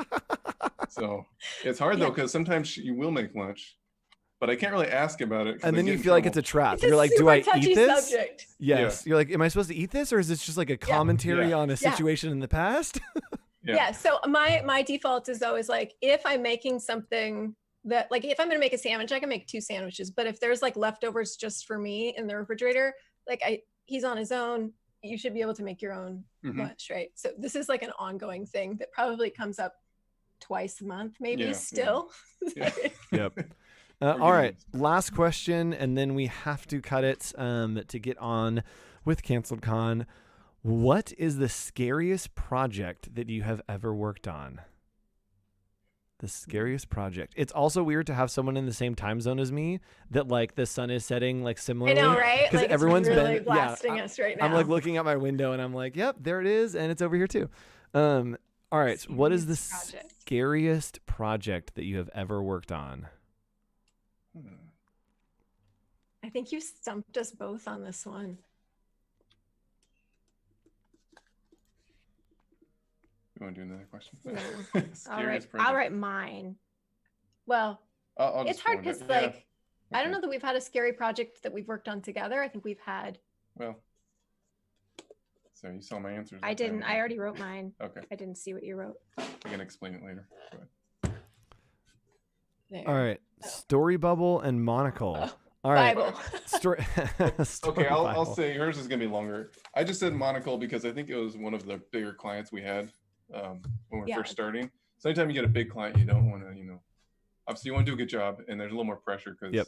And it was a super rush job. I think we had really like a over the weekend, weekend. to do like 8 illustrations or something. But yours took like 2 years to do or something. Yeah, it was just a huge project. But I think the scariest part about it was that the publisher that I work with usually prints like in China or different places like that. And I never get to go on a press check. Yeah. So it's like I never get to see. So this was like 300 pages of illustrations that I didn't know what it looked like until it got shipped to me. And it was terrifying. So. Rad. Well, thanks for hanging out. That was super fun. Do you guys have anything that you would like to plug or talk about? Patrick, well, real took a quick, breath. I just want to thank you, Andrew, for doing this for 2 days. It's been amazing, and you're almost done, so I know you're going to enjoy your Monday.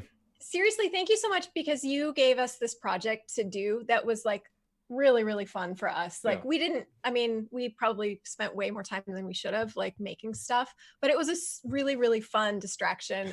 Yes. We had a blast doing it. So to know that I was a part of that mustache and those bangs makes it worth it to me. Like that's it.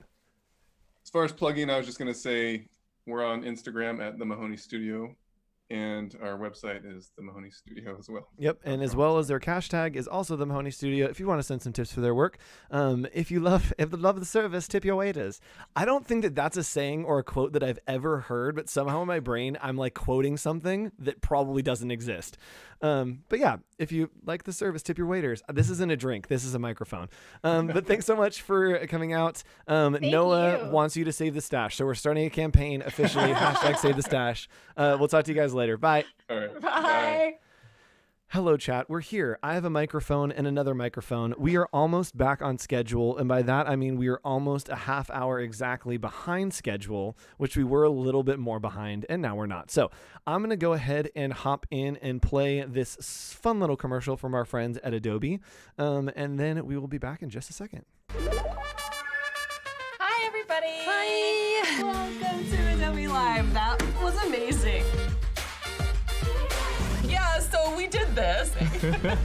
So look at this. This added highlight, which just pling, just painted hair. This is the greatest reason to watch these streams. I have been using Illustrator for so long and have never used that. Experiment. Don't be afraid to mess up. I really like it. Could be more deep as far as the cut so that you can see it. Ooh. Right?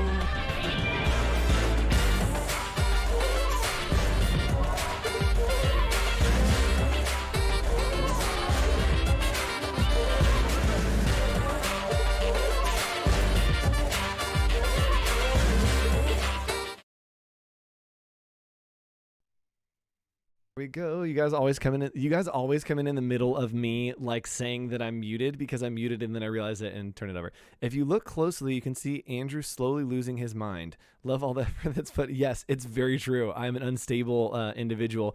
Look at also. Sorry, there are definitely things happening. Look at these. These are a move right here.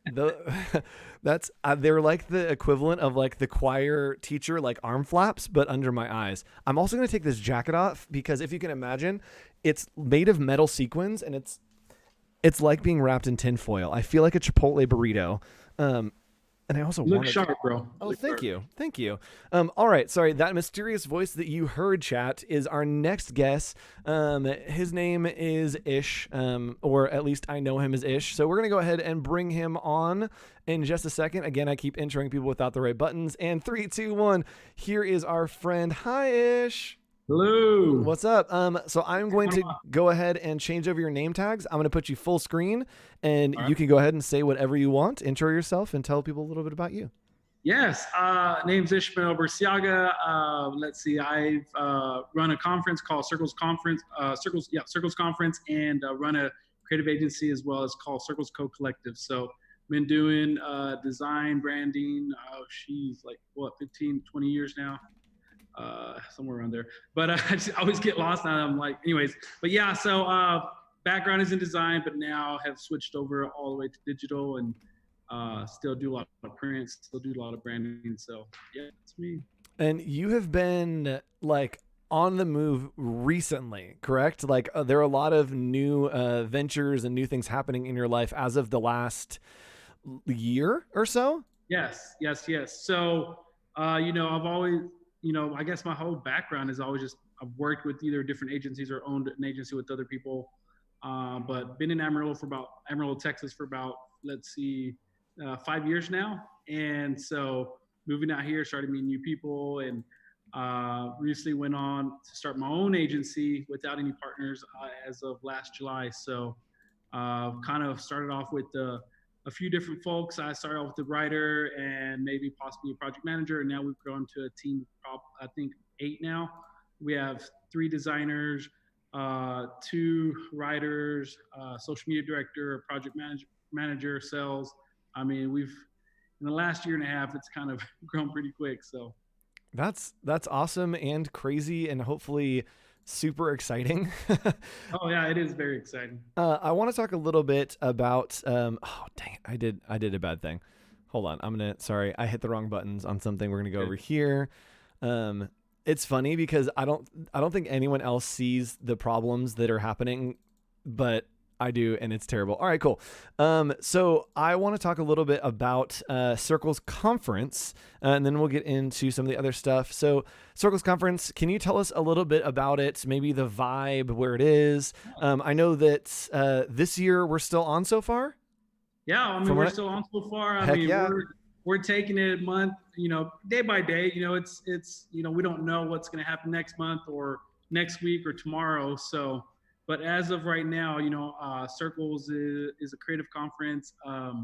This will be our 9th year doing the conference. We started back in 2012, and it was 2011 or 2012. But so we have it in September. So we're still in the fall. But as like you said, we're kind of just taking it day by day and kind of seeing where everything goes with what's the world situation right now. So. Yep. So I'm gonna hop over to this site. You won't be able to see it, Sure. but our friends will.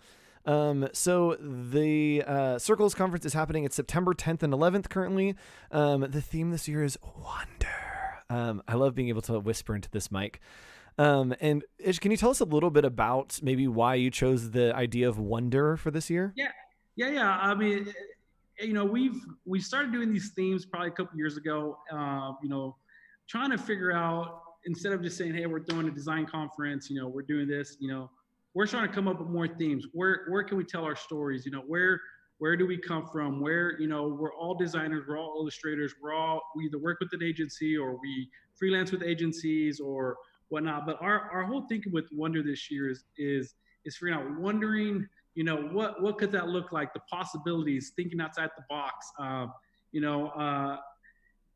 almost coming in the situation of where could we go, as a team, as a freelancer, just kind of just pushing those boundaries. So that's kind of, I'm kind of giving you a little bit of that there, but I work with an amazing creative team, and we just really just put our thoughts together. And it's been great to actually have a team to bounce ideas with, because for the last, I want to say maybe 8 years, or 7, 8 years, it's always pretty much just been me and an event coordinator. And I've had some great volunteers throughout the years, but now having an agency and having, 2 creative writers and having all these amazing storytellers, like we've just kind of just put our minds together and say, hey, let's come up with a theme that can relate to not just me, not just to you, but other creatives in different agencies. In an agency, you've got a writing department, you've got a design department, you've got a digital department.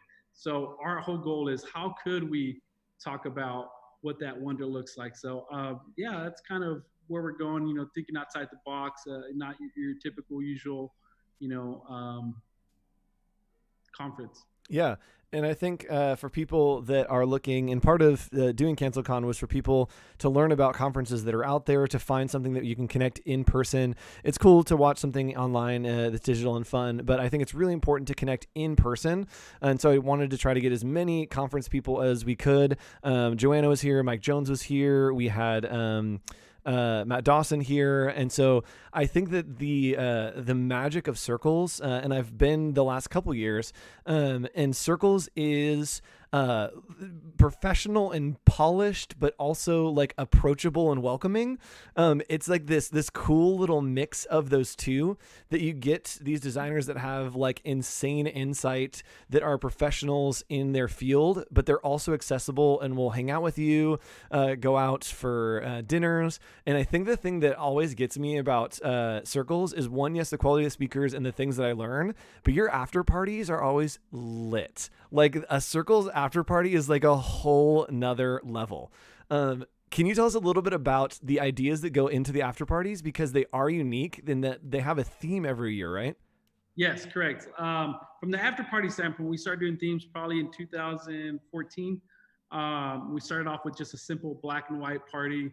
Everyone, I wasn't sure if people would actually dress up. I was like, hey, let's just do something fun. I've been going to conferences for so many years, and I think in 2010, I think I went to like maybe 15, 16 conferences in 1 year. And so, but yeah, parties are always the same. You're just hanging out, you're talking shop, you're having drinks, you're eating, whatever. But I thought it'd be cool to throw some themes out there, and let's see where it goes. And so the first year, yeah, we did a black and white party. And the year after that, we did, I believe it was an 80s party. So everyone dressed up. We had Aaron Draplin that year. He showed up, and one of the things we've always done with our premier sponsors is if they're, we'll do a giveaway. So the best female, the best male dressed, we would have a giveaway. Whether, I know 1 year we gave out, I believe it was the Apple Watch. We gave out some Alexas and things like that. So, but this year, we're still working on our theme for this year, but yeah, our after parties are all based on a theme. It's really just to get people involved and, just kind of hang out and have fun. We're all creative people. So, what kind of creative outfits could we come up with? And so, yeah, we typically have three parties. We have the pre-party, which, the day before the conference, we'll, people that show up early, we have a party then. And then we have the main after party, which is the first day, the first night of the first conference. So, and then we have a goodbye party. But our main after party, yeah, we try to go all out. We do fun things. We just want to make it fun and creative. Yeah, and I think that the parties that I've been to, I think I went to I went to one at the winery, which like maybe was the toga party. It might have been the year after the toga party. Yeah. I know there's a toga party one. I went to like the retro future one where everybody was like 80s, but like future 80s. And like people were like decked out in like chrome and stuff. And then I think last year was the blackout, if I remember correctly. And we danced like madmen. Like, I have never been more sweaty at a conference than I have been at Circle. That's my official endorsement. Like, Circle's the sweatiest conference you'll ever go to. It really is. Like throughout the day, your brain is sweating, and then at night, your body starts sweating. What if the theme was to dress as your favorite designer? Hey, that would be fun. I mean, that would be hilarious. All right, so there's been a lot of comments, and this is a perfect transition. There have been a lot of comments about when I showed the Circle site. People were like, "Oh my gosh, this site is absolutely gorgeous." Is that something that you have done on your team? Yeah. So sorry, I'm having light issues over here, but that's all right. Yeah.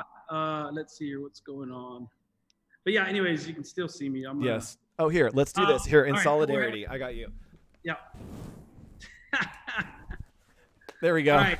So, anyways, so what was the question again? I already forgot. I was gonna fix my thing over here. Oh, the question was, people were commenting about how awesome the Circle site is, and I think that's a transition into maybe another website for us to show. Did you guys work on that? What was kind of the process? What's the deal with that? So it's something we do every year. We kind of keep things in house. Sometimes we'll have friends. I know one year we had Focus Lab design a site for us, but that's something kind of we just do out of the. I've been working on conference websites for so many years, and so when I did the first Circles conference website, it was a lot of fun to be able to put something creative together. So with this year's Wonder site, we really just wanted to focus on some good typography, some good layout. How could we break the plane on just a simple, straight, most, if you look at a lot of conferences out there, and I'm not talking about design conferences, just in conference in general, you've got your typical layouts where it's just like a chunk of a section of of the website and another section. But, I like to break the plane and kind of have things kind of coming out or going around. But yeah, for this year's really just kind of got inspired from the typography standpoint and went that route. Yep. I love some big, tall, just like bold type. And it just punches you in the face. Like it just feels right. And I'm a huge fan of the pair of like super tall type with super wide type. It just feels so right. Cool. Which then transition us to another website that I'm going to throw up right here. Is the Circles Co website, another absolutely gorgeous site. Can you tell us a little bit about what this is, what you do here, and you can plug it, but also explain a little bit. Yeah, so Circles Co Collective is our agency. So as of last July, as I mentioned earlier, I started my own agency, and really with that, it's we're storytellers. We help, we want to help businesses tell a story, whether it's branding, design, digital, website, social media, any kind of marketing outside of that. So with the site, as the way the site is designed, again, I was wanting to do something very simple, but yet clean, use a lot of, serif fonts, and I'm trying to think of, and it's funny because I know what my site looks like, but it's hard to even think about it without looking, because I'm just looking at my face here on the screen. But as I'm trying to go through the memory of the site, I mean, it's really just something simple. We want our clients to know exactly what we do, show some of our, what kind of services we offer, and then kind of, really display some featured work we do. Yeah. And I think you talked about it already a little bit, but this is a newer endeavor for you. What's it been like for you? Have you had to like find your sea legs? Do you feel like you got it and you're like, all right, let's hit the ground running? Like, what's been the process for you moving into a zone where you're like, all right, this is like my thing. Like, let's make it happen.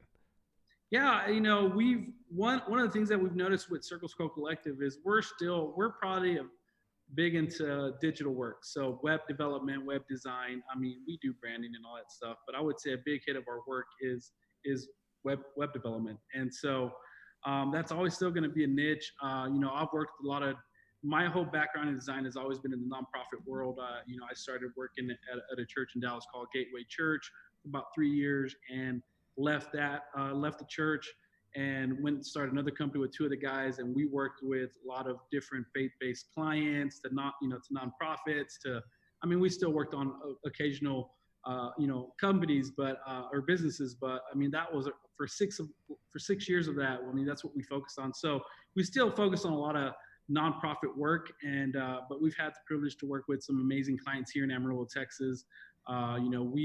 We are local. We do work with a lot of local clients, but on top of that, we do get a lot of clients outside of Amarillo. So a big thing for us right now would probably be digital. And so, We love it. You know, I just hired, it's always been me as a web designer. So like this last December, last November, we hired our first web designer. So that's been amazing to have some help on the development side of things and design side of things. So, but yeah, we're growing, and you know, it's one of those fun things that we love doing.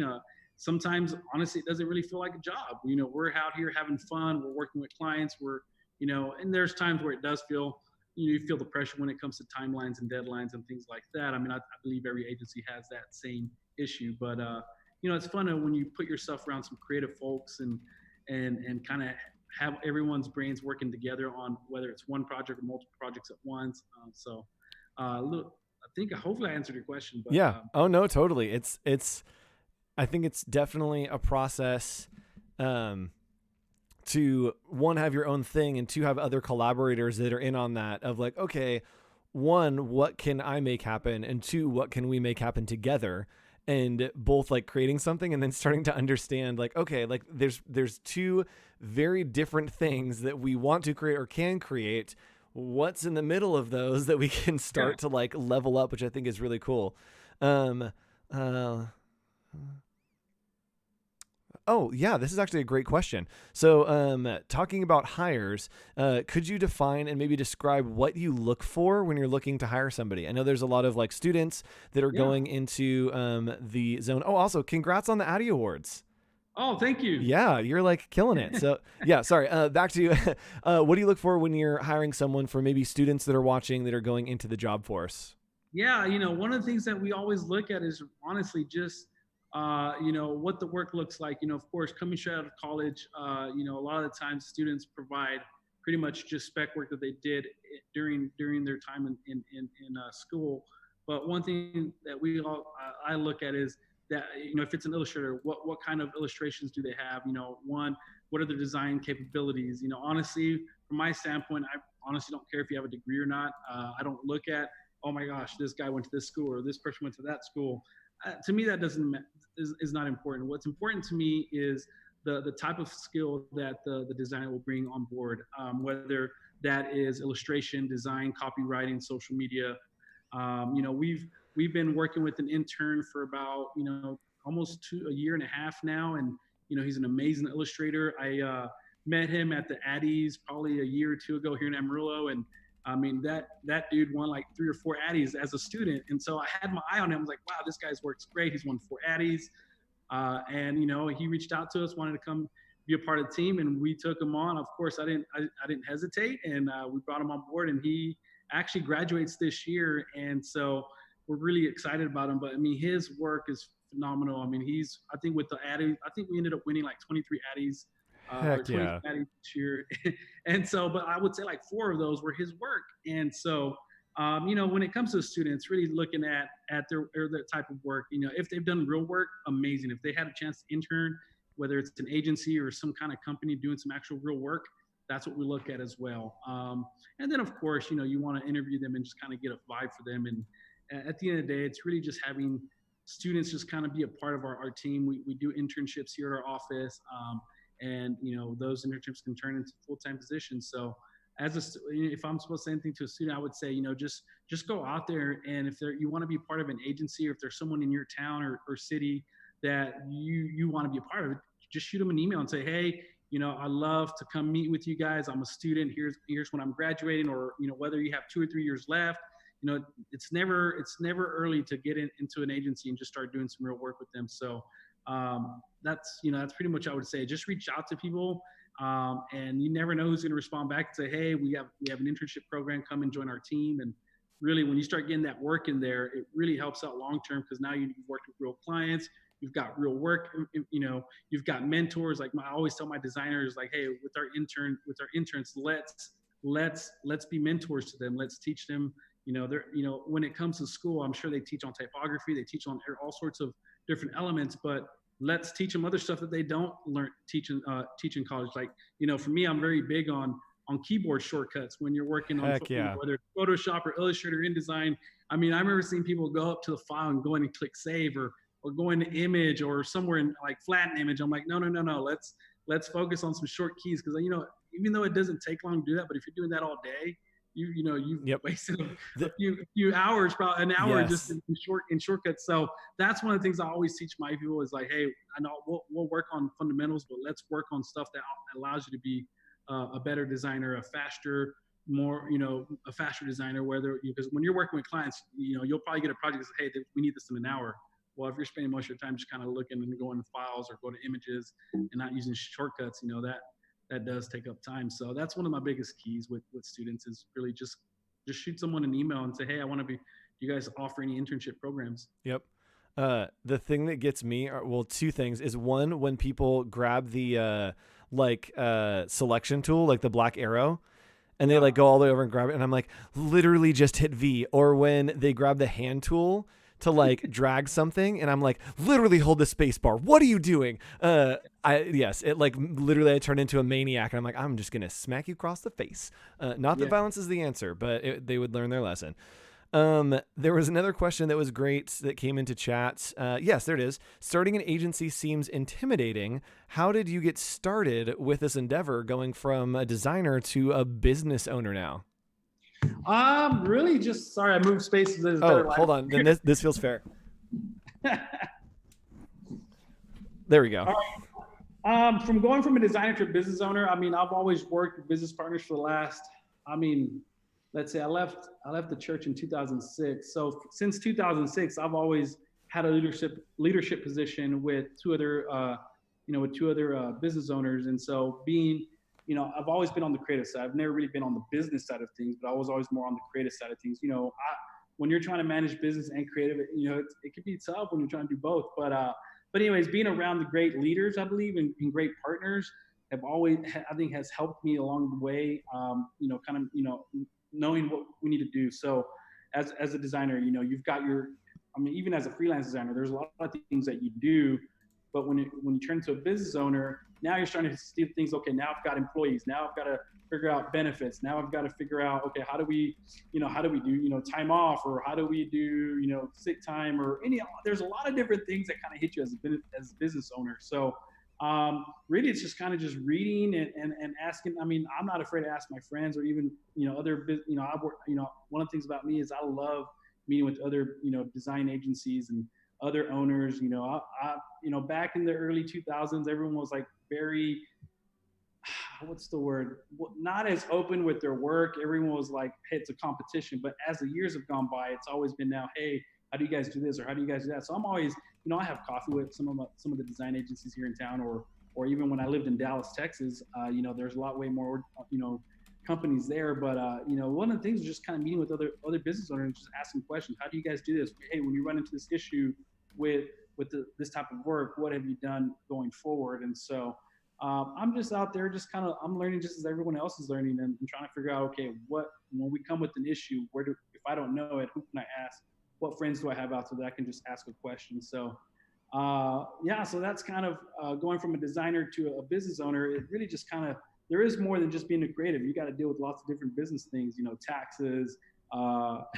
We just finished taxes not so long ago, so that was crazy. But you're dealing with employees, you're dealing with time off, you're dealing with, when a client is unhappy with, luckily we never ran into these issues, but if a client was unhappy, guess who's got to hear about it? I got to hear about it. So, there's a lot of pressure as a business owner, but it's something that I believe it's, you'll know that you haven't. If you don't know, then you just kind of figure out when you get there. Don't be afraid to ask questions. And if other design agencies or design, other founders or owners that own a design agency, asking questions. And that's something I always do. And I'm always calling up my friends. Hey, what do you do here? What have you done here? What have you done in the past? Yep. So. Yeah, it's interesting how small the world gets, the more you get out into the world. That sounded profound, but it didn't mean to be. But the more conferences you go to, the more connections you make, the more people that you meet as clients, the more even clients that you deal with lead to other clients, and it all starts to come into this small circle. Hey, that just kind of loops and loops of getting more clients, getting more connections, meeting new people. Have you found that running the Circles conference has then led to connections that have led you to clients in the company? Yes, actually, one of our sponsors back in the day, we had a girl who was their event coordinator for the company, and anyway, she was there for several years. So they were part of Circles for several years, and she ended up leaving there and working for a biotech company. And anyways, long story short, she reached out and said, "Hey, this was like a year ago," and she was like, "Hey, I know you have an agency, or I know you're a designer." I don't remember how the conversation went, but hey, I know you're a designer. We're working on a brand. We love to work with you. So we do get connections through that. I've never really gone out and pushed my services at our conference, but as of last year, now that I've actually gone full time and doing this on my own, and even naming my agency, Circles Co Collective, kind of riding on that coattail of Circles Conference. We've been doing this for almost 9 years now. Well, this will be the 9th year, but we've met lots of people. I've met lots of people. I've met lots of friends who own agencies. I've met lots of friends who are in leadership positions at companies. And so, but yeah, it's one of the things that we've started doing this past year is kind of pushing our agency. And, I try not to shoot a lot of emails out, from the conference standpoint side of things, but, here and there we'll shoot an email out and, we'll get a few leads back. And so I feel like it's been very helpful to not only have a conference, but to be able to put this agency within the same umbrella as the conference. Yeah, that's rad, dude. Okay, so that is just about our time, but I am going to give you, because I know that you are not afraid of the hard sell. We've hung out a couple times and you go for it, which I absolutely love. And so I've been doing this at the end of every segment. I'm going to put you full screen and you've got about a minute to say whatever you want. Hard sell, you can plug the conference, you can do whatever you want. I'm going to put you up. 3, 2, 1. Here we go. All right. Hey guys, if you're a creative out there and you're looking for a conference to attend in the fall, check out Circles Conference. We've been around for 9 years. We've got some amazing speakers this year. Again, our theme for this year is wonder. Our whole goal is how could we, as whether an agency or a designer or just a creative that works as a freelancer, how could we expand our possibilities in the creative field? So we're going to have workshops. It's a 2-day conference. We'll have 3 amazing parties. So yeah, if you're there, go to circlesconference.com and check out our line of speakers, and check that out. And if you're, if you work with a company, you're looking for a designer or an agency to help with marketing, we'd love to help you out. You can check out circlesco.com, and that is our agency side of things. So.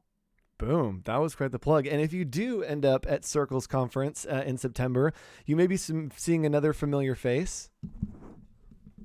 Hi, chat. Hello.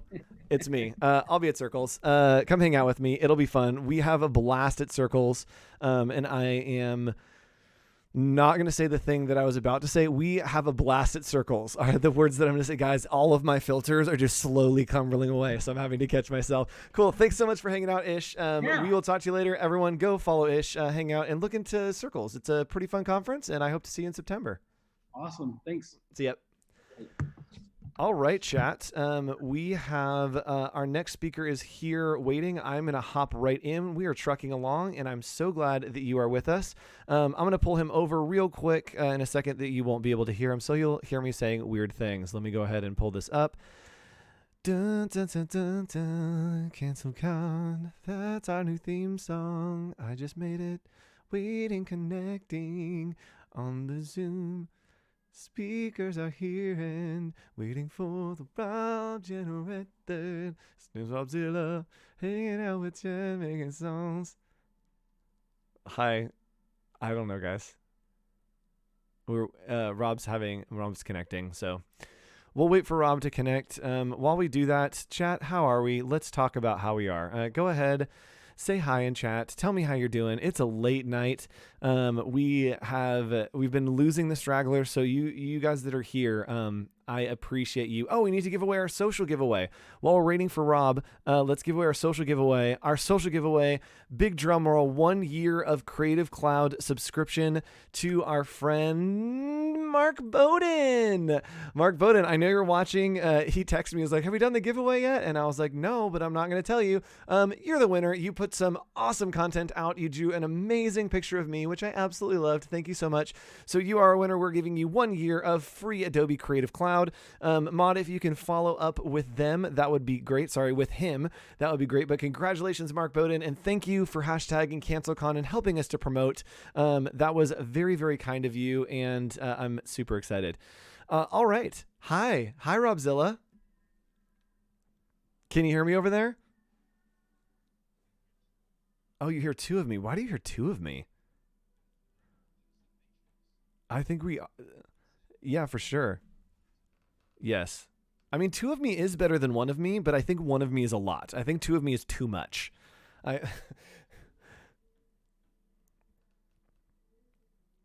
Yes, congrats, Mark Bogan, all the people in chat. It's funny watching chat because you guys are so far behind us that as I talk about things, I'm like, oh, I forgot that we talked about that. But there you are talking about it. I guess I'm just a trendsetter. While we figure this out, I'm going to keep talking so he can fix his mic, and I am going to do some weird stuff with my hair because that feels like I was going to shave it on stream, and maybe I'll do that when Sid's on. It's just time. I can't go to a barber or to anywhere else. I've been rocking this unicorn hair. Let's see if we can get it. Oh, not quite. Hold on. I've been rocking the unicorn hair. It's been amazing. Rob, you just let me know when I'm not echoing and I'll stop doing stupid things. But I am. Oh, okay.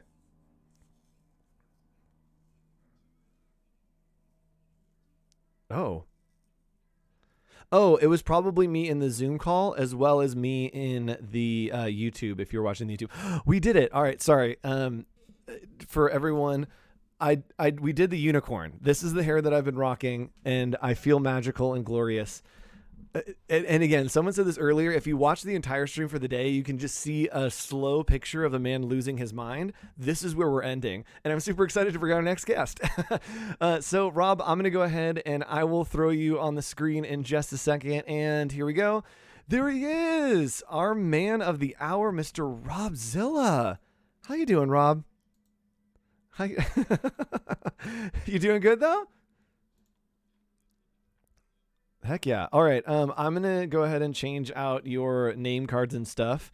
I'm going to put you full screen and go ahead and intro yourself. Tell everyone a little bit about you, who you are, what you do, maybe some details about that glorious beard, how you maintain that thing. Oh yeah, that's it. All right. I'm going to toss you up full screen, introduce yourself, and go for it, sir.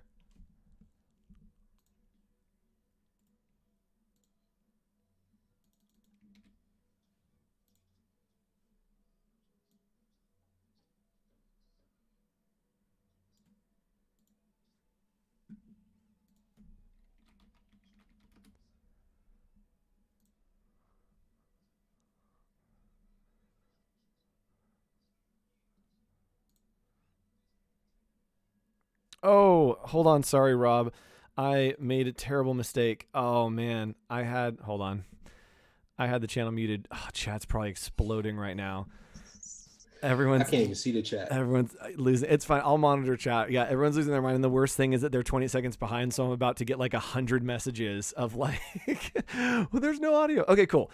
Let's start over one more time. Go ahead and intro yourself. Tell everyone about you. I'm so sorry that we're having to restart this. It's all good. Yep. Man. All right, go for it. My name is Robert Jarrett III, but I changed it to my alter ego in Freelance under the name Rob Zilla. I'm an illustrator, former educator, vector art monster. I'm almost 100% mobile. I would say like 90%. And I've been creating illustration on iPads now for the last 9 years, with this being the 10th year of the iPad. So you are like not just early adopter, you were like first adopter. I don't know. I didn't even know I was an adopter. I thought it was something that everybody was going to jump onto and start doing. That's interesting. But, were you full like pen and paper before that?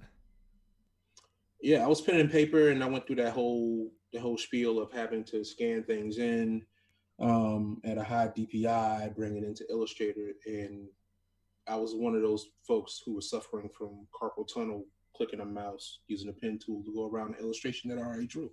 Yep. My biggest thing was I love vectors. I love the flexibility. I love the way that they can almost go into any medium, but it didn't it felt too precise at the time. It didn't have a humanistic feel until Adobe came out with what was known as Adobe Ideas at the time. Adobe Ideas. I love that, like, we are all so familiar with Adobe, and there's a world of like that early world of Adobe of like things that existed that people are like, I'm sorry, what was that? And you're like, yep, it was a full-blown program system. Like, we were in it, and then it just disappeared. Yeah, I mean, I think I still have it on my iPad, but there was only one brush, folks. Adobe Ideas cost $9.99 at the time. You paid an additional $1.99 in order to have 10 layers. Oh my gosh. The only brush was the rounded brush. If you use a vector drawing program now, it was that rounded brush. It wasn't even chisel edges. A few of us early adopters, what we did was we started to utilize the eraser to get a chisel point on those round edge vectors to make our illustration look like it was done with a brush. And have you found that that in that process when that was happening, was that something that you're like, man, this is so annoying? Or is like, oh, we're learning to innovate, and like, yes, it's annoying, but it's kind of cool that like, oh, these products we're having to learn to innovate, use them in different ways? Or is it just like, this is annoying and sucks? No, we were just being creative. Yeah. If anybody else is going to pick up that program and you look at their illustration and you look at my illustration, then you're going to automatically ask me like, yo, how'd you get those chisel points on yours? As opposed to this person who's using his and they just got all the round edges there. So what I like most about the program when it was called Ideas was a limitation on it, because the limitation allows me to flex my creativity to make something look like it was done with something else. Do you think that in general creatives want those kind of restrictions, or do you think that it's good and healthy for us, or do you think it's better to have the open field to just run in whatever they want? Well, for me, it's a diagnostic test. It's how you can truly tell somebody's really creative. If they want all the bells and whistles and they can't give you a backstory on why they need it, then they're probably not using it in a professional manner. They're probably a hobbyist and they just want to play around with this one little segment of an app. But to a creative person, it can have it or not. I'm gonna find me a workaround. And that workaround is going to be my fingerprint on it because it's going to be unique. Yep. And it's not just the following tutorial of like, oh, this is how you should do it. It's like, cool, there's literally no right answer here, and however you answer it will be your answer. So you need to make sure that like that answer is like of quality and true to you, or else it's just going to be like, oh yeah, it's you just yelled into a room, a very crowded room. You're like, hey, I want vector brushes. What are you going to do with it? Ooh. Like that is like a 1 second clip that I want somebody to just clip so that we can send to people when they're like, give us vector packs. Great. What are you going to do with it? That was, don't do it. Yeah. It's cool. So I'm going to hop over. You won't be able to see this on your screen. I'm going to pull up your Instagram real quick so we can show people a little bit of your work, because it is hot, as they say. And do you want to talk a little bit maybe about, I don't know, describing your style a little bit? If you have a way to describe it to yourself, I think you have a very signature style.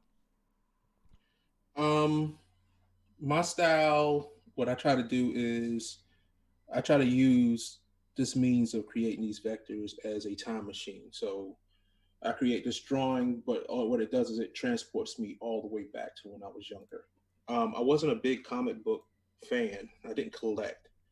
As a matter of fact, I grew up in South Carolina, so I don't even think there was a local comic book shop near where I grew up. But there was a neighbor who lived beside us, and he had a closet full of comic books, you know. And as a little Zilla, I would run in there and just go through and just look through pages. And it wasn't even about the words; it was about the line work and the art.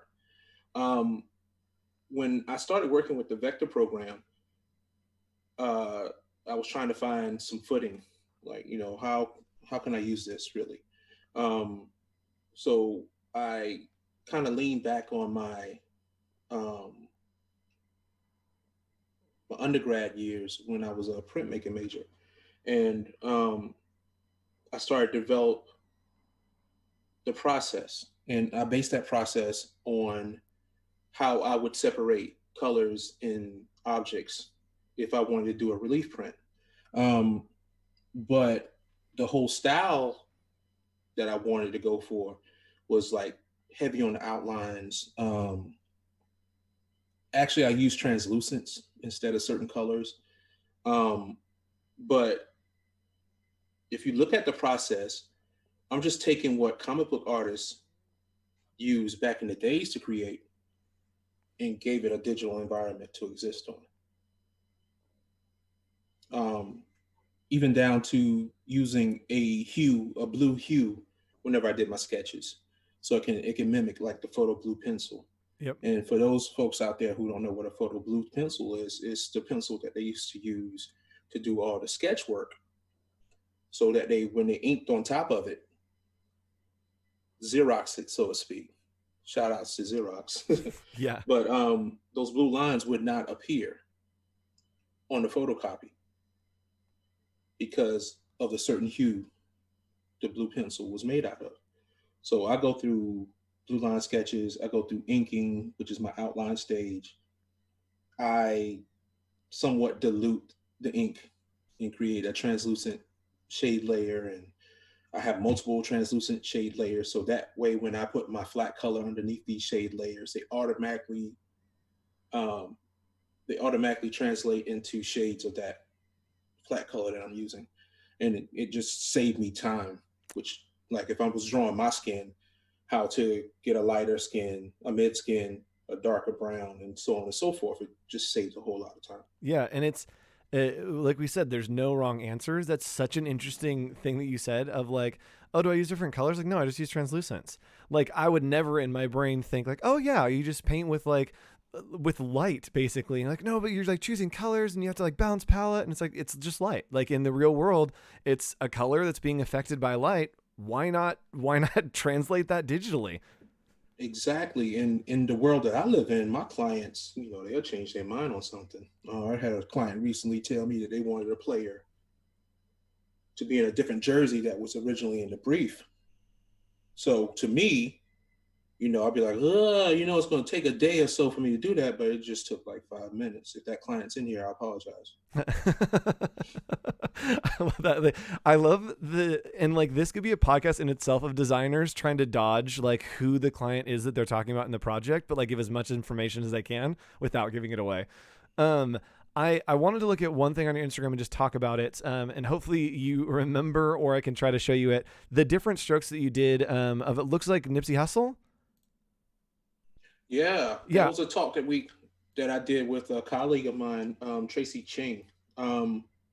We came up with an idea of doing what most folks do in a podcast, live at Adobe Max.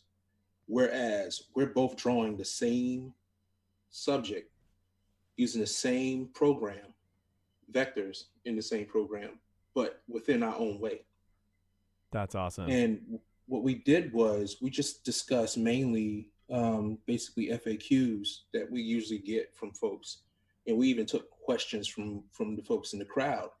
But I think the amazing part about it was we were able to multitask, and you get to see in real time mistakes that I made and mistakes that she may make, and how we bounce back from those mistakes, transform those mistakes into something else, or different workarounds that we had in order to create using Adobe Fresco.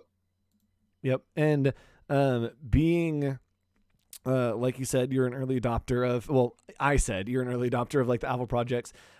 You've gotten sneak peeks to some of these projects that are coming out. Like, I think you were on Fresco like way before it was a thing, right? Yeah, I was on Fresco when it was Voltron. Oh, heck yeah.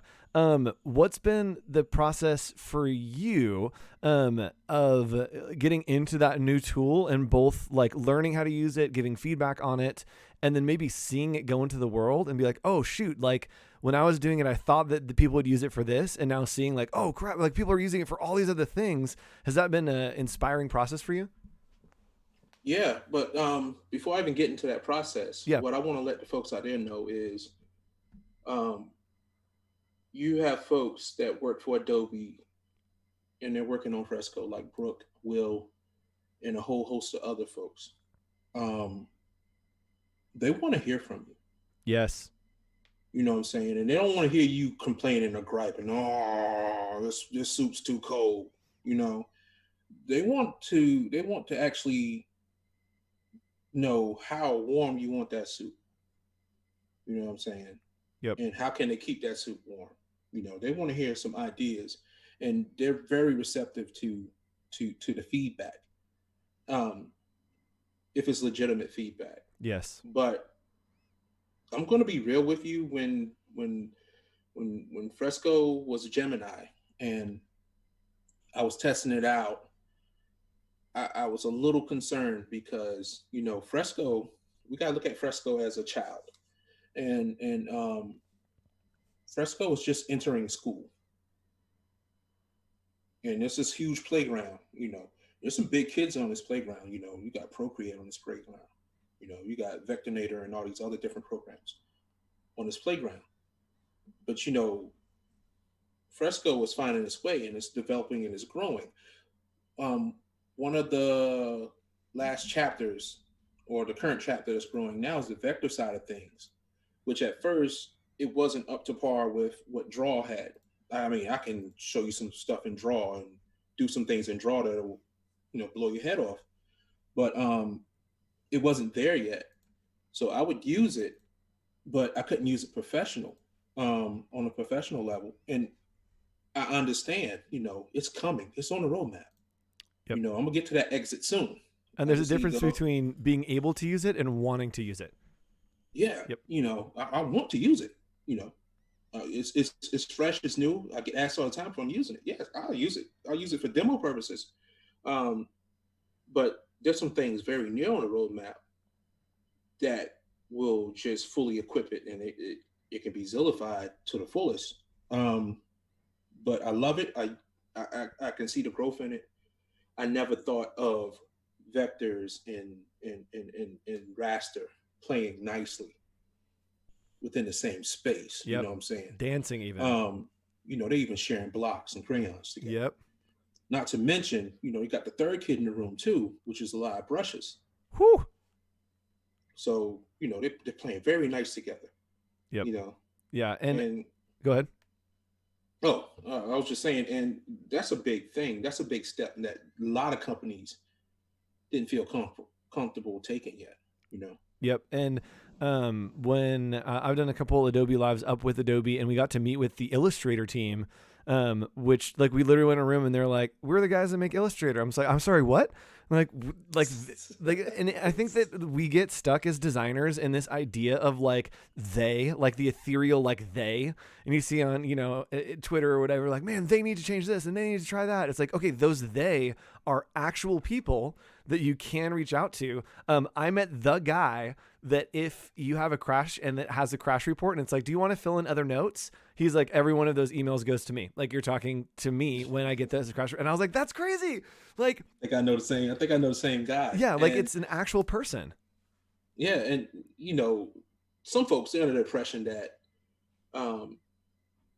hitting back to comic books, like these guys are like the Eternals, or if you want to talk to whoever develops what program that you enjoy using, and you're going to walk into a room like the Wizard's room on Shazam, where there's these 7 chairs and huge statues of the person behind them, and you know, somebody playing the harp somewhere in the corner. Yes. You know, it's not that at all. You know, these are some hardworking folks, and you know, most of them, they have a life too outside of this stuff, and it's amazing just to know their stories. Yep.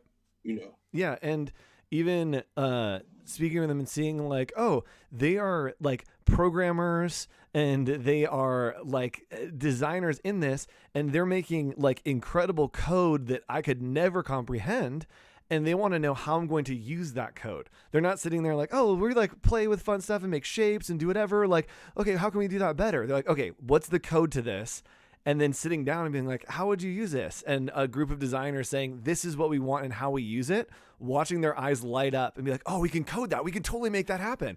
And so, yes, if you have feedback, and Adobe sponsoring this, and 100% they've told me a million times, if you have critiques, be nice and actually like bring up those critiques that are constructive, and they will work on it. They will be working on it. There will be actual people that want to help you be creative. They're running a campaign right now that is just creativity for all. And it really is that. I know that a lot of times we see people that don't think like this and that, and they're complaining. No, Adobe like actually cares, and they do want to provide that creativity for all, which I think is rad. Well, Steph, did they throw you into the pool? What's the pool? Oh, have you ever been given a version of an app? Oh, that has totally changed, and it was like, well, how would you do this? Not quite. And, I almost got into I almost got into the newer. I almost got into some Illustrator updates that I think just went live for this last one. But that was as far. I get a little bit sneak peeks here and there if I'm doing streams or whatnot, but nothing that's gotten fully yet. Maybe one day. I'm really good at breaking things. So Adobe, let me know if you want me to try to break your new products. Oh, they'll definitely let you. It's just like getting in contact with the right person. Yep.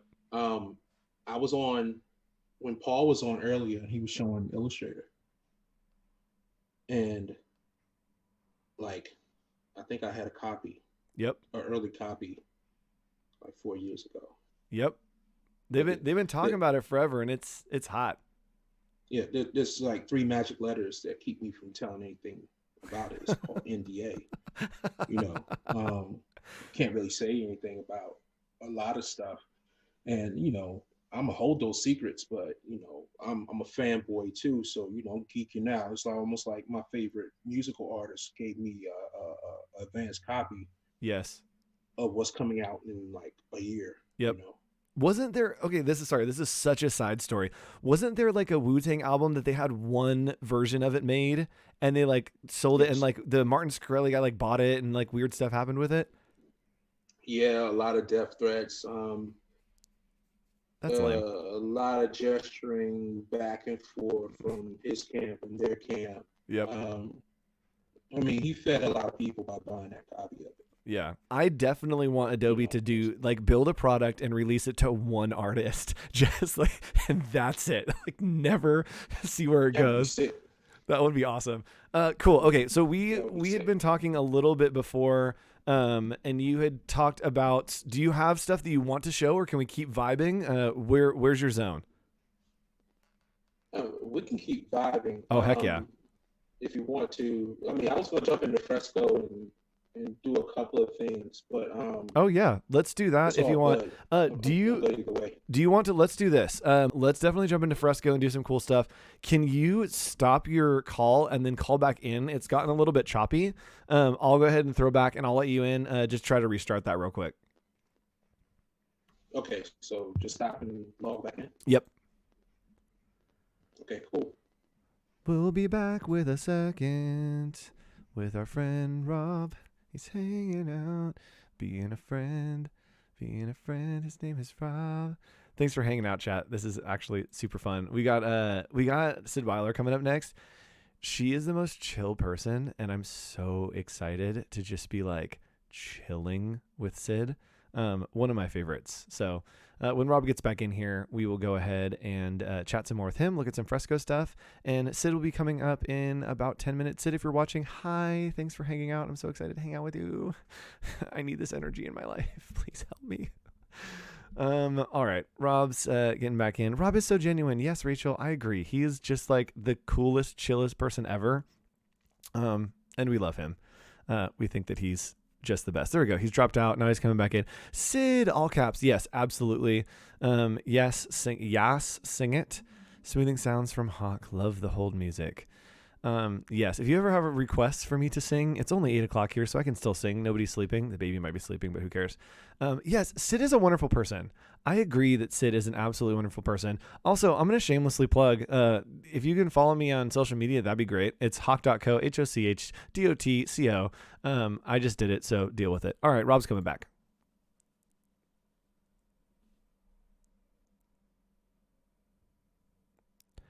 He's coming back in a second. I'm going to whisper. Oh yeah, Rob, can you turn your video back on? It has been doing this all day where it just stays off. No problem. No problem. Give me 1 second. Boom, boom. No, you're good.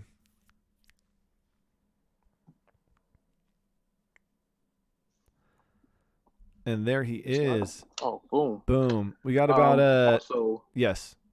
Also, I got the weird thing pop up about my power being low. So my wife just saved me. Oh boy.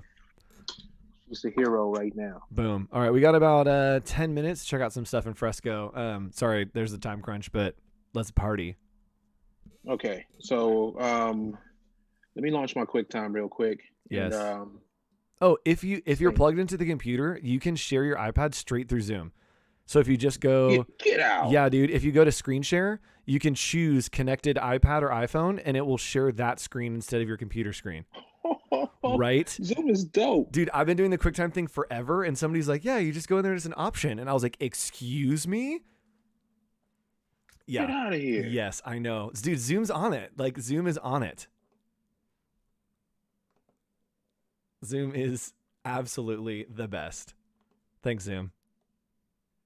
It's asking me to get permission. So, you got permission. Boo. What camera am I using for the stream? I'm using the Sony A6100. Oh, thanks, Peter. You already know that. Yeah, I got a new camera for the stream because I thought, you know what? 28 hours of content, it's worth it. Oh, hello back there. Yeah, she snuck by. She thought she got away with it. Nice. All right. Hopefully. Oh, come on. Hopefully it did it. Don't let me be the first. Oh no, you're good. Okay. So let's go back to the share screen. Let's do it via cable.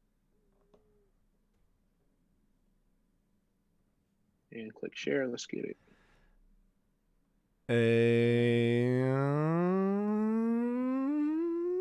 Is it showing up? Not quite yet. Oh, is it unlocked? Yeah, it's unlocked. I have it. Dang it, it is not Let showing. me see if I can do it. Let's see if I can do it via. Oh yeah, try the QuickTime or whatever. Yeah, try the thing and see. I don't have any words anymore. They just don't come out of my mouth. They're in my brain, and I try to talk, and they just explode. Okay. Wow. Yeah, I just got lost in Zoom. Zoom. Oh, this is a throwback for all you people of the children of the 90s. Disney Channel original movie. Try to name it. Zoom, zoom, zoom. Make my heart go boom, boom. My supernova girl. Let me know if you know that song. It's from like literally 96 or 7 probably.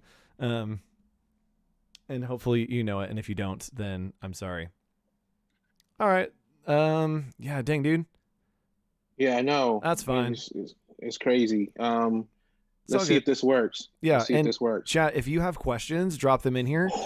Boy. If you have questions, just go ahead and drop them in chat. I'll ask them as we check out some stuff in Fresco. And Syd will be live here in about 10-ish minutes. Okay. So, yeah, let's vibe in Fresco a little bit, and then we're going to hang out. Do you know Syd? Syd Weiler? Yeah. Yeah, man, we ate a couple of times, you know. We had lunch together. Heck yeah. Syd's pretty cool. She got the trash pigeons, right? Oh, yeah. Yeah, Syd's rad, Yeah. and her style is like one of my favorites. It just makes me feel all warm and fuzzy and full of magic. All right, so ladies and gentlemen, we are now in Fresco. And not only that, but do you see that? Oh, yeah, I see all of it. No, do you see that thing moving across? Oh, yeah. Yeah, this is on the new iPad with the trackpad. Oh. That's actually my finger on a trackpad, making that little dot right there. That's awesome. Yeah, that dot is twerking. Welcome to Fresco. I had a sketch. I do these Christmas cards, and I had a sketch of myself, and it's basically the outline stage, and I imported it in as a Photoshop object. And if you notice that this is kind of in reverse, this is just how I set my stuff up. Normally, everything over here on the right-hand side is on the left. I'm gonna go ahead down here, and I'm gonna select vector. And let's go ahead and add a new layer. And we're gonna put this layer underneath. And what I'm basically gonna do is I'm gonna use this black that I have here, but within the layers property that I'm working in, I'm gonna drop that down to 30. And that's just like me diluting the ink that I made my outlines with. So, I mean, I can get up in here and hopefully I got this to proper size. Let's just make it 8. And on this layer, you can see I'm coming in. I'm using a chiseled brush, and I'm starting to put these translucents down underneath my nose.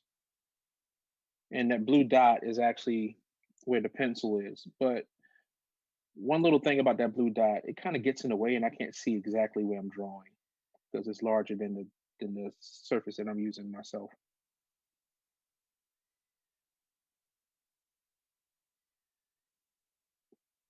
And this is going to be rushed, so it's going to be kind of sloppy a little bit.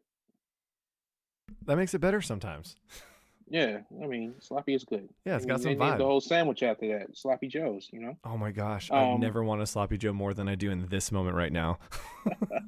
I need to make some of those. I don't think my kids ever had it. Oh yeah, it's a gem. My mom would always make those for us, and she would put like grape jelly in it to give it like an extra little zing. It was so good.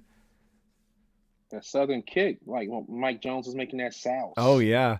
So you're using the live brushes here too, right? That are kind of hitting those edges and bleeding together a little bit, which I think is super cool. These are actually all vector. What? How are you getting the variations? Is it pressure? It's all pressure sensitivity and velocity. The outlines itself is going to be raster because I imported them as a Photoshop layer. So they're going to pixelate while the gray translucent areas are going to stay the same. I want to direct your attention up here so you can see exactly how far I'm actually zooming in. That's rad. Yeah, so that's detail and control. Like, that's insane. Yeah, so, you know, pixel's pixel, vector's vector. And those who don't really understand it, they're going to hate a little bit. But it's more or less constructive hate. That's rad. So I'll go through and I'll move around this whole composition and I will just add in all those deep, dark shadows into my face. Do you usually start with the deepest parts and then work your way up? Or is there a certain like way that you work with light as you're building out a piece? It's almost like throwing a rock in a pond. So the darkest are going to be in the center of that ripple, and it's a ripple effect that goes outside. So what I would do next is I will simply take this layer that I'm working in now. I will duplicate that layer. You see? So that 30 is now 60 on the screen. But if I go to the one below it, and let's say if I want to adjust it, then I'm going to drop that down probably half of what it is. Well, somewhere around there, 15 is what I was hitting for. But now when I go to work outside of what I've already created, I start to get a different variation within that shadows. So it ripples out and it helps me develop that form that I was trying to achieve. And that's great because you don't have to worry too much about edges, keeping the lines like on each other. You're just expanding out and adding like, cool, there's a little more shadow here extra. And then you're able to build and subtract. It's almost like non-destructive light painting. Yeah. And I mean, it's just out of laziness. I'm going to be real with you. what I want to do is I didn't want to have to worry about redrawing or drawing over a section that I already drew on. So I thought it was perfectly cool for me to do something like this. Yep. And people are asking, is the brush at 30% or is the layer at 30% opacity? The whole entire layer is at 30% opacity to give me maximum control. If I went and set my brush opacity to a certain level, I'm going to get that magic marker effect where when I double over something, it will get darker, but then I wouldn't have any control over how dark or light it is. With this format, if I wanted to make my darker shadows darker, then all I got to do is just toggle here and I can make those things instant. And like when you're doing client work, it's very important to have control over certain things because you get asked some out of the way stuff to do to your work sometimes. Yep. Can he be wearing contacts? Yeah, they'd be like, "Could you take the glasses off?" And I'll be like, "Jeez, Louise," but I got the shadow of the glasses there, so stuff like that happens. Yep. And someone's asking, and I don't know the answer to this. Can you export this into Illustrator from Fresco? Well, that's the old way. The new way is what Fresco does is it saves this as a cloud document. Oh, heck so when yeah. I go into Illustrator, I can open it in Illustrator as a cloud document instead of now exporting out. Yep. Which used to take a lot of time to do. Yeah, we talked about earlier today. The cloud stuff is so helpful and so useful to just like streamline your workflow. It's dope. I had a project one time where I had to export 30 portraits to Illustrator, and there's no batch export. I had to do them one by one. Oh. And it took a whole lot of time. It crashed on me a couple of times, but it's all good. Another thing I want to do is I want to jump in here and change the nature of some stuff. Let's take this. Oh, I just noticed that too. They snuck one in on me. That was in the latest update. Now I can make either the tail end or the front end my taper or both. That's dope. I also want to come in here and I want to work with some colors now, because what I'm gonna do is I'm just gonna do a quick demo of the skin color real quick. What I'm looking for is one of my capture libraries called Skin Tony. Skin Tony. Tony. Yeah, Skin Tony. So I'm gonna go with this color. But to me, this color is a little saturated, but it's all good. Let's increase this size a little.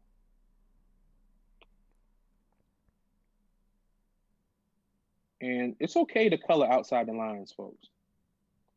And I think it's showing exactly what we're talking about when painting in those shadows, that as you drop that color underneath it, it's augmenting that color with it still being a flat color, so that if it comes out too light, too dark, you can easily go in and be like, boom, I'll just change the color and all of my shading will stay the same. I'm not having to go in and like reshade using a darker color for the shadows. You're like, it's literally just light and shadow. Word up. And see, now I got 3 for the price of 1. Heck yeah. Also, that black and white rendering that I had earlier, I send that off to the client to get likeness approvals. Yep. If they approve your black and white, your color is going to be approved. So you don't have to, spend a whole bunch of work on certain stages. What I'm gonna do now is, since I got that area outlined, I'm just gonna drop that in. Yep. And to me, this is oversaturated. So what I'm going to do now is I'm going to drop the saturation a little bit, right? But I'm going to sample it, right? So I got that sample of the color, and what it does is it samples that color at 100%. So if I come in here with a paint bucket, I got the hue that I want to use from now on. That's insane. That's still a very great workaround, because at one point they took hue, brightness, and saturation out of the apps. Thank God they brought them back in. They finally heard me. But this is what's happening now. That's awesome. Manipulate that now and get busy even further until I have something viable in the end. Dude, this is so cool. we are out of time, unfortunately, knew it. which makes me really sad. I know it always happens that I'm like, let's do this thing. And then I'm like, and we don't have time. Are you coming up? You have done some Adobe Live streams in the past, I believe, correct? Yes. Cool. I actually think that you're in the promo maybe that we have shown. No, I was missing. I was even asking like, yo, Gus. Yeah, dude, we need to get you in there. Zilla. Yeah. If you want to switch back to you are still screen sharing. There we go. Do you want to plug anything? Have anyone follow you anywhere? You have the full floor to say whatever you want. Follow me on Instagram. It's Rob_Zilla_ and 3 eyes. Cool. Renewal for 3. Yep. And somebody in one of our mods will drop that in chat for you. Word. Follow me on that. You'll get information on Skillshare that I'm doing. You know, this whole virus thing kind of put that on the back burner. But right after we see our new normal, yep, I'm going to New York to record my Skillshare. Heck yeah. I think that you have some skills to share. Our chat was absolutely lit with like, oh my gosh, I'm losing my mind. So I think they're very all excited to share your skills and learn more about your skills. Mission accomplished. Heck yeah. Cool, dude. Yeah, just a little tease and then you drop the class. That's how it works. Hey, you got to do what you got to do. Cool. Yeah. Thanks for hanging out so much. Go follow Rob on Instagram and we will see you around, Rob. Thanks so much. Hey, thanks. Everybody be well. Yes, sir. Put a 1 in the chat if you're doing good. Oh, yeah. Drop it. All right, friends. Thanks so much. Sid is about to come in here. I freaking love Sid. So I'm so shiny again. I'm going to hop over with Sid and say hello, and I'll be back in just a second. I'll actually stay here. You just won't be able to hear Sid when she comes in to make sure that she's muted, because I know that she doesn't necessarily love surprises of being on a stream. Nobody really does. I think I'd be okay with it. I don't know. So while we're loading that in, let's take a look at the snacks. I've got Oreos. Sid's stream is going to be so chill. And I'm actually super excited to just like chill and hang out because I am so tired. I think I'm past the point of tired to where I've just reached like full hysteria. I think that's the zone that I'm in. I definitely am going to get some tacos after this, maybe. I don't know. I have food that I should make, but I'm not going to make it. Let's be honest. I also am probably not going to leave the house. I'm probably going to like Postmates something to my house and sit downstairs. And just vibe. I'll probably eat during Sid's stream because I know that she would not mind because she too enjoys a good snack. Oh, I'm sorry. Hello. Hi, Sid. Heck yeah. Welcome to the party. You are not on the stream yet. You are muted, so no one knows that you're here. They're just hearing me intermittently talk to myself.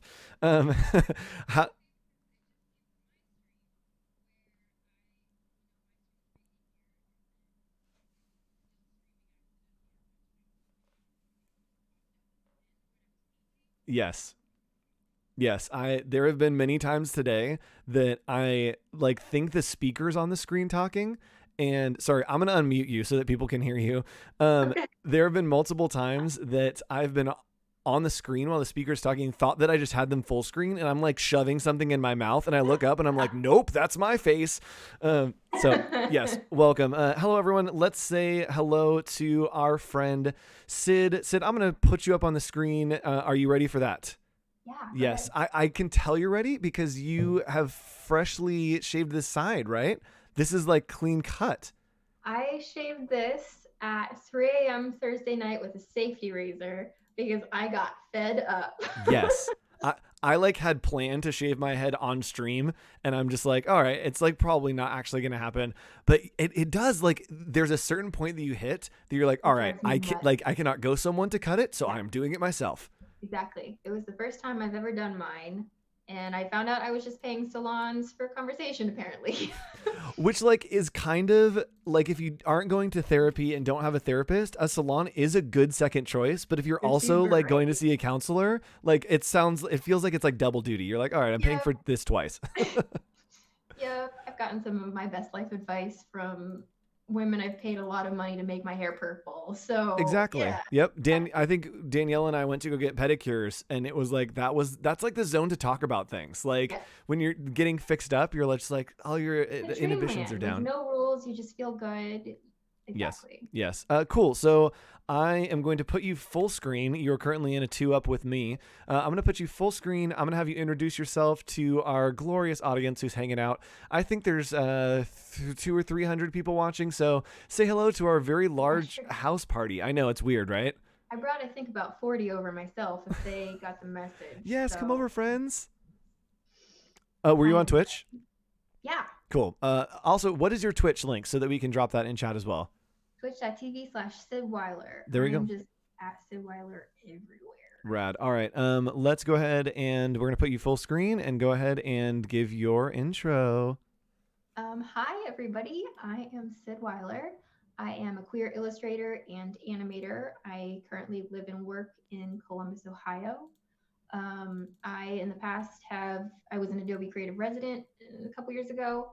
I have worked with a lot of clients in video games. I've worked with ArenaNet and Valve. If you play video games and you buy anything off of the Steam sales, my work was there over the winter on the Christmas sale. That was cool.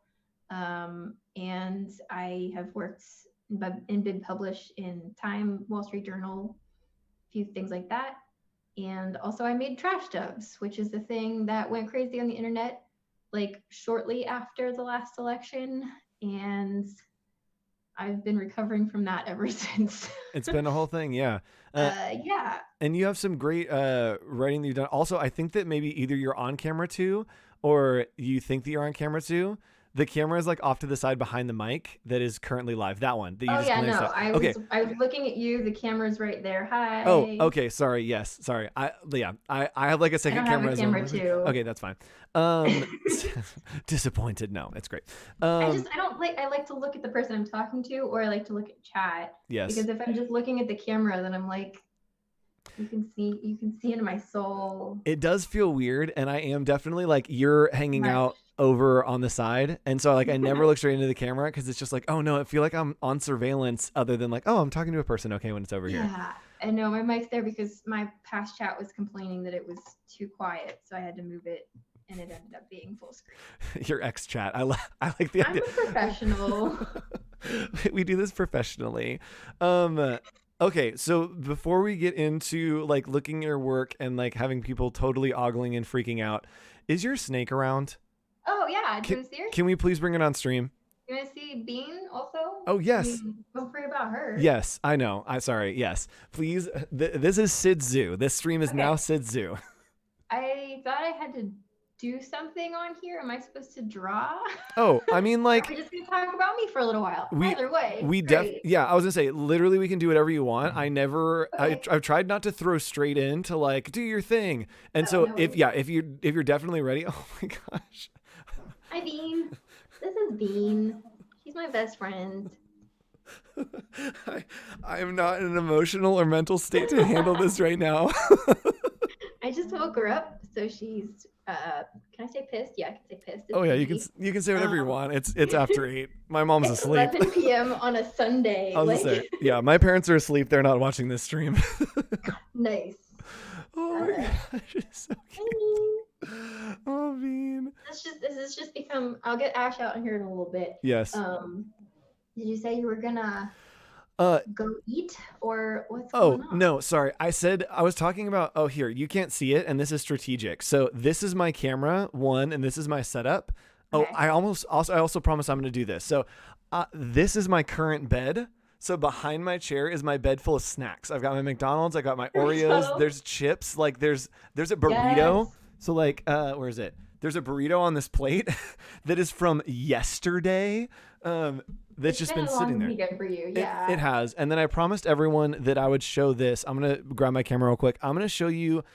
You think that my room is clean, but I'm going to show you. Did you sleep with the burrito there? Oh, no. I took it. I set it on the ground and then no. I'm going to show you the utter chaos that's happening in like what the reality of this is. Hold on just a second. Bean, what? Are you mad? Let's see, where we? Oh, I zoomed all the way in. Hold on. Wait for it. So like 8 hint This waters. is my drink and snack table with all of my drinks and snacks. I've got a computer down here that is going into the computer. This is our second cam. Over on this side, We have a giant roll of toilet paper. Nice. This is all of the trash that has been accumulating during this stream. And my stand is literally a bunch of books and a box. My webcam is also on a large So stack. I sit on an utter throne of lies. It's fine. I'm actually, my workspace is pretty much put together. I have like a big packet of seeds because I just got seeds in. I guess over in front of my door, I've got like all the mail that needs to go out, all the recycling that needs to go out, and some other trash. Yeah, there has to be something. Yeah, It's just because I haven't left the house. So like, yeah. that's true. This is a story that I want to ask you. You talked about in your stream the other night that I think is like the perfect summation of people that don't know you, that are just getting acclimated to all that is Syd, because I think that you are an experience more than you are a person, which I absolutely love. You understand me though. Yes, it's true. Like, there's so many facets. Yes. You are like full of utter magic. And I think that you talked the other day on your stream about you have started like illustrating yourself a lot as this kind of like magic character. I'm going to go over to... Talking about them. Were you talking about this? Yes, literally right before I came on here. I was explaining what Bow Velvet is because... So I haven't made like oh my God, now I'm going to say this in front of 200 people. I wasn't going to say anything like publicly, like tweet about it or whatever. I just like updated all of my bios, my social media, everything last night, published it. I'm now using they, them pronouns. Okay, cool. Kind of just like test driving it. Like I'm still cool with she, her here and there, you know, with friends or like whatever, you know, it's always been like that, but I'm just like, from now on going with they, them. And this little character that I started drawing myself as fairly recently helped me figure that out. So here, I'll show you. Yes, please do. Yes, and I knew this, and I think that I literally have just forgotten to pay attention to it, which is, I'm sure, the case for a lot of people. Like you have to make an effort, and yeah, I knew this, so I apologize. I'm in it. So this is my little character. Their name is Bow Velvet, and it's B-O, short for rainbow. That's the greatest like nickname I've ever heard. Yeah, my name's Rainbow. They just call me Bo. Yeah, and it kind of came to me in a little fever dream, and they've just been like a kind of a puppet for me, like a voodoo doll, over the last like 5 or 6 months, and I've just started like drawing about my feelings a lot more. Like I've always been a journaler. I've always, you know, kind of had some sort of an outlet, but I think this is the first time I've found a character like this to do that for. Trash Dubs has always been a lot like that for me, but hold on, how do I go back to the video? Do you know Pablo Stanley? Pablo Stanley. Why does the name sound familiar? He's like an illustrator. He draws a lot of butts. I don't know. That's like the thing. Sorry. He has also like created this character, and I love seeing like on your side having a character that you can like live with and live through as well. Exactly.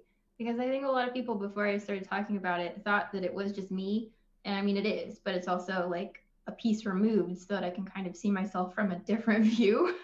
Like it's a framing, and the character is, it's exactly that. It's a frame for my experiences and life and minor tiny thoughts. And almost like living a fantasy of yourself, which is kind of cool. Like it allows you to do and be whatever you want or not want. It's like all over the place. So I mean, some of the thoughts I feel like are like more profound. Some of them are very spiteful and vengeful. Some of them, it's a full range of me letting me feel my feels. Yep. And then some of them are just really existential and dark, but also strangely comforting. And it's very much, it feels like the next evolution of a lot of my work. I've really only, like, this is one of the first times I'm showing them publicly. Like, I've only really been posting these like on my private channels and breakings on them and not even sharing them. Like a lot of it is just not needing to share until I'm ready. Yep. Like I'm not trying to monetize it right now. Like I'm not trying to, I might monetize my feelings in the future. We'll see. Right. I know us creatives are like, this is for me, but also if you want to buy it, let me know. Like, I feel like there's just a lot that's gonna become this. And right now I'm very much just putting myself into it and exploring a lot of things. And it's honestly very, very much helped. And yeah, it's very different, obviously, from like, I haven't shown the rest of my work yet, so I feel like a lot of chat doesn't know me, but it's not at all like what I do. Honestly, I like starting here. Like for people that are new, that like this is where we start, is like this is where we are now, and I think it gives reference if we look at other stuff of like, oh, okay, this is where we're coming from. I also think, and like, hopefully this isn't like bringing up bad things. I think that it's cool that you have done some writing. Some stuff happened with Trash Dogs. We're not gonna talk about what happened because it's past, but you did some writing about like processing through that and then started making them again, and did like more of those. And I love seeing and knowing your journey. If you want to know about that, chat, there's some writing out there. Go find it. It's great. But I love seeing the journey of like reclaiming those and now moving on to something that's like, okay, this is wholly mine. Yes, exactly. So like, yeah, long story short, Trash Dubs is the character that kind of went super viral on Facebook. Billions, literally like hundreds of millions of people downloaded, billions of sends, etc. My life was overwhelmed by it. It was extremely traumatizing. Like this was a very, very difficult, now these days, not the most difficult thing I've ever been through, but it's it got worse, folks. But it was really, really, really difficult, and it did. It gave me PTSD. Like I deal with that on a daily basis. For a long time, I was not able to work. Like I could not make anything because I was so afraid of what had happened to me. Like not just the virality, there was a lot of harassment associated with it. Nazis came after me. That was cool. People were stealing it, like just a lot of stuff. And that, I mean, trauma is a very complex thing, but the way that it manifested itself, you know, I, for a long time, just didn't know how to process what had happened to me. Until it's nighttime, right? We were just talking about medical marijuana over on my channel. So like, I'm in California. Yeah, it 100% helped me with my symptoms and helped me get back to being able to work through stuff. And a couple months ago, like last June, I think, I was like 4 months past the death of my mother, like going through a whole bunch of shit. And one night I was like asleep, or like trying to go to sleep. Like I couldn't sleep. I had really bad insomnia. I got high to try to go to sleep, and I was on my couch and I just picked up my iPad and I started drawing, and out popped, like I had not drawn my bird in 2 years. Like I had not made anything out of it. And out popped this little guy. So this, where is it? Where are you? I think that like so I was in Columbus and got to hang out with Sid and Danielle. And I think that like when we hung out was literally you had just started to decide like to reclaim this and to make it like your own again, which is cool to see now, like the progression. Thank you. Yeah, this was the first one that I drew, and he just kind of came out of nowhere. And then I sat there for like two hours, and I just drew, and it just like came out of me, and it ended up being like half of this set. And yeah, because I was able to like draw them and, you know, reframe a lot of what I was going through and the process of healing from that experience, like into these little, just very small doodles, as well as like things that people did for me. Like one of my really, really good friends is someone who came into my life like during this period of my life, and they would often just say very simply, like, how can I support you? And I don't think anyone had ever done that like in that way before, to just very simply be like, I care about you. How, literally words, how do I support you? Like kind of filtering some of those experiences through these stickers as well. Yeah. My other friend telling me the story about you know, her dad and their father-daughter struggles with mental health, and how he would just say, like, how's your brain? You know, like, how's your brain doing? Yep. Just taking bits of people that helped me through that and making stickers.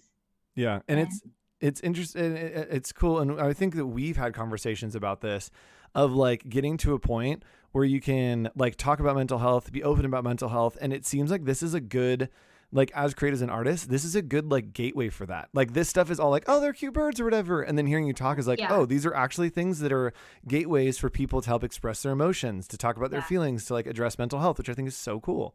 Yeah, because then at this point, like, these are conversational tools. Like, these are stickers that you get. They're not on Facebook. You get these ones on the App Store. But you can use them in your text conversations to kind of make things, I think, they're designed to make things more accessible, or at least a certain type of person that would feel comfortable doing that, but maybe doesn't know how to set the tone. That they were designed very much with that in mind, and very different from the other ones. Where are they? Tiny bastards. These ones were very different style. Like, these ones were much more meticulously painted and detailed and less like purple blobs. So the new style really did just kind of emerge from a lot of trauma and having to use drugs to get over the trauma. But actually, so these ones, the new ones, are drawn in Procreate with one of Shauna Lynn's brushes. So in chat, Shauna Lynn's in chat. Shauna Lynn. She has one of her brushes in our digital swag bag as well. If you guys have missed that, go download it and play around with it. These are made with her Blockling brushes, and I love them. I don't know I think she sold them. I get a lot of perks. She gives me a lot of brushes. So I don't know if that one's public, but they're all drawn on Shauna's. That's the great part about having creative friends, is they share their creativity sometimes. I need to do it so much more. I've really been like not in the habit of packaging things, and I need to give Shauna a bunch of my stuff. Yep. Ashley commented, well, those are just the cutest purple blobs. That's so great. They're good blobs. Yeah, it doesn't really have much of a defined shape. So yeah, that's that. And then this style very much transitioned over to this work that I did for Valve. I don't draw a lot of human characters, but they commissioned me to design this character for their winter sale, like the holiday sale for Steam. Yes. So I was able to just like hop right back into that style and create this character. Her name is Mayor Carol. And animate with that. And so I'm kind of figuring out how to work in the style that's a little bit more vulnerable, a little bit more, I don't know, friendly. Yeah. And then on the flip side, I'm just drawing burning things. So I was gonna say, can we show some of your like light shady, this kind of stuff, or like do you have the piece that? And I'm just telling you like to like show yourself off, but do you have the piece of you slaying like the serpent like on the like glorious? That's not of me, but thank you for thinking that it is. In my brain, every character you draw that has any kind of like magic flowing out of them, I'm like, that's Sid. Sure. Like in one way or another, it's definitely Sid. I think that one's in my sketchbook. So I do these like year-long dumps of just projects or drawings that I don't know what to do with. Yeah, this one.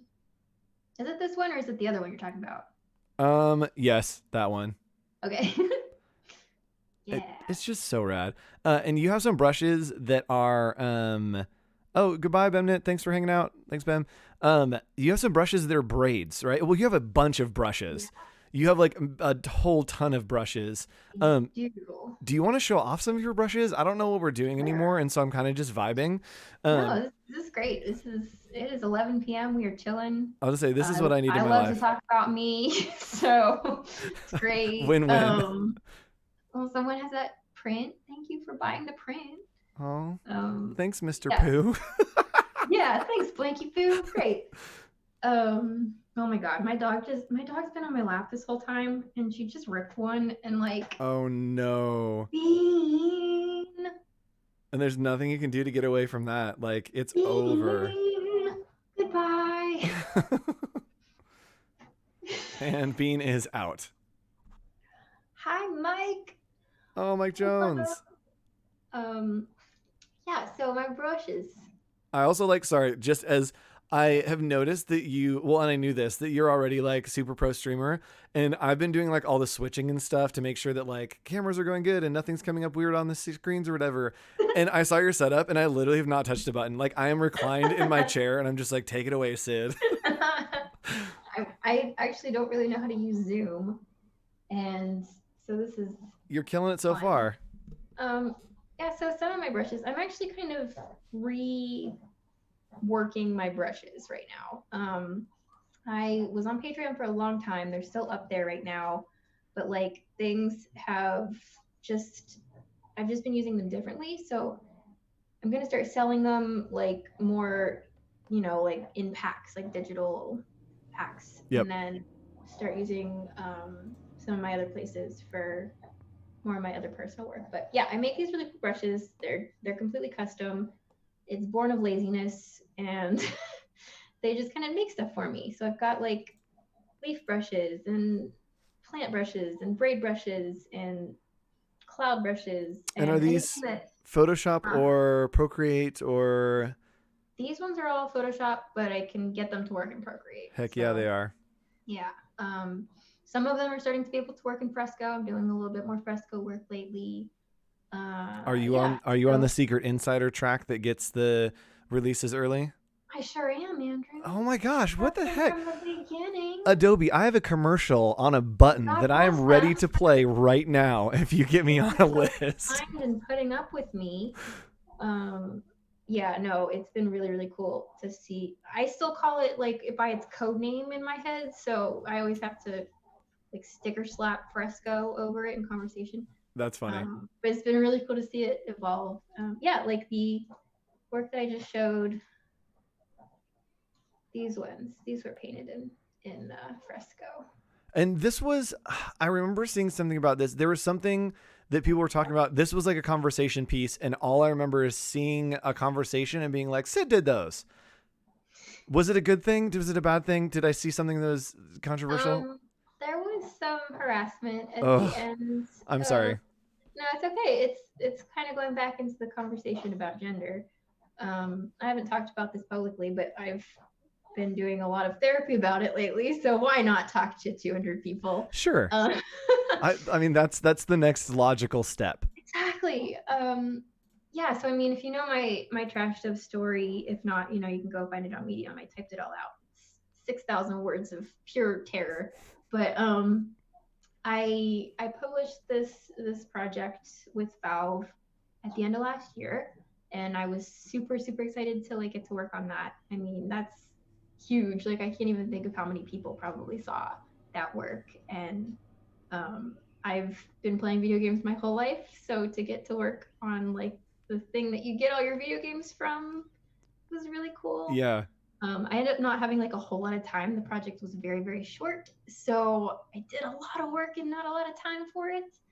But I came out and I was really, really proud of it. And I went home for Christmas, and like my family's from the middle of nowhere. Like we don't have very good internet. And so it was especially bad that week. So I just wasn't online a lot. And I was going through like the first Christmas without my mom. So it was pretty difficult already. I was avoiding a lot of the online things. I came back and I was like getting back online, getting back into New Year's stuff. And I saw someone tag me on Twitter. This is probably what you saw. Like someone had added me in reply to a link that had been posted. And that was when I found this like article that this dude had written about me. And it's really easy to find. Like you Google me, it's kind of under news there. But it's just like all this stuff about how Valve hired like a trans non-binary artist to work on the Steam sale, and how non-binary it just dives into like gender shit and just like throwing out terms that you're like these aren't even close to what they should be. Not even close to my actual identities. Yep. And just discounting all of it and talking about how biological sex and gender are the same thing. And not to get very political here, but they're not. Living proof. It was, and then on top of that, like it just got a lot of traffic, and there were a few hundred comments. And from there, I went down the rabbit hole of finding just a lot of threads of angry gamers being mad that I was the one that got hired to do this work. And it felt like, just from my prior experiences with online harassment with the birds, like this was the first time that anything had happened not related to the birds. Kind of felt like the wildfire jumped the highway a little bit, and now it was about me again. Yep. And it was terrifying because I've been really like, considering gender and thinking about how it relates to my work for a year and a half now, really intently. And for that to happen, like for this thing that I was really happy with and proud of, was like devastating.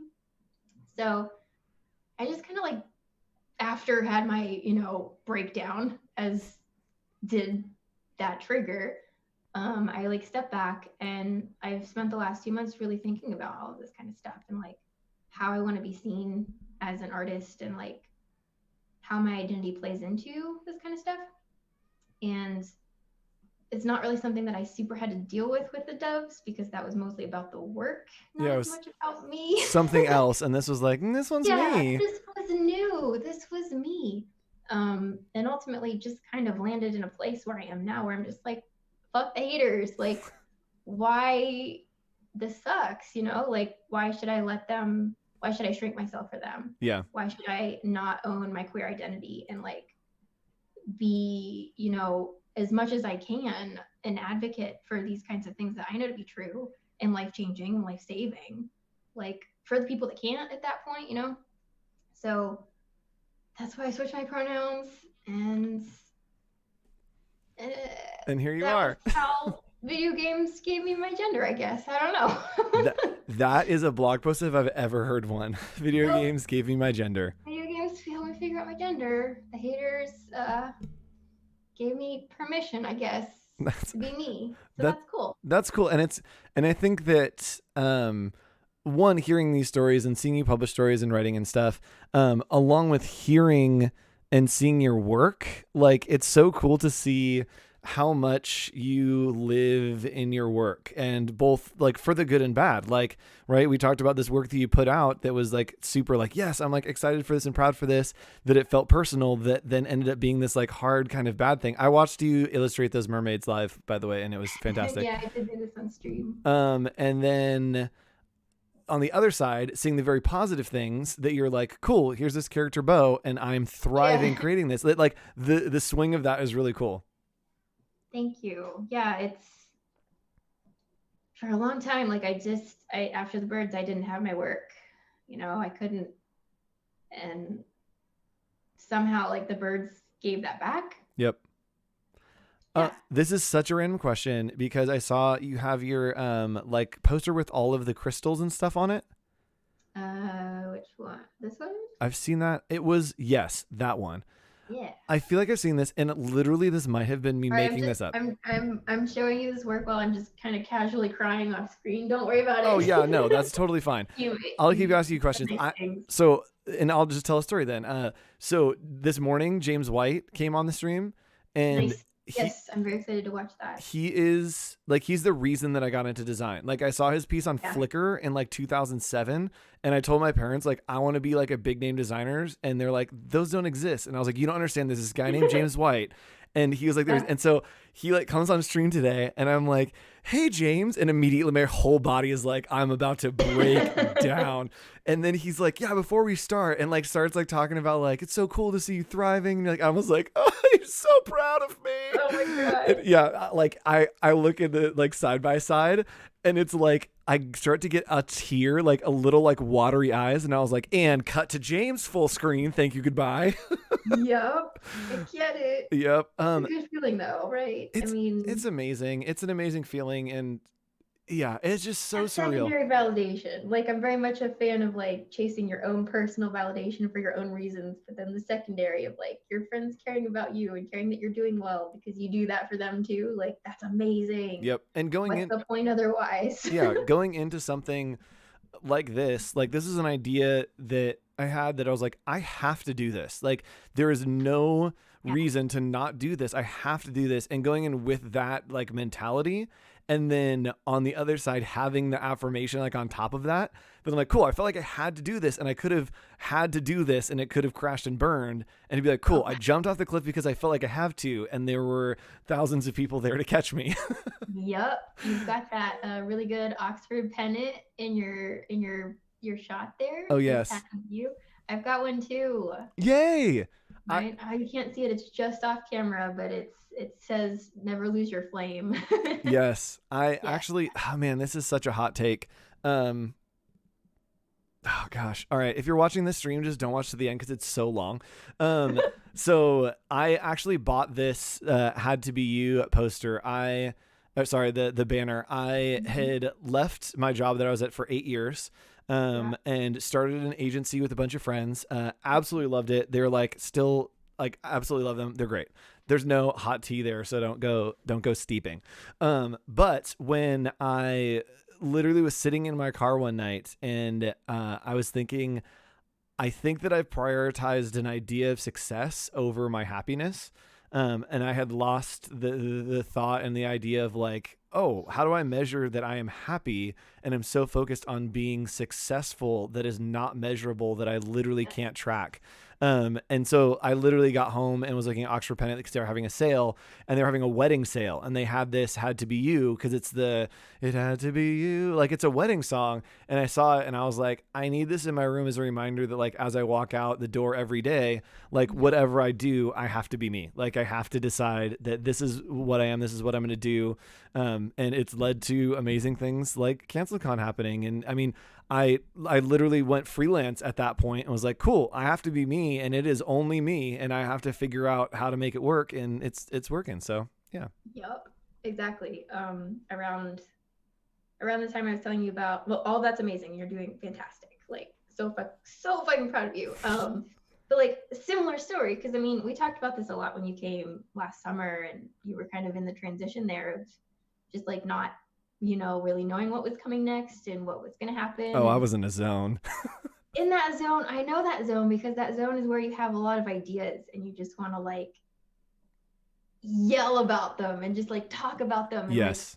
Like, have other people be excited like with you about them, which like, yes, I love that. Like I love those kinds of conversations where it's just like the sky's the limit. Like you could do so much. Let's literally just word vomit potential. Like that's amazing. So you're very much in that zone, and like seeing you kind of craft it out of that is just amazing progress. And like I understand that too because I've been doing that. And you have you've been making moves. I mean, there's just been a lot of other moves outside of it too, because like after this harassment around that time, I left my agency. I've been with an agent for 2 years now, and I left and was just like, okay, it is 100% just me now. Yep. There's no safety net. There's no one to catch me there. Like if people just stop emailing inquiry, if people, but it's just like, that's not going to happen if, you just put your grease into it a little bit. And that's just kind of what I've been trying to do. But like, if it's not what I want to be doing, what's the point? Yeah. And I think you got to that point too. Yep. Where it's like if it's what other people think is good and not what I think is good, there's always going to be that separation. And if your heart's not behind it, it's gonna rip you up. Yeah. And the hard thing that I think, and now this is like a FaceTime that like 300 people are watching now. I think, which is great. I think the thing is, and I said this like as I was leaving my job, this thought and getting to a point where I was like, I have to make this decision for myself. Like, this is not like it. And I think I literally said this to the team. I was like, this may be the biggest mistake of my life, but I have to make a decision. And this is a decision I'm making, and I have to go forward with it, because if I don't, like I have never made a decision like this, and I need to start deciding for myself. And that's kind of the zone. Yes. So like, it's probably been like, we haven't talked in person like about how that's been since then, but like I'm sure, as it always is, there's ups and downs. There's always really good things that happen and really bad things that happen. Like, have you in this journey had good things that have been so good that are just like cosmic signs that like completely just negate the bad?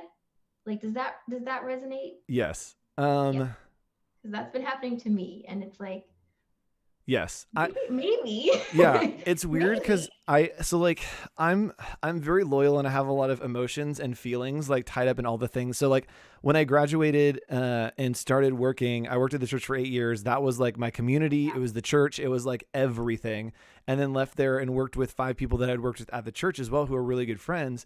And so I like have such a hard time talking about it because I do love them so much.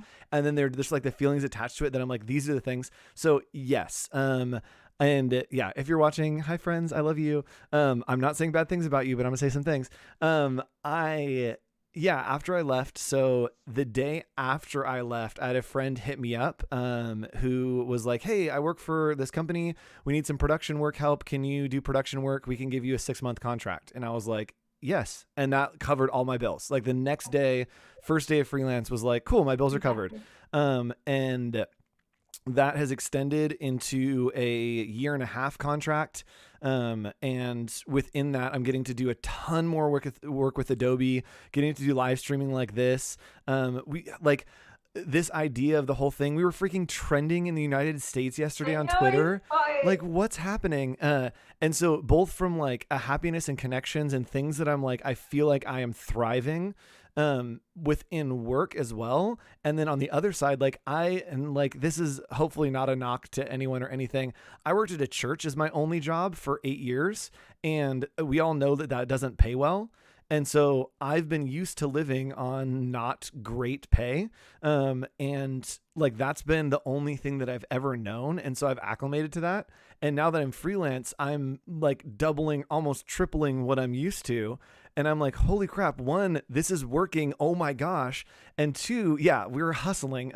And 2, like, how is this happening? Like, I feel like at this point, it's like, oh, you should like teach a class about how to like run a successful like freelance. I'm like, I have no idea. I have no idea how any of this is happening. Like, this is just happening to me. And I'm just sitting here and I'm a part of it and trying to put in my best for it. So yeah, I think that like, and there have been a lot of times that I've literally walked downstairs to my roommates and I'm like, hey, this just happened. And I feel like I made the right decision. Yep. And even, yeah, watching. So the company I used to work for, Black Roses, they're awesome. They have a website. Go check them out, Black Roses. They also launched something called Legible Church, which does consulting with churches to help them like step up their game, which I think is the coolest thing. They are so good at strategy. And like they're thriving as well. And I think it's just cool to see on both sides, like, cool. I feel like I made the right decision. And even though it was a shakeup and super hard for them and their families, like it's hard to balance. Like I can't be responsible for other people's emotions. I can apologize if my actions have hurt them, but I can't do anything about them feeling hurt. And so that's been really hard to balance because I want everyone to love me. And like we talked about it earlier today, like if some random guy comes up to you in a supermarket and tells you that like you suck, you like are like, you're an a-hole, go away. But if you say it to yourself, you're like, that's the voice of reason. That is the truth. And so I get stuck in that zone. So yeah. I get it. Yep. In January, I was up against a really, really like the worst work deadline I've ever seen. And I work difficult work deadlines to make a living. Yep.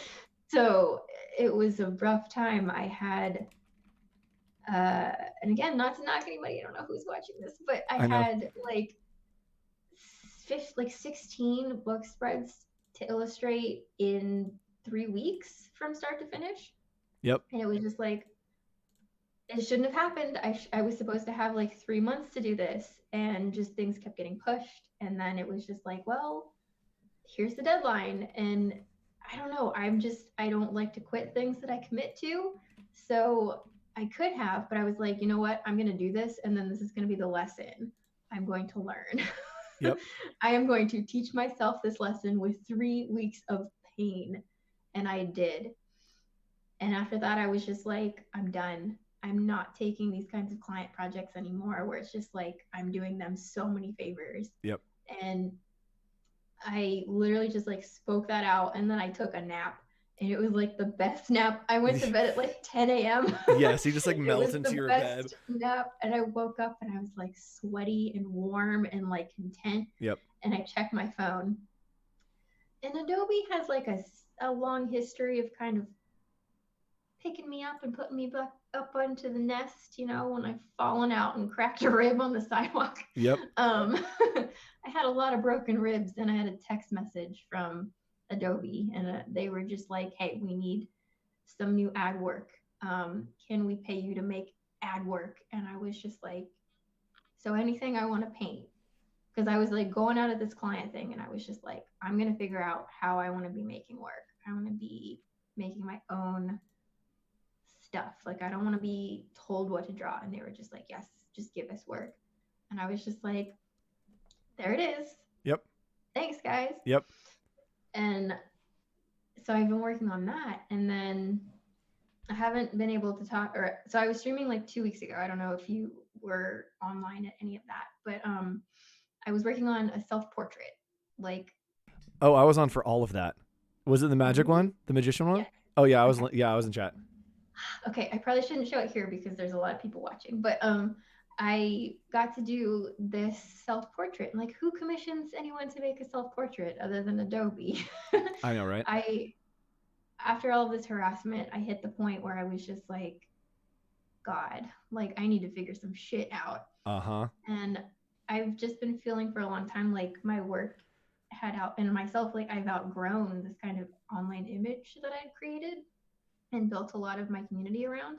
I'm sure this resonates with just kind of the church stuff, and you get to a certain point where it's just like, this doesn't fit anymore. It feels like an old pair of shoes, and like I need a new pair of shoes. Yes.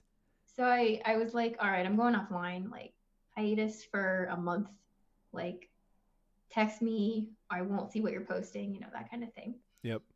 I had to start coming back for the news, but like, you know, that no one expected that. But like, I went offline, I posted this, and then literally 3 hours later, Adobe emailed, and they were just different people, like not related. They were just like, hey, we're doing some social media like features. Do you want to introduce yourself like on all of these channels, like make a self-portrait, do a studio tour, talk about your process? And I was just like, yep. And it's the craziest when, like, now I have to figure it out. Okay. Yeah. And it's the craziest when, like, and I don't want this to be something that people are like, oh, I can apply this to myself, because I don't even know how it happened. But when like people start to want you for you is like the most amazing magic thing that like I've gotten to host a lot of the Illustrator Daily Creative Challenges now. And it's like, do whatever you want. And I'm like, I haven't seen anyone do like this weird thing. Can I do that? And they're like, totally, like just do you. And like being able to thrive in that is just the coolest thing. Exactly. Yeah. Also, sorry, just as a reminder to myself, I have to end this stream in the next 20 minutes because it will not archive onto YouTube. We got 20 minutes, folks. What do we want to talk about next? Sorry. Actually, hold on. Steph is in chat. Steph, you are the winner of our Zoom call last night, and you just won a free year of Adobe Creative Cloud. I see you in chat. So I saw you there. Congratulations, Steph. Congratulations, Steph. Yes, I think one of our mods will follow up, and if not, just DM me and we'll figure it out. And then Anne-Marie Flamenco, you are a runner-up, and I'm going to send you one of our exclusive CanceledCon posters when they get here tomorrow. What's up? Oh, yeah, snakes. Snakes. Snake. Hi, Dean. Friends, it's so cool to see you all in chat. We're just hanging out. This is my decompression. I was supposed to talk, but I feel like this is like the talk. This is my talk. And if you really want to see my talk, I'm actually going to show two things while Sid's there. If you really want to see my talk, that was me being vain and looking at how many subscribers I've gotten from this. So just know that I'm that shallow of a person. So this is... I'm giving a talk on Tuesday. Holy crap. On Tuesday, you can check it out. It is for AIGA Orlando. I'll be talking about CanceledCon.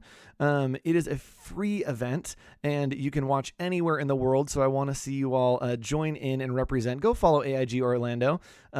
He says as he follows AIG Orlando. I'll be hanging out and talking a little bit about what's going on with CanceledCon. And then one more project because I like to show off weird stuff. Like I like to show off the weird stuff I do. And this is not what I get hired for, but it's what I want to get hired for. And I wanted to show you guys this.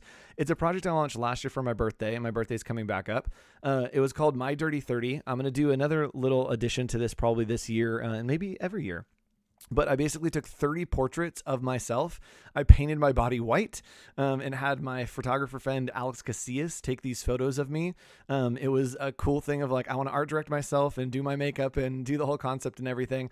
He got to photograph me, and I had the most fun doing this project. And like we were talking about with Sid, this is when I felt like I did a project that was like the most me, that I'm like, people are going to hate this and be so concerned from work that they've seen from me in the past.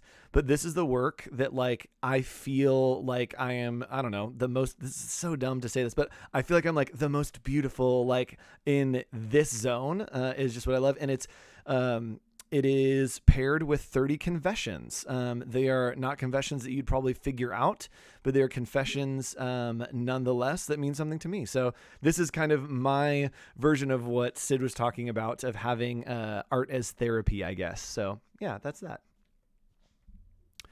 Are we back with snakes? We're back with snakes. We're back with snakes. That's the best way to come back to a full screen. Hello. Snake. Hello, Snake. This is Ash. Hello, Snake. She is my year-and-a-half-old corn snake. Oh. She's nothing too fancy. Is she like cuddly? I feel like everyone talks about snakes being cuddly. I'm used to working with pythons. I had pythons for a while, and those are cuddly. Those love to just literally hang out where it's warmest. She likes to do this. She likes to climb, which is unusual for corn snakes because they're usually like a little bit tighter, but she's just kind of she's not that smart. She's from what I can tell. She's like, what's going on down here? Oh, it's the just sky? Okay. She just likes to sniff. She's got a little bow on her head. Oh. No. Come back. Come back. How do you spell her name? ASHE, like Ash from Overwatch, because I got her when that character came out. Yes. What are you doing? The Danger Noodle. I don't think and yes, Ash, like you. There's someone in chat named Ash. Yeah. That's so rad. What are you doing? Run away, run away. She's dangerous.